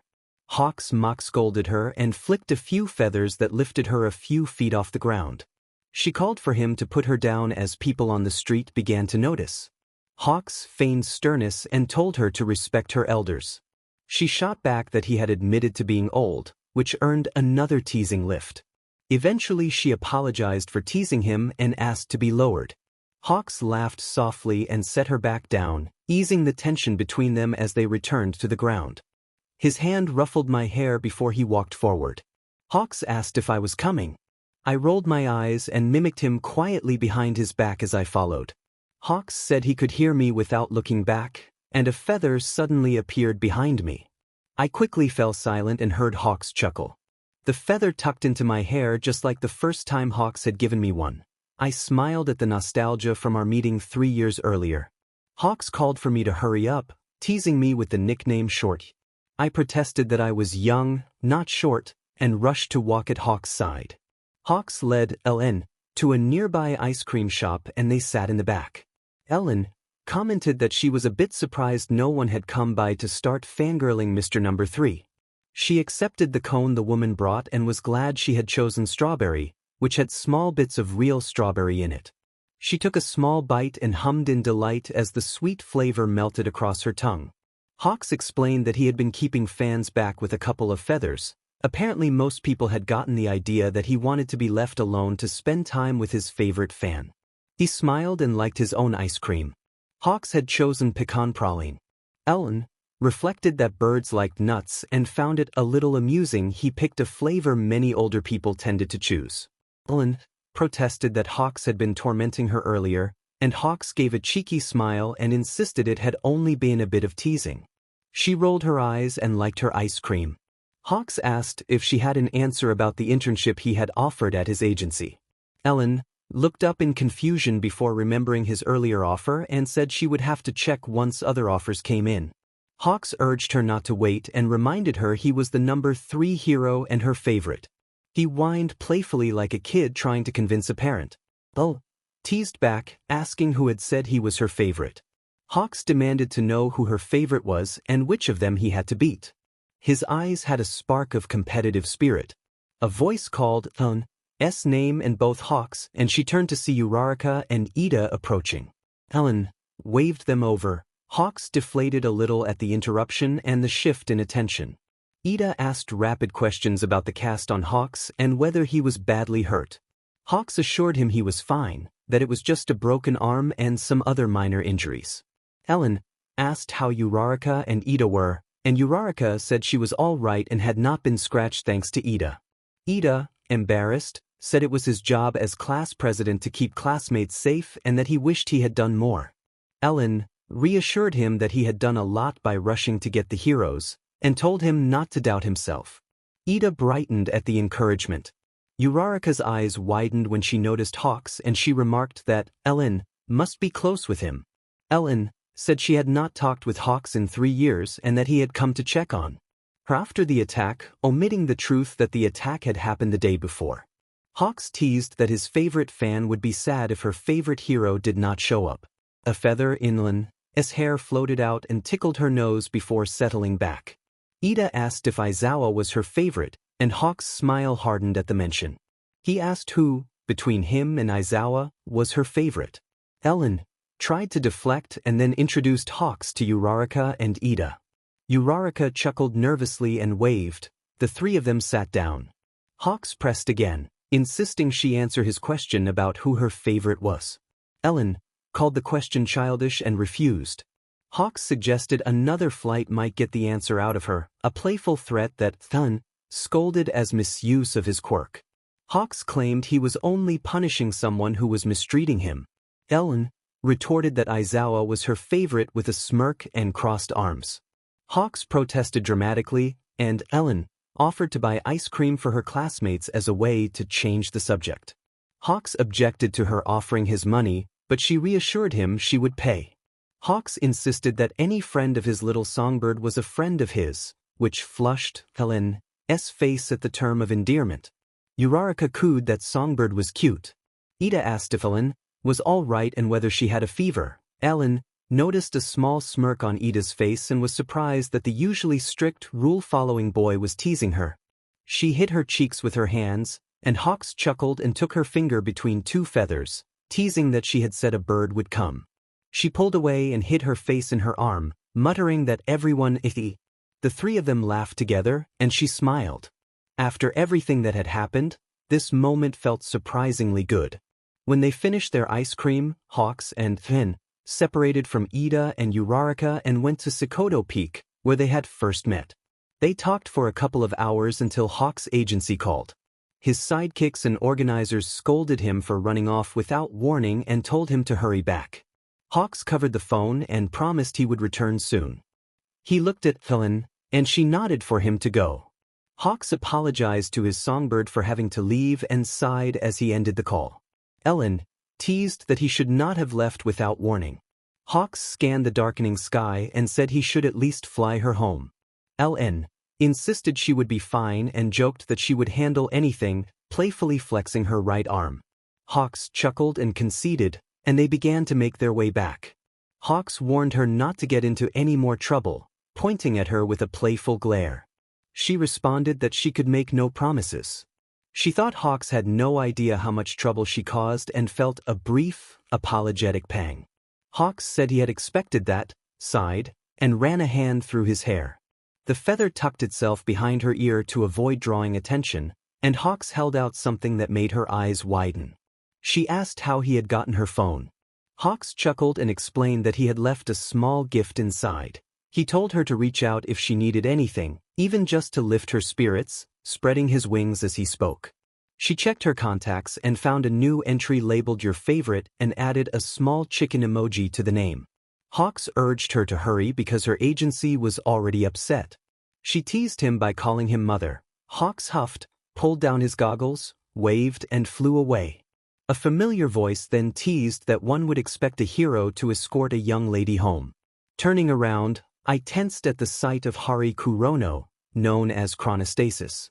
He was not wearing his hood or mask and instead had on ordinary civilian clothes, which felt unexpected and oddly out of place. I scanned the area for Overhaul but could not find him. Chronostasis informed me that Overhaul was not there. I let out a relieved sigh, and he narrowed his eyes into what looked like a scowl. He then asked about my quirk. I answered that I did not understand, and he reiterated that he meant my quirk, explaining that I seemed to have Overhaul's attention and asking what I had done to him. I insisted that I had done nothing beyond accepting bandages from him in a store and that afterward I had simply kept seeing him. Chronostasis scoffed, expressing disbelief.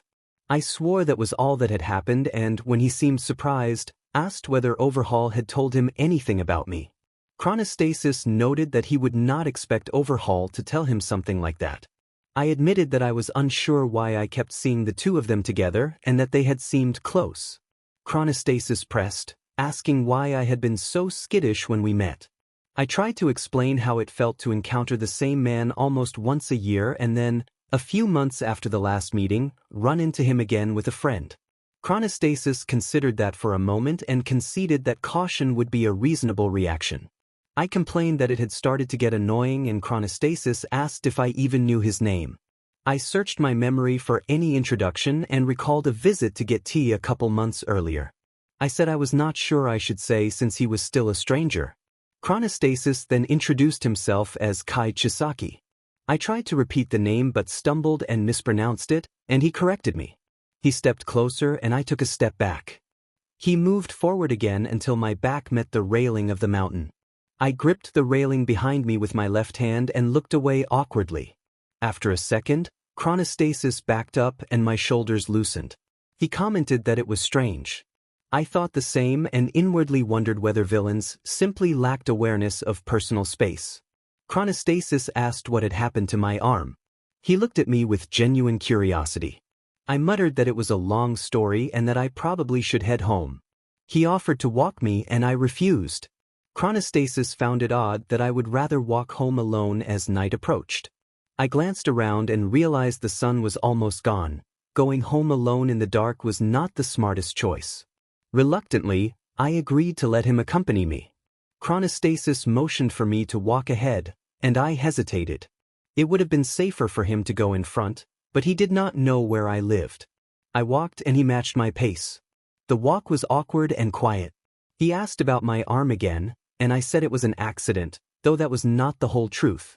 Chronostasis raised an eyebrow and observed that I had been in the UA attack, noting that I had been wearing a UA uniform the last time he had seen me.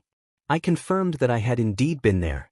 An awkward silence followed as we continued down the path. Unexpectedly, a hand covered my eyes and I yelped. A second arm wrapped around my waist, steadying me. Someone called out playfully, guessing who I was.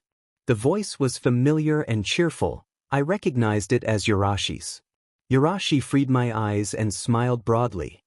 He was tall enough that he rested his chin lightly on the top of my head while keeping a hand around my waist in a friendly, protective manner.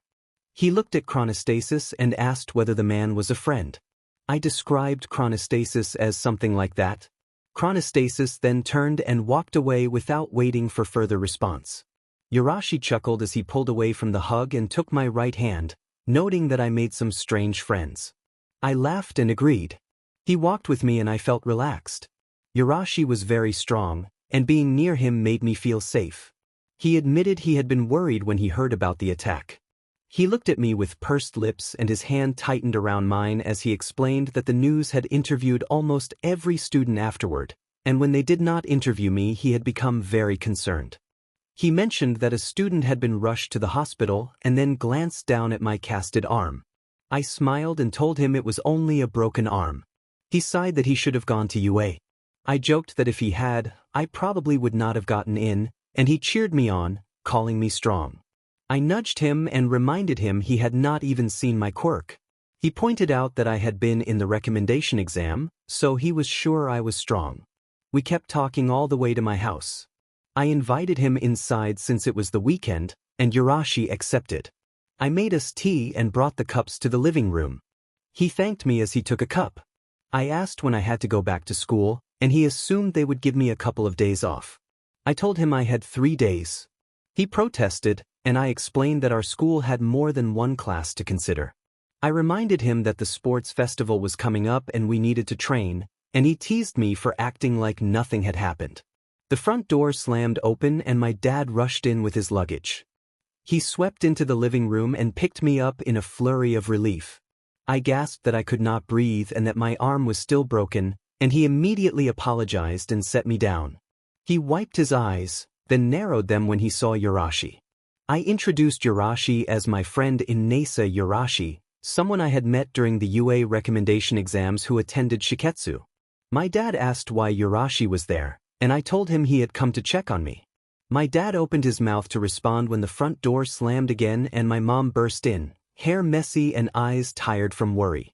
She pulled me into a tight hug and murmured under her breath, then gave me an affectionate bop on the head. She explained, half proud and half exasperated, that my teacher had called about my reckless behavior. I mumbled an apology. Then she noticed Yurashi and introduced herself as Sayori LN, my mother. My dad reacted in disbelief at her name. Yurashi introduced himself properly, saying he was going to Shiketsu. My dad fell into a dramatic sulk that made me smile nervously. My mom suggested Yurashi stay the night since it had been a long time since I had a friend over and she had extra takeout, and my dad protested. My mom tapped him on the head in exasperation and he retreated to the corner, pouting. Yurashi said he would let his parents know he would stay. We ate the takeout at the table while my parents peppered Yurashi with questions.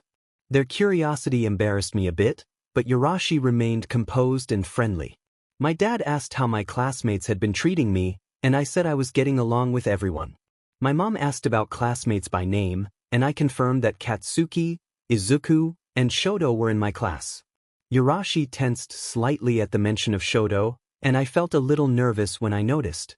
My dad asked if I had made any girlfriends. My mom chided him to leave me alone. I answered that I had made friends with both girls and boys.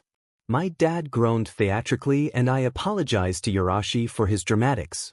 Yurashi laughed as my dad playfully tapped my arm and the conversation moved on to jokes and stories. After dinner, my mom gathered some extra clothes for Yurashi to use for the night. We always had extras because my mother kept some on hand for patients or those in need. I took a shower and changed into pajamas while Yurashi used the bathroom to get ready for bed. My dad, still pouty, brought an extra mattress into my room because the guest bedroom was full of boxes. I helped him set out sheets and blankets. He handed me a small can of pepper spray and told me it was just in case. I rolled my eyes but accepted it after he gave me puppy eyes and insisted.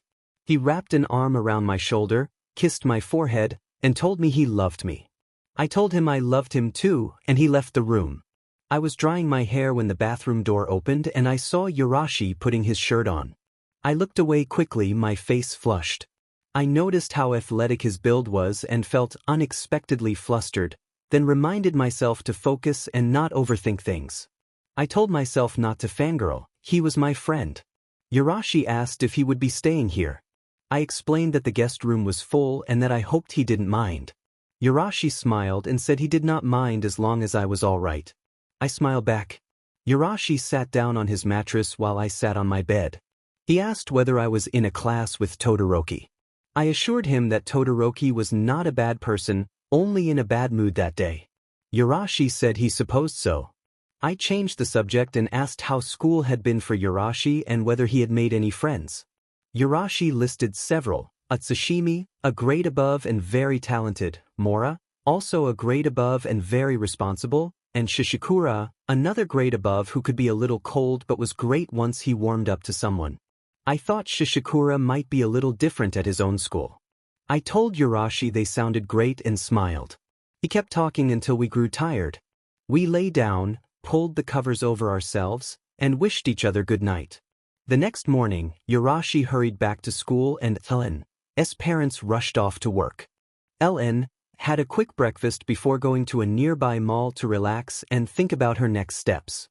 She wandered through the mall window shopping while replaying recent events in her head, meeting Shigaraki, Dabi, and Overhaul, and the USJ attack. She muttered to herself that Tensei Ito would be attacked by the hero killer, Stain, and wondered how she could prevent it. Sighing, she sat by the fountain, looked up at the ceiling and closed her eyes. Kirishima called Un's name, and she opened her eyes to see him standing there. She smiled and stood to avoid being rude. Kirishima greeted her warmly and asked if he was interrupting. Ellen explained that she was just relaxing. Kirishima's smile faltered when he noticed her arm. He said that many of them had wanted to check on her at the hospital, but Mr. Aizawa had refused, worried it would overwhelm her. Ellen felt a warm relief at the thought of Mr. Aizawa looking after her and reassured him that she was fine, only a broken arm that was healing quickly, and Recovery Girl would see her at school. Kirishima told her how worried they had been and insisted she should not apologize since it was not her fault. At that moment, Kaminari, Shiro, and Ishido called for Kirishima. Kaminari brightened when he noticed LN, but Ishido rushed forward and grabbed LN's free hand, saying she was glad Ellen was all right and that Mineta, Azui, and Kirishima had told them how brave she had been during the attack. Thanked her, unsure what to say. Kaminari complained that he had wanted to greet her first, and Ishido teased that she had gotten there first. Shiro moved next to Ellen and smiled, commenting on the bit of chaos they had landed in. Ellen teased him that she suspected he enjoyed the chaos. Shiro struck a dramatic pose, pretending to be a damsel in distress, which made them both laugh. Nearby students looked in confusion at their laughter. Kaminari pouted that Shiro was ahead of both of them, and Ishido denied responsibility. Kirishima invited Ellen to join them and explained they were going to the arcade. Shiro mentioned that the arcade was new and had retro games. Ishido cheered at the mention of Pac-Man, and Kirishima asked if that was rare. Kaminari said he had wanted to play Pac-Man for a long time but no one else had it.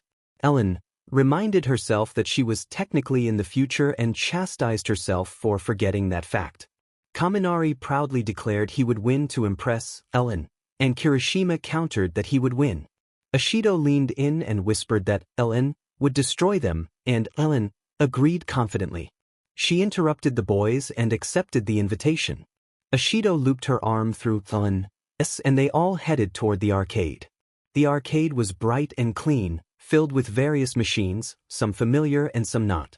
Shiro cheered at the retro selection. Kirishima suggested going to Pac-Man, but Ellen said they should save the best for last. They picked a machine and each paid for a card. As Ellen reached to pay, Kirishima quickly pushed his card in before she could, and she looked over to see him.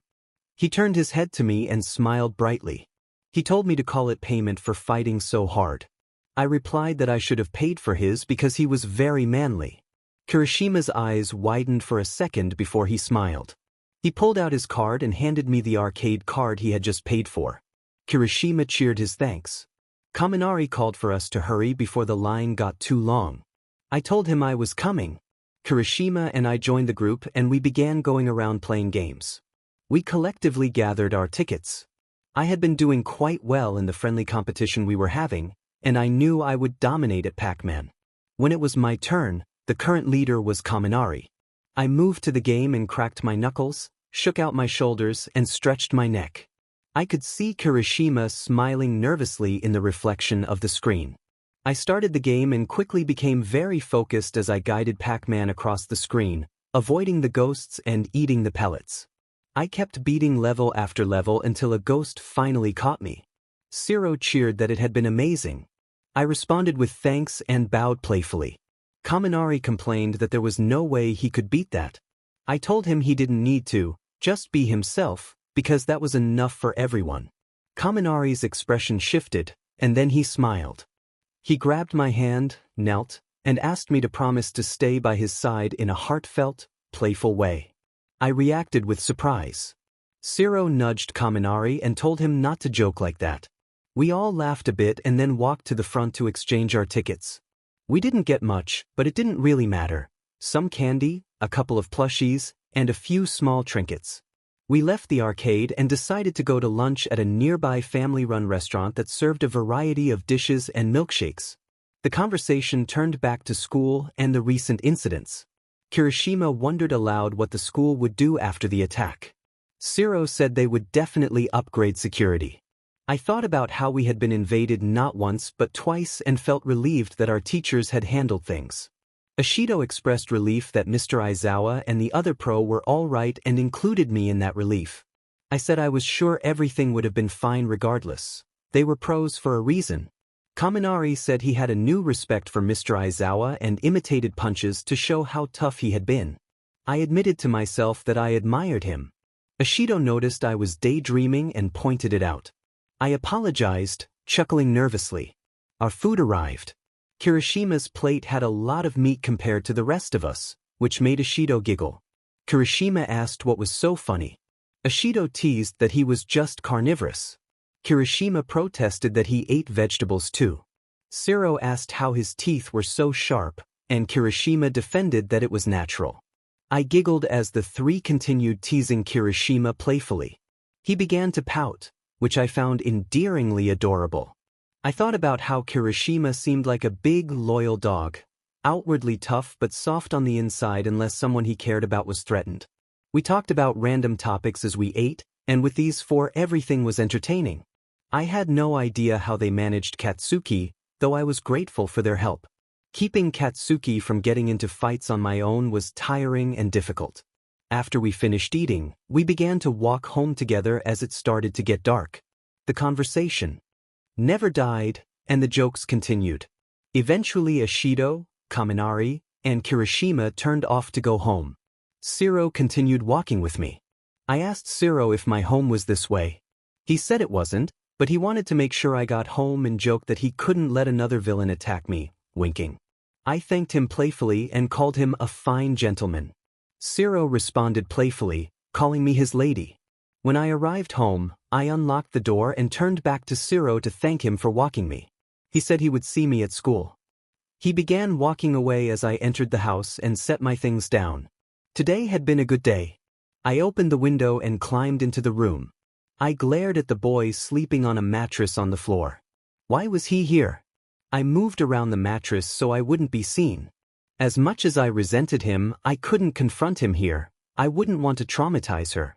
I walked to the bed where she slept, her back turned, and gently took a strand of her hair between my fingers. I leaned down and pressed a brief, affectionate kiss to the hair.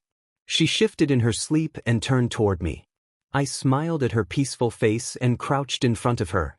My eyes fell to the cast on her left arm. I traced it with a finger and glared. It must have been from the UA attack. Just thinking of her being in danger because the heroes had been unable to protect her made me angry.